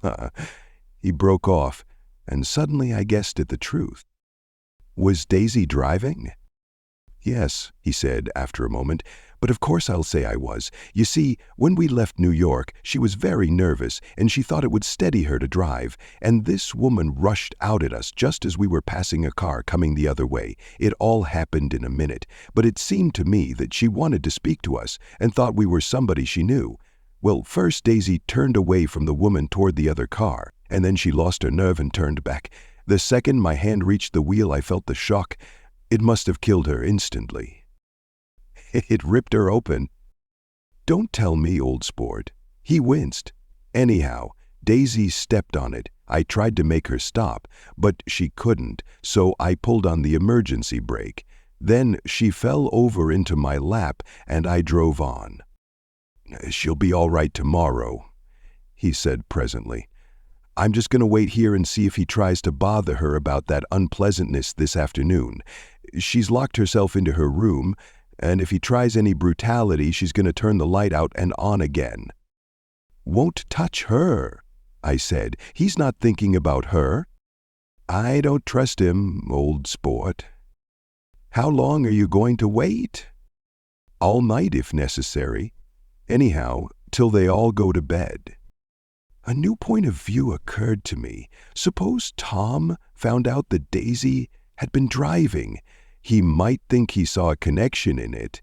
He might think anything. I looked at the house. There were 2 or 3 bright windows downstairs, and the pink glow from Daisy's room on the ground floor. "You wait here," I said. "I'll see if there's any sign of a commotion." I walked back along the border of the lawn, traversed the gravel softly, and tiptoed up the veranda steps. The drawing-room curtains were open, and I saw that the room was empty. Crossing the porch where we had dined that June night 3 months before, I came to a small rectangle of light, which I guessed was the pantry window. The blind was drawn, but I found a rift at the sill. Daisy and Tom were sitting opposite each other at the kitchen table, with a plate of cold fried chicken between them and 2 bottles of ale. He was talking intently across the table at her, and in his earnestness his hand had fallen upon and covered her own. Once in a while, she looked up at him and nodded in agreement. They weren't happy, and neither of them had touched the chicken or the ale, and yet they weren't unhappy either. There was an unmistakable air of natural intimacy about the picture, and anybody would have said that they were conspiring together. As I tiptoed from the porch, I heard my taxi, feeling its way along the dark road toward the house. Gatsby was waiting where I had left him in the drive. "Is it all quiet up there?" he asked anxiously. "Yes, it's all quiet." I hesitated. "You'd better come home and get some sleep." He shook his head. "I want to wait here till Daisy goes to bed. Good night, old sport." He put his hands in his coat pockets and turned back eagerly to his scrutiny of the house, as though my presence marred the sacredness of the vigil. So I walked away and left him standing there in the moonlight, watching over nothing. Chapter 8.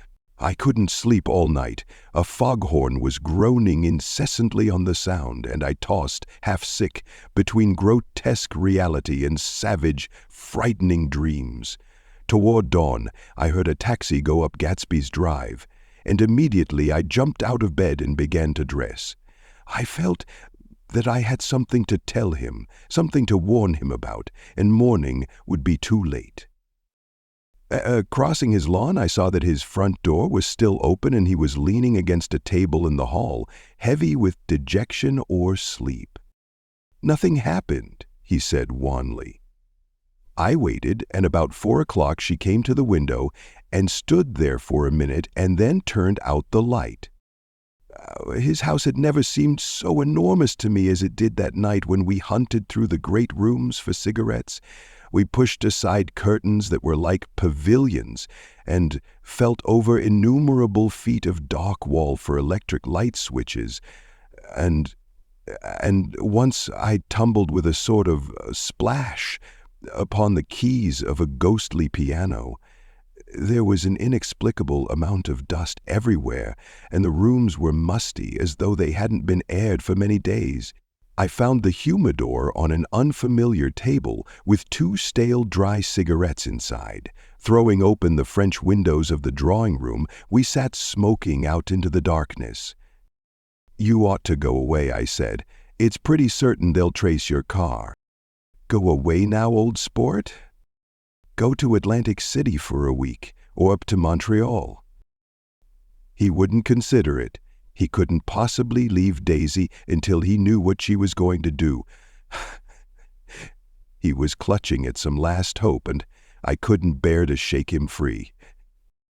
It was this night that he told me the strange story of his youth with Dan Cody.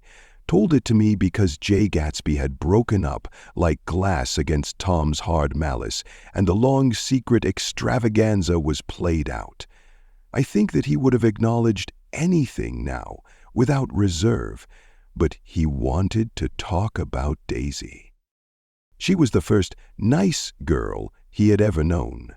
In various unrevealed capacities, he had come in contact with such people, but always with indiscernible barbed wire between. He found her excitingly desirable. He went to her house, at first with other officers from Camp Taylor, then alone. It amazed him. He had never been in such a beautiful house before. But what gave it an air of breathless intensity was that Daisy lived there. It was as casual a thing to her as his tent out at camp was to him. There was a ripe mystery about it, a hint of bedrooms upstairs more beautiful and cool than other bedrooms, of gay and radiant activities taking place through its corridors, and of romances that were not musty and laid away already in lavender, but fresh and breathing and redolent of this year's shining motor cars, and of dances whose flowers were scarcely withered. It excited him, too, that many men had already loved Daisy. It increased her value in his eyes. He felt their presence all about the house, pervading the air with the shades and echoes of still vibrant emotions.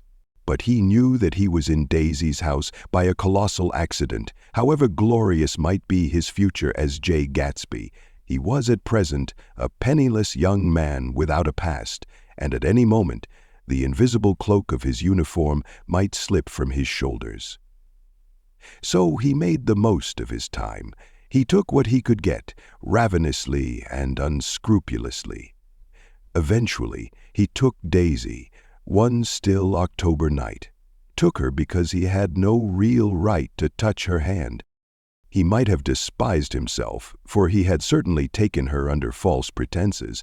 I don't mean that he had traded on his phantom millions, but he had deliberately given Daisy a sense of security. He let her believe that he was a person from much the same strata as herself, that he was fully able to take care of her. As a matter of fact, he had no such facilities. He had no comfortable family standing behind him, and he was liable at the whim of an impersonal government to be blown anywhere about the world. But he didn't despise himself, and it didn't turn out as he had imagined. He had intended probably to take what he could and go, but now he found that he had committed himself to the following of a grail. He knew that Daisy was extraordinary, but he didn't realize just how extraordinary a nice girl could be. She vanished into her rich house, into a rich, full life, leaving Gatsby nothing. He felt married to her, that was all. When they met again, 2 days later, it was Gatsby who was breathless, who was somehow betrayed. Her porch was bright with the bought luxury of starshine. The wicker of the settee squeaked fashionably as she turned toward him, and he kissed her curious and lovely mouth. She had caught a cold, and it made her voice huskier and more charming than ever, and Gatsby was overwhelmingly aware of the youth and mystery that wealth imprisons and preserves, of the freshness of many clothes, and of Daisy, gleaming like silver, safe and proud above the hot struggles of the poor. I can't describe to you how surprised I was to find out I loved her, old sport. I even hoped for a while that she'd throw me over, but she didn't, because she was in love with me too. She thought I knew a lot because I knew different things from her. Well, there I was, way off my ambitions, getting deeper in love every minute, and all of a sudden I didn't care. What was the use of doing great things if I could have a better time telling her what I was going to do?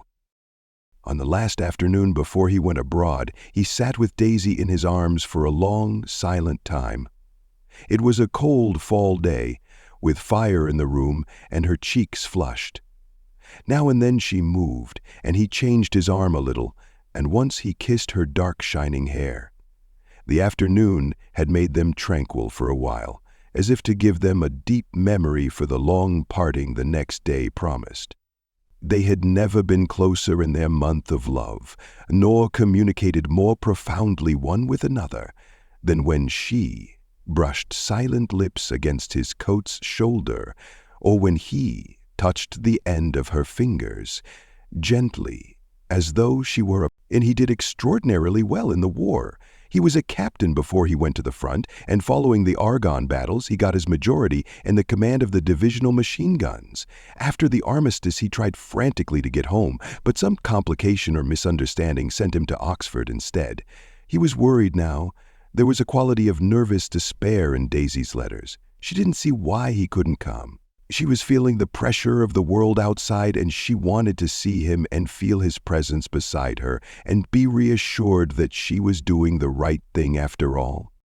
For Daisy was young, and her artificial world was redolent of orchids and pleasant, cheerful snobbery and orchestras which set the rhythm of the year, summing up the sadness and suggestiveness of life in new tunes.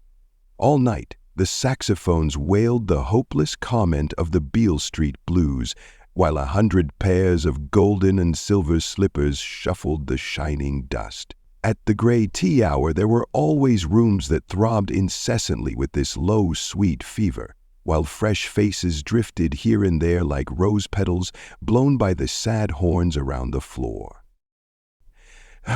Through this twilight universe, Daisy began to move again with the season.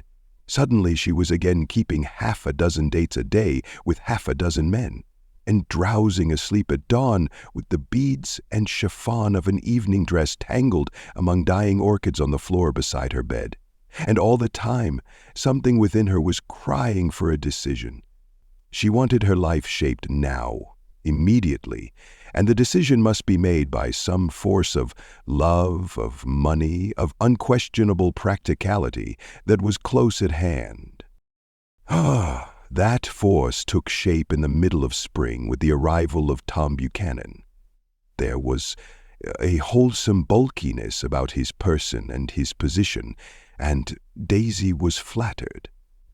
Doubtless, there was a certain struggle and a certain relief. The letter reached Gatsby while he was still at Oxford. It was dawn now on Long Island, and we went about opening the rest of the windows downstairs, filling the house with gray-turning, gold-turning light. The shadow of a tree fell brutally across the dew, and ghostly birds began to sing among the blue leaves. There was a slow, pleasant movement in the air, scarcely a wind, promising a cool, lovely day.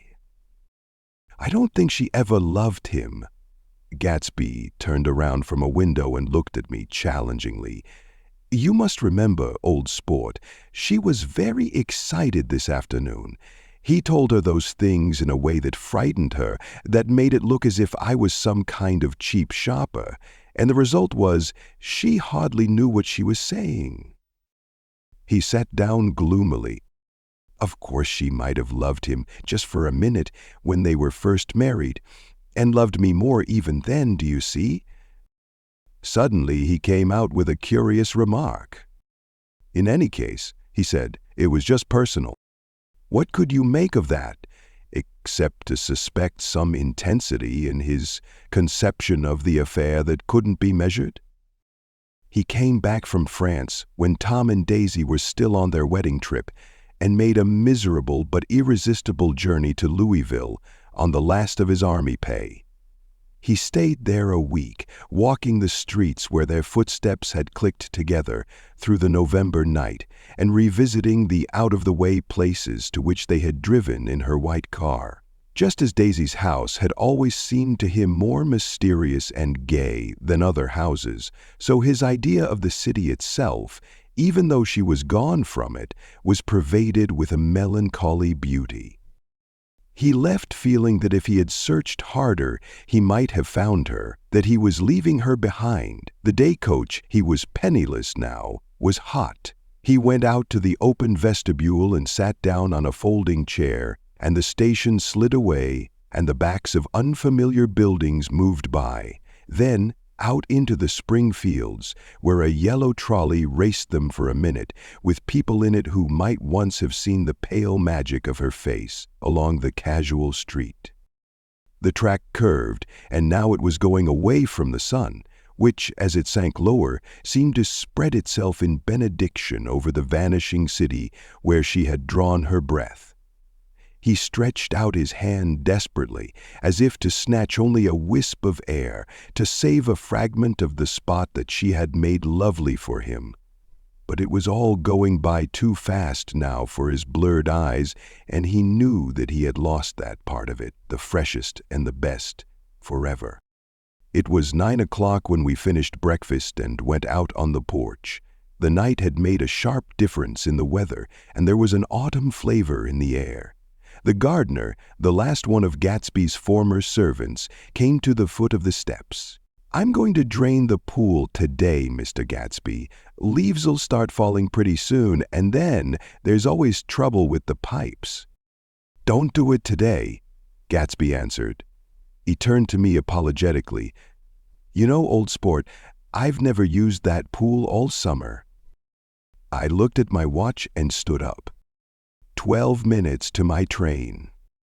I didn't want to go to the city. I wasn't worth a decent stroke of work, but it was more than that. I didn't want to leave Gatsby.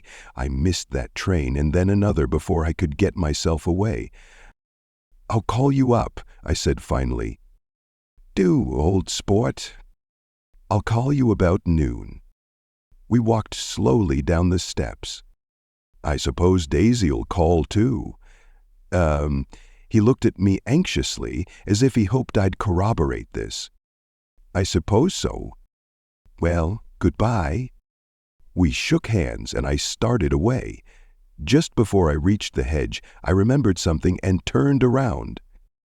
"They're a rotten crowd," I shouted across the lawn. "You're worth the whole damn bunch put together." I've always been glad I said that. It was the only compliment I ever gave him, because I disapproved of him from beginning to end. First he nodded politely, and then his face broke into that radiant and understanding smile, as if we'd been in ecstatic cahoots on that fact all the time. His gorgeous pink rag of a suit made a bright spot of color against the white steps, and I thought of the night when I first came to his ancestral home, 3 months before. The lawn and drive had been crowded with the faces of those who guessed at his corruption, and he had stood on those steps, concealing his incorruptible dream as he waved them goodbye. I thanked him for his hospitality. We were always thanking him for that, and the others. "Goodbye," I called. "I enjoyed breakfast, Gatsby." Up in the city, I tried for a while to list quotations on an interminable amount of stock. Then I fell asleep in my swivel chair. Just before noon, the phone woke me, and I started up, with sweat breaking out on my forehead.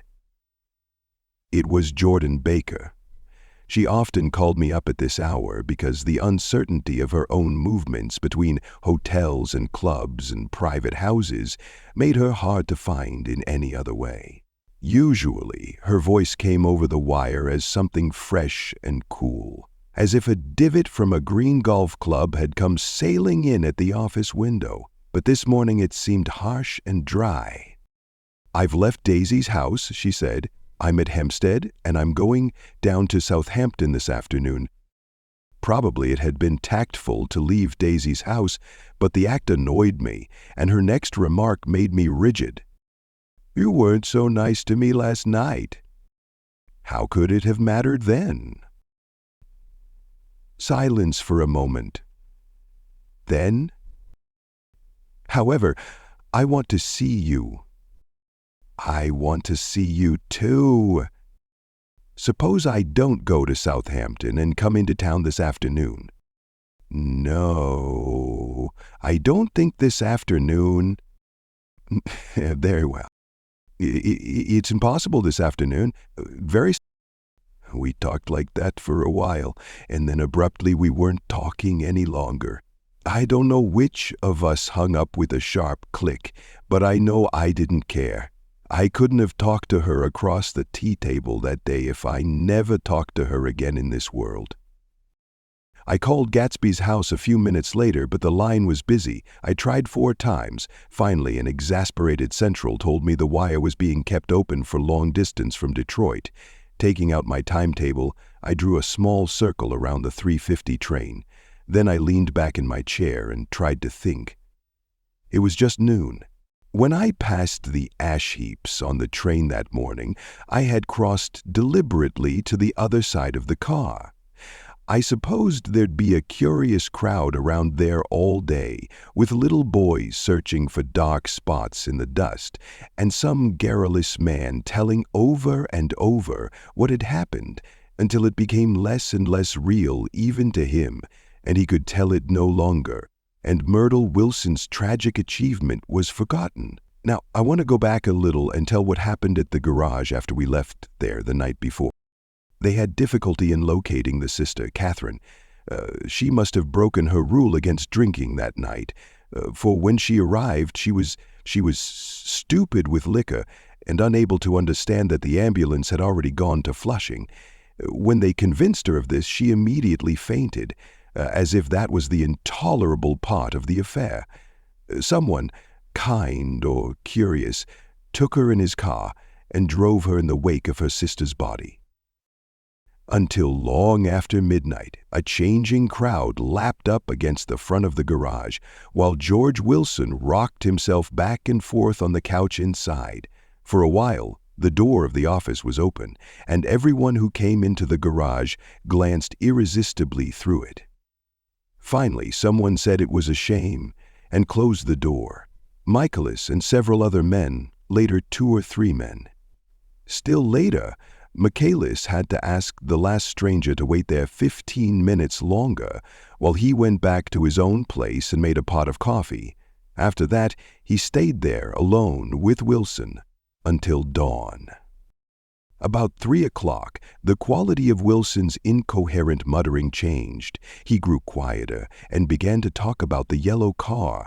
He announced that he had a way of finding out whom the yellow car belonged to, and then he blurted out that a couple of months ago his wife had come from the city with her face bruised and her nose swollen. But when he heard himself say this, he flinched and began to cry, "Oh my God," again, in his groaning voice.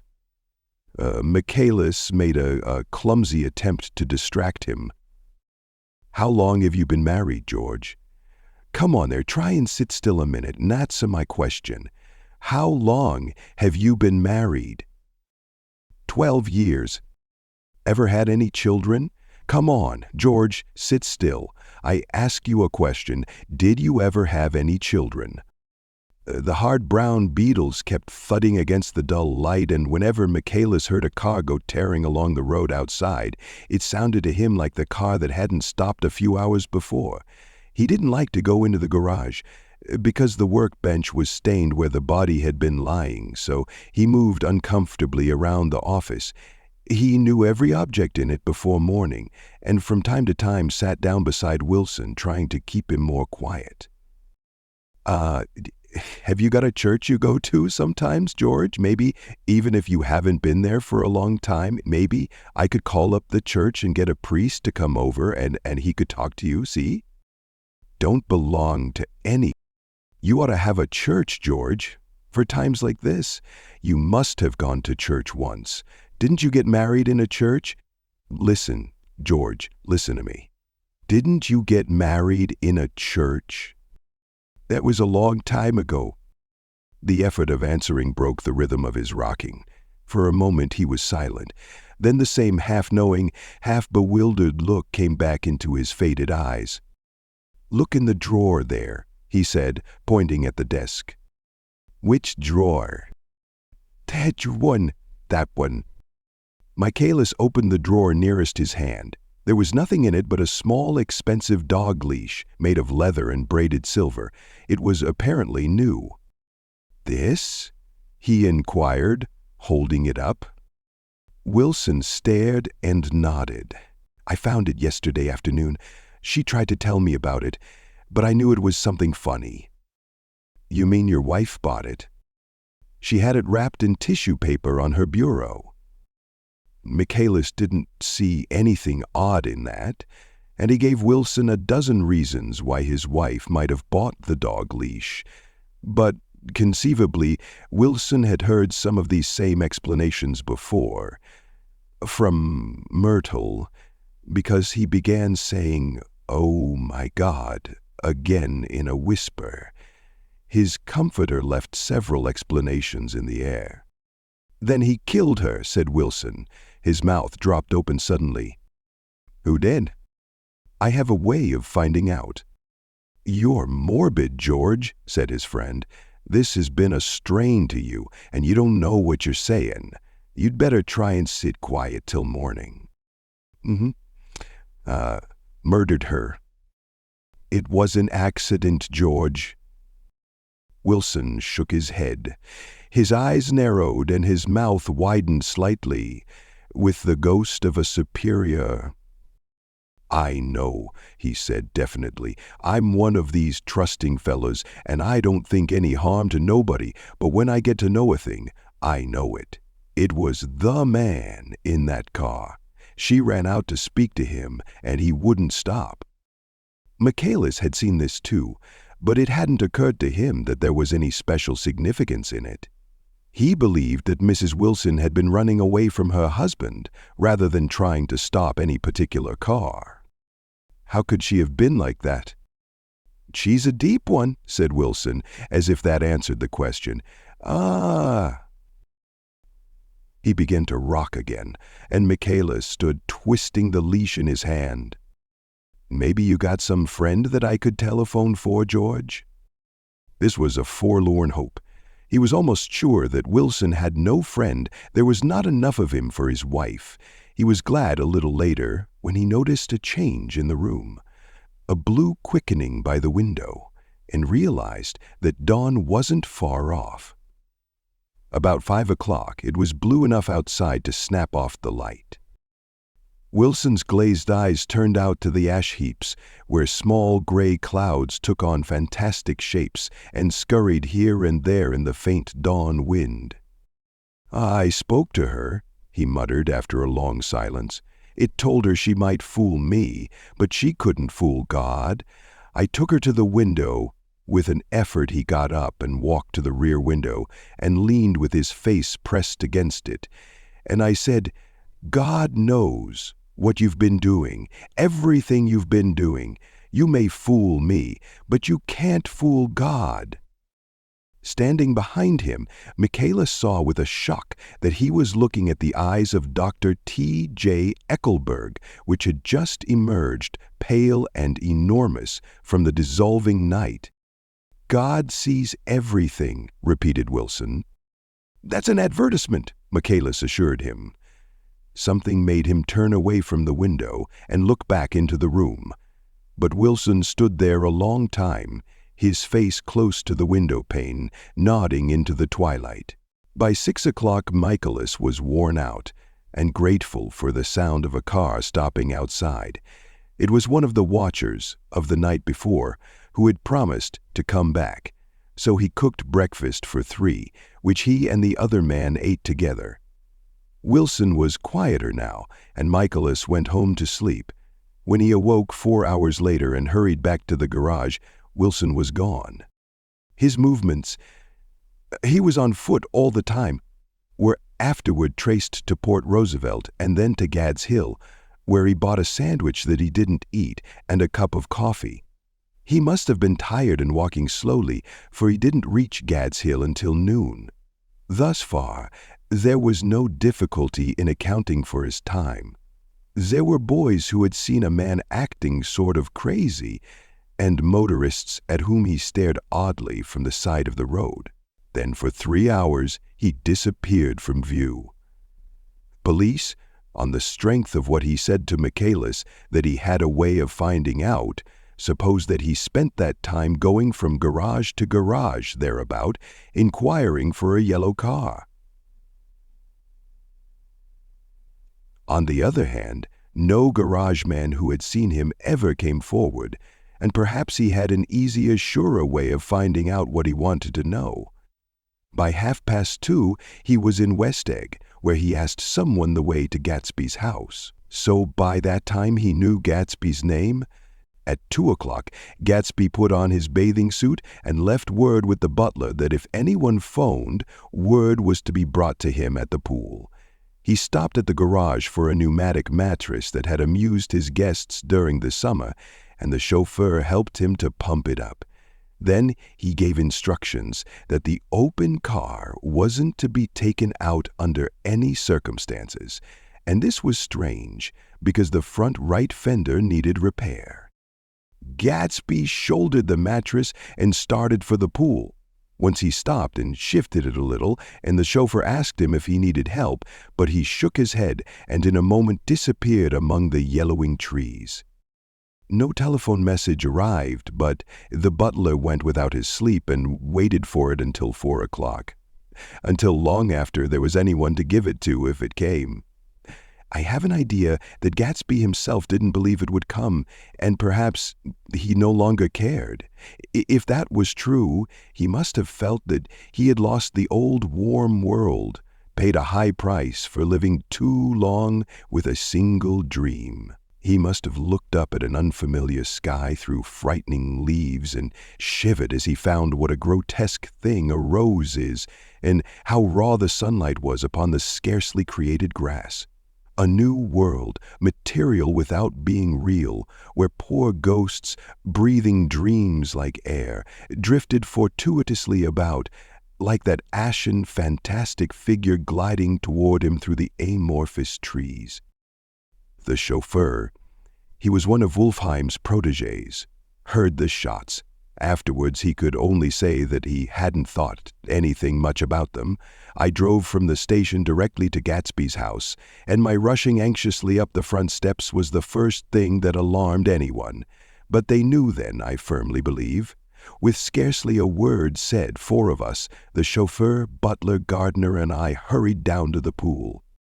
There was a faint, barely perceptible movement of the water as the fresh flow from one end urged its way toward the drain at the other. With little ripples that were hardly the shadows of waves, the latent mattress moved irregularly down the pool. A small gust of wind that scarcely corrugated the surface was enough to disturb its accidental course with its accidental burden. The touch of a cluster of leaves revolved it slowly, tracing, like the leg of transit, a thin red circle in the water. It was after we started with Gatsby toward the house that the gardener saw Wilson's body a little way off in the grass, and the Holocaust was complete. Chapter 9. After 2 years, I remember the rest of that day, and that night, and the next day, only as an endless drill of police and photographers and newspaper men in and out of Gatsby's front door. A rope stretched across the main gate, and a policeman by it kept out the curious. But little boys soon discovered that they could enter through my yard, and there were always a few of them clustered open-mouthed about the pool. Someone with a positive manner, perhaps a detective, used the expression madman as he bent over Wilson's body that afternoon, and the adventitious authority of his voice set the key for the newspaper reports next morning.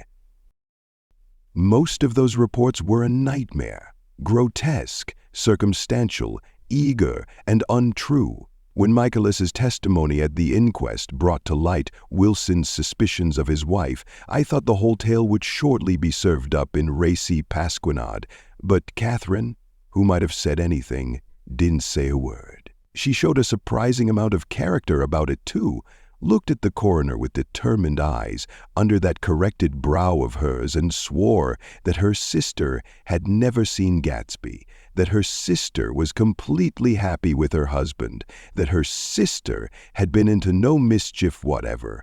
She convinced herself of it and cried into her handkerchief as if the very suggestion was more than she could endure. So Wilson was reduced to a man deranged by grief in order that the case might remain in its simplest form, and it rested there. But all this part of it seemed remote and unessential. I found myself on Gatsby's side, and alone.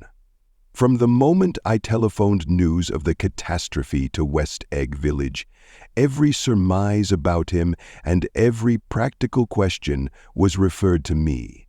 At first I was surprised and confused. Then, as he lay in his house and didn't move or breathe or speak, hour upon hour, it grew upon me that I was responsible, because no one else was interested. I mean, with that intense personal interest to which everyone has some vague right at the end.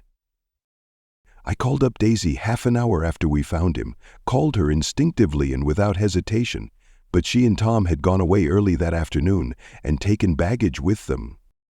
Left no address? Say when they'd be back? No. Any idea where they are? How I could reach them? I don't know, can't say. I wanted to get somebody for him. I wanted to go into the room where he lay and reassure him, I'll get somebody for you, Gatsby. Don't worry. Just trust me and I'll get somebody for you. Maya Wolfsheim's name wasn't in the phone book. The butler gave me his office address on Broadway, and I called information, but by the time I had the number, it was long after 5, and no one answered the phone. Will you ring again? I've rung 3 times. It's very important. Sorry, I'm afraid no one's there. I went back to the drawing room and thought for an instant that they were chance visitors, all these official people who suddenly filled it. But though they drew back the sheet and looked at Gatsby with shocked eyes, his protest continued in my brain. Look here, old sport, you've got to get somebody for me. You've got to try hard. I can't go through this alone. Someone started to ask me questions, but I broke away and, going upstairs, looked hastily through the unlocked parts of his desk. He'd never told me definitely that his parents were dead. But there was nothing. Only the picture of Dan Cody, a token of forgotten violence, staring down from the wall. Next morning, I sent the butler to New York with a letter to Wolfsheim, which asked for information and urged him to come out on the next train. That request seemed superfluous when I wrote it. I was sure he'd start when he saw the newspapers, just as I was sure there'd be a wire from Daisy before noon, but neither a wire nor Mr. Wolfsheim arrived. No one arrived except more police and photographers and newspapermen. When the butler brought back Wolfsheim's answer, I began to have a feeling of defiance, of scornful solidarity between Gatsby and me against them all. Dear Mr. Carraway, this has been one of the most terrible shocks of my life. To me, I hardly can believe it, that it is true at all. Such a mad act as that man did should make us all think. I cannot come down now as I am tied up in some very important business and cannot get mixed up in this thing now. If there is anything I can do a little later, let me know in a letter. By Edgar. I hardly know where I am when I hear about a thing like this, and am completely knocked down and out. Yours truly, Meyer Wolfsheim. And then hasty addenda beneath. Let me know about the funeral, etc. Do not know his family at all. When the phone rang that afternoon and long distance said Chicago was calling, I thought this would be Daisy at last. But the connection came through as a man's voice, very thin and far away. This is Slagle speaking. Yes? The name was unfamiliar. Hell of a note, isn't it? Get my wire? There haven't been any wires. Ankarka's in trouble, he said rapidly. They picked him up when he handed the bonds over the counter. They got a circular from New York giving him the numbers just 5 minutes before. What do you know about that? Hey, you never can tell in this hick towns. Hello, I interrupted breathlessly. Look here. This isn't Mr. Gatsby. Mr. Gatsby's dead. There was a long silence on the other end of the wire, followed by an exclamation, then a quick squawk as the connection was broken. I think it was on the third day that a telegram signed Henry C. Gatz arrived from a town in Minnesota. It said only that the sender was leaving immediately and to postpone the funeral until he came. It was Gatsby's father, a solemn old man, very helpless and dismayed, bundled up in a long, cheap ulster against a warm September day. His eyes leaked continuously with excitement, and when I took the bag and umbrella from his hands, he began to pull so incessantly at his sparse gray beard that I had difficulty in getting off his coat. He was on the point of collapse, so I took him into the music room and made him sit down while I sent for something to eat. But he wouldn't eat, and the glass of milk spilled from his trembling hand. "I saw it in the Chicago newspaper," he said. "It was all in the Chicago newspaper. I started right away. I didn't know how to reach you." His eyes, seeing nothing, moved ceaselessly about the room. "It was a madman," he said. "He must have been mad." "Wouldn't you like some coffee?" I urged him. "I don't want anything. I'm all right now, mister." Hey. "Ah, well, I'm all right now. Where have they got Jimmy?" I took him into the drawing room where his son lay and left him there. Some little boys had come up on the steps and were looking into the hall. When I told them who had arrived, they went reluctantly away. After a little while, Mr. Gatz opened the door and came out, his mouth ajar, his face flushed slightly, his eyes leaking isolated and unpunctual tears. He had reached an age where death no longer has the quality of ghastly surprise. And when he looked around him now for the first time and saw the height and splendor of the hall and the great rooms opening out from it into other rooms, his grief began to be mixed with an awed pride. I helped him to a bedroom upstairs. While he took off his coat and vest, I told him that all arrangements had been deferred until he came. "I didn't know what you'd want, Mr. Gatsby." "Gatz is my name." "Mr. Gatz, I thought you might want to take the body west." He shook his head. "Jimmy always liked it better down east." He rose up to his position in the east. "Were you a friend of my boys, Mr.?" "We were close friends." "Had a big future before him, you know. He was only a young man, but he had a lot of brain power here." He touched his head impressively, and I nodded. "If he'd have lived, he'd have been a great man, a man like James J. Hill. He'd have helped build up the country." "That's true," I said uncomfortably. He fumbled at the embroidered coverlet, trying to take it from the bed, and lay down stiffly, was instantly asleep. That night, an obviously frightened person called up and demanded to know who I was before he would give his name. "This is Mr. Carraway," I said. "Oh," he sounded relieved. This is Klipspringer." I was relieved too, for that seemed to promise another friend at Gatsby's grave. I didn't want it to be in the papers and draw a sightseeing crowd, so I'd been calling up a few people myself. They were hard to find. "The funeral's tomorrow," I said, 3 o'clock, here at the house. I wish you'd tell anybody who'd be interested." "Oh, I will," he broke out hastily. "Of course I'm not likely to see anybody, but if I do—" His tone made me suspicious. "Of course you'll be there yourself." "Well, I'll certainly try. What I called up about is—" "Wait a minute," I interrupted. "I bet saying you'll come." "Well, the fact is, the truth of the matter is that I'm staying with some people up here in Greenwich, and they rather expect me to be with them tomorrow. In fact, there's a sort of theatrical picnic or something. Of course, I'll do my best to get away." I ejaculated an unrestrained, "Ha! And he must have heard me, for he went on nervously. "What I called up about was a pair of shoes I left there. I wonder if it'd be too much trouble to have the butler send them on. You see, they're tennis shoes, and I'm sort of helpless without them. My address is care of B. I didn't hear the rest of the name because I hung up the receiver. After that, I felt a certain shame for Gatsby. One gentleman to whom I telephoned implied that he had got what he deserved. However, that was my fault, for he was one of those who used to sneer most bitterly at Gatsby on the courage of Gatsby's liquor, and I should have known better than to call him. The morning of the funeral, I went up to New York to see Maya Wolfheim.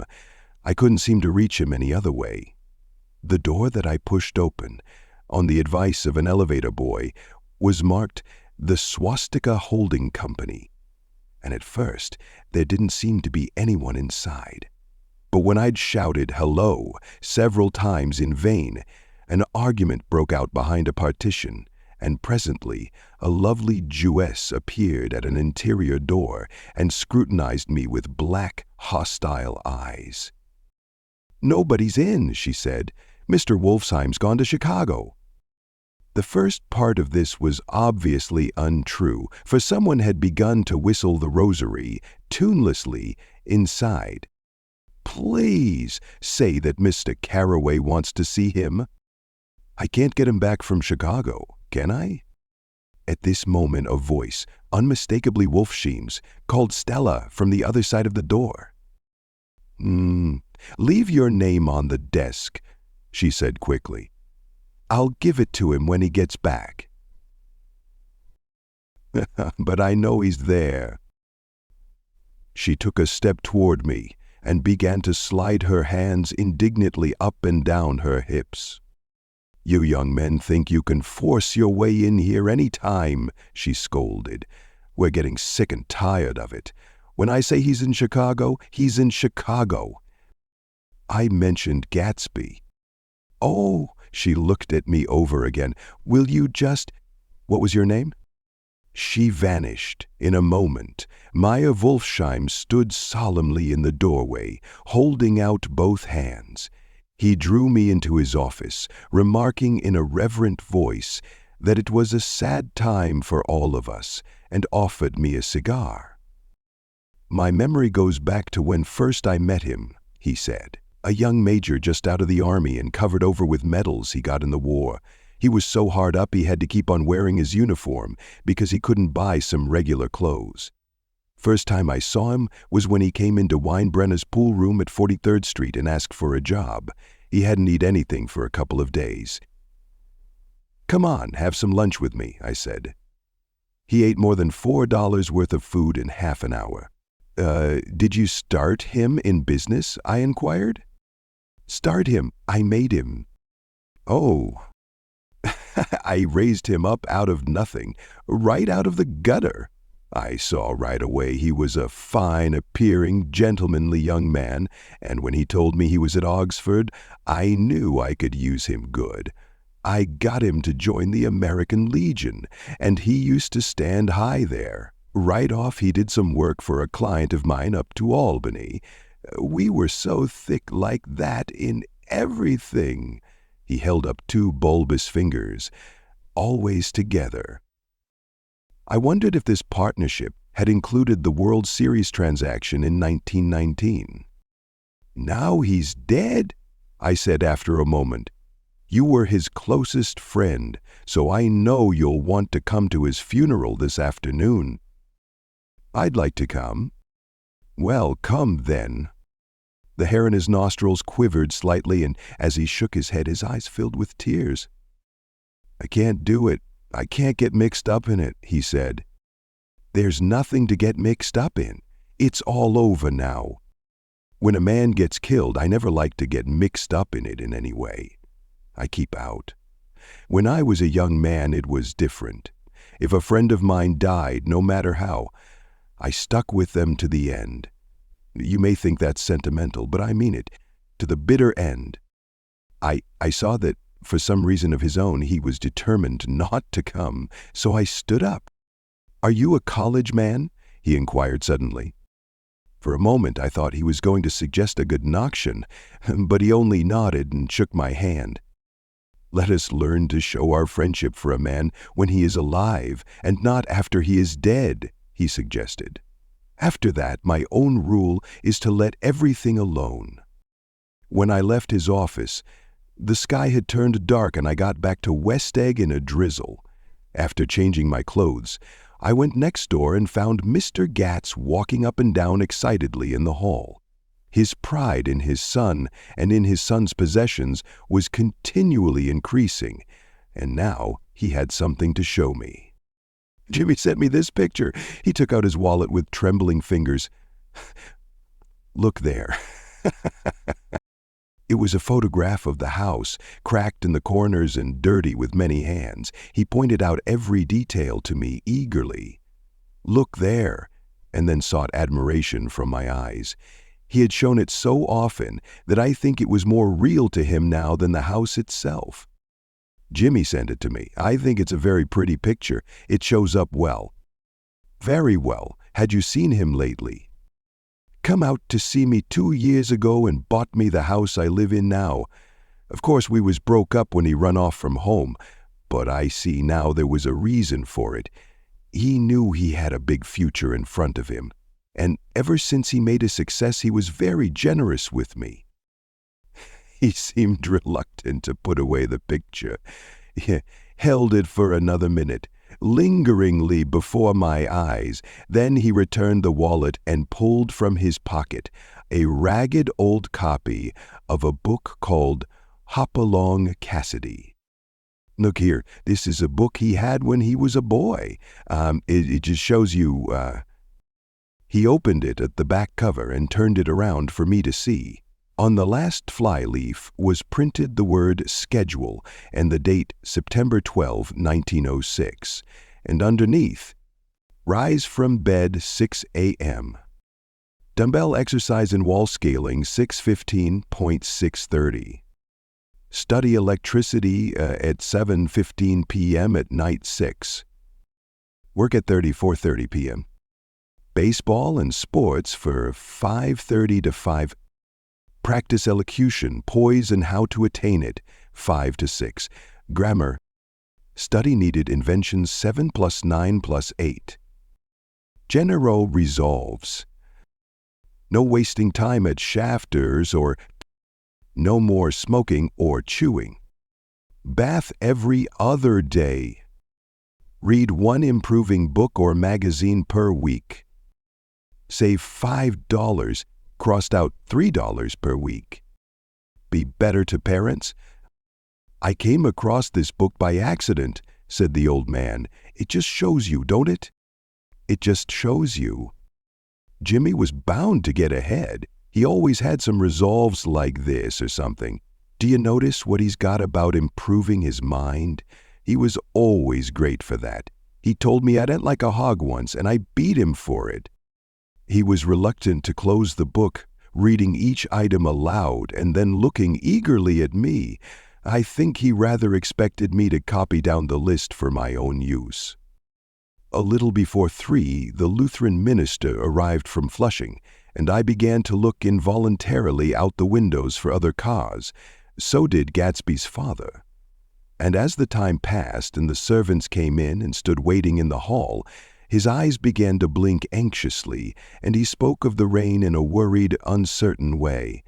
The minister glanced several times at his watch, so I took him aside and asked him to wait for half an hour. But it wasn't any use. Nobody came. About 5 o'clock, our procession of 3 cars reached the cemetery and stopped in a thick drizzle beside the gate. First a motor hearse, horribly black and wet, then Mr. Gats and the minister and me in the limousine, and a little later 4 or 5 servants and the postman from West Egg in Gatsby's station wagon, all wet to the skin. As we started through the gate into the cemetery, I heard a car stop, and then the sound of someone splashing after us over the soggy ground. I looked around. It was the man with owl-eyed glasses whom I had found marveling over Gatsby's books in the library one night 3 months before. I'd never seen him since then, I don't know how he knew about the funeral or even his name.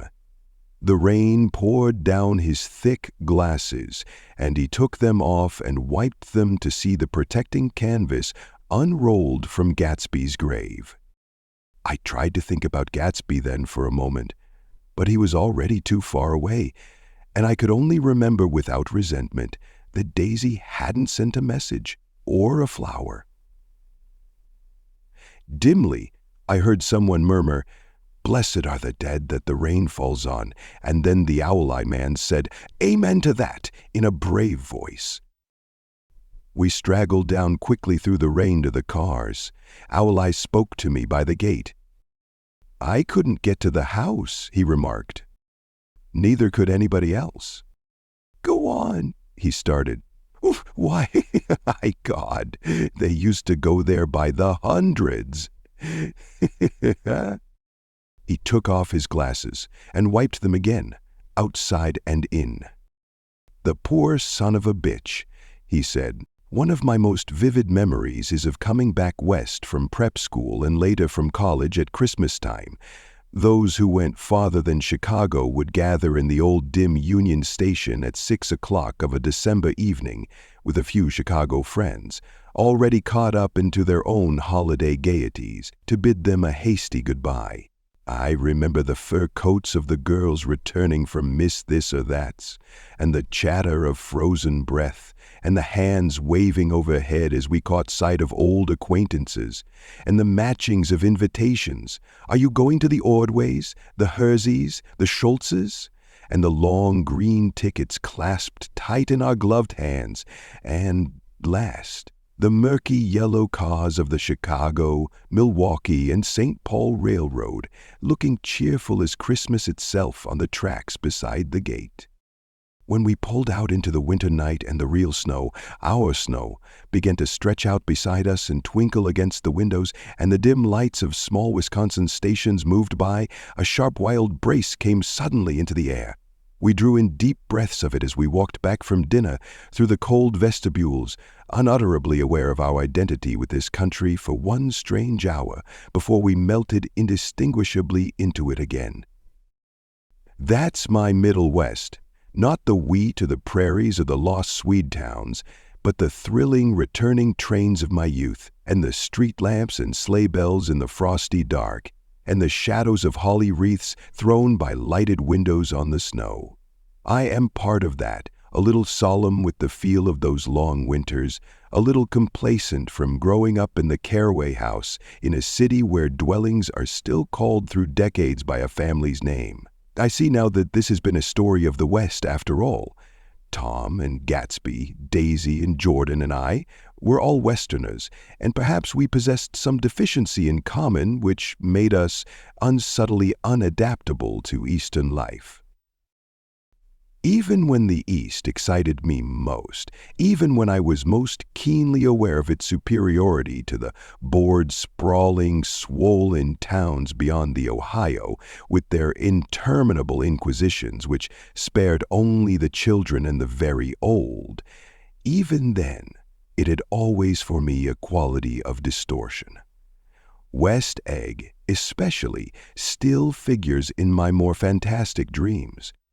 I see it as a night scene by El Greco, 100 houses, at once conventional and grotesque, crouching under a sullen, overhanging sky and a lusterless moon. In the foreground, 4 solemn men in dress suits are walking along the sidewalk, with a stretcher on which lies a drunken woman in a white evening dress. Her hand, which dangles over the side, sparkles cold with jewels. Gravely the men turn in at a house, the wrong house, but no one knows the woman's name, and no one cares. After Gatsby's death, the East was haunted for me like that, distorted beyond my eyes' power of correction, so when the blue smoke of brittle leaves was in the air, and the wind blew the wet laundry stiff on the line, I decided to come back home. There was one thing to be done before I left, an awkward, unpleasant thing that perhaps had better have been let alone. But I wanted to leave things in order. and not just trust that obliging and indifferent sea to sweep my refuse away. I saw Jordan Baker and talked over and around what had happened to us together and what had happened afterward to me, and she lay perfectly still, listening in a big chair. She was dressed to play golf, and I remember thinking she looked like a good illustration, her chin raised a little jauntily, her hair the color of an autumn leaf, her face the same brown tint as the fingerless glove on her knee. When I had finished, she told me without comment that she was engaged to another man. I doubted that, though there were several she could have married at a nod of her head, but I pretended to be surprised. For just a minute I wondered if I wasn't making a mistake, then I thought it all over again quickly and got up to say goodbye. "Nevertheless, you did throw me over," said Jordan suddenly. "You threw me over on the telephone. I don't give a damn about you now, but it was a new experience for me, and I felt a little dizzy for a while." We shook hands. "Ooh, and do you remember," she added, "a conversation we had once about driving a car?" "Not exactly." "You said a bad driver was only safe until she met another bad driver?" "Well, I met another bad driver, didn't I? I mean, it was careless of me to make such a wrong guess. I thought you were rather an honest, straightforward person. I thought it was your secret pride." "I'm 30, I said. "I'm 5 years too old to lie to myself and call it honor." She didn't answer. Angry and half in love with her and tremendously sorry, I turned away. One afternoon, late in October, I saw Tom Buchanan. He was walking ahead of me along Fifth Avenue in his alert, aggressive way, his hands out a little from his body as if to fight off interference, his head moving sharply here and there, adapting itself to his restless eyes. Just as I slowed up to avoid overtaking him, he stopped and began frowning into the windows of a jewelry store. Suddenly he saw me and walked back, holding out his hand. "What's the matter, Nick? Do you object to shaking hands with me?" "Yes. You know what I think of you." "You're crazy, Nick," he said quickly. "Crazy as hell. I don't know what's the matter with you." "Tom," I inquired, "what did you say to Wilson that afternoon?" He stared at me without a word, and I knew I had guessed right about those missing hours. I started to turn away, but he took a step after me and grabbed my arm. "I told him the truth," he said. "He came to the door while we were getting ready to leave, and when I sent down word that we weren't in, he tried to force his way upstairs. He was crazy enough to kill me if I hadn't told him who owned the car. His hand was on a revolver in his pocket every minute he was in the house." He broke off defiantly. "What if I did tell him? That fellow had it coming to him. He threw dust into your eyes, just like he did in Daisy's, but he was a tough one. He ran over Myrtle like you'd run over a dog and never even stopped his car." There was nothing I could say, except the one unutterable fact that it wasn't true.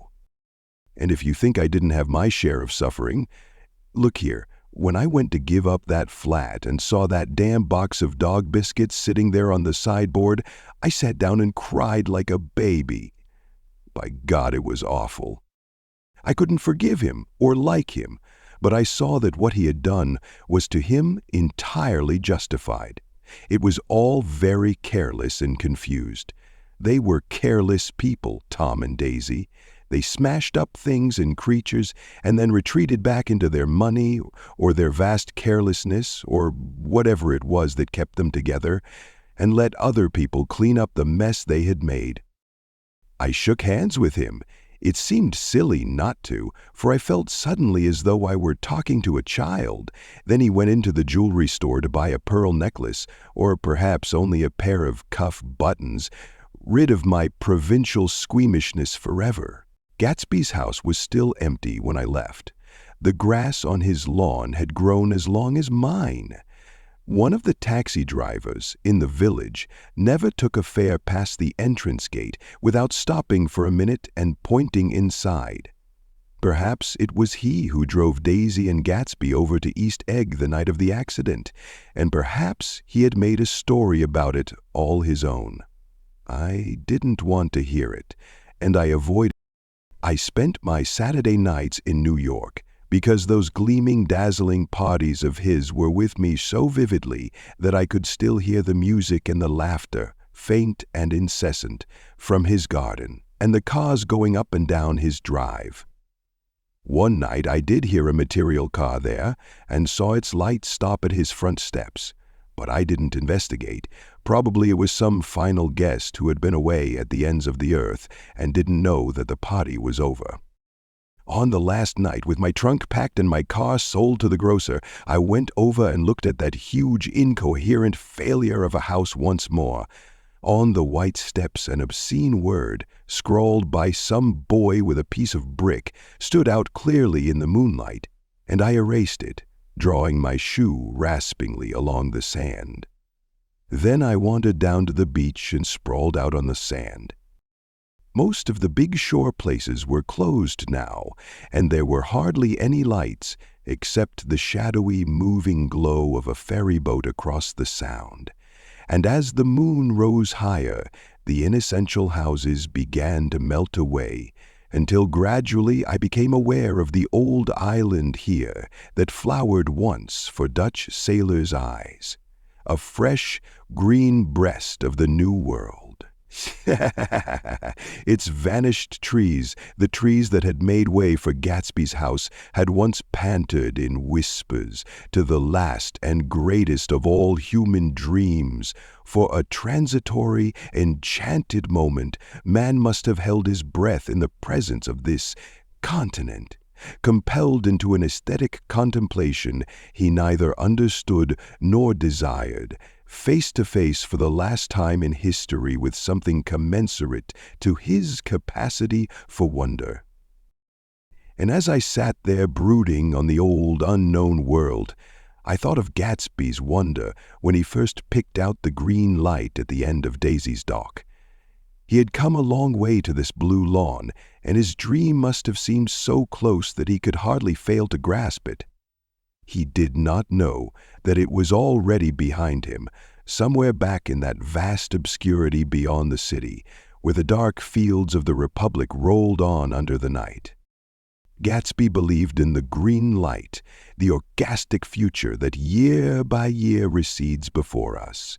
It eluded us then, but that's no matter. Tomorrow we will run faster, stretch out our arms further, and one fine morning, so we beat on, boats against the current, borne back ceaselessly into the past.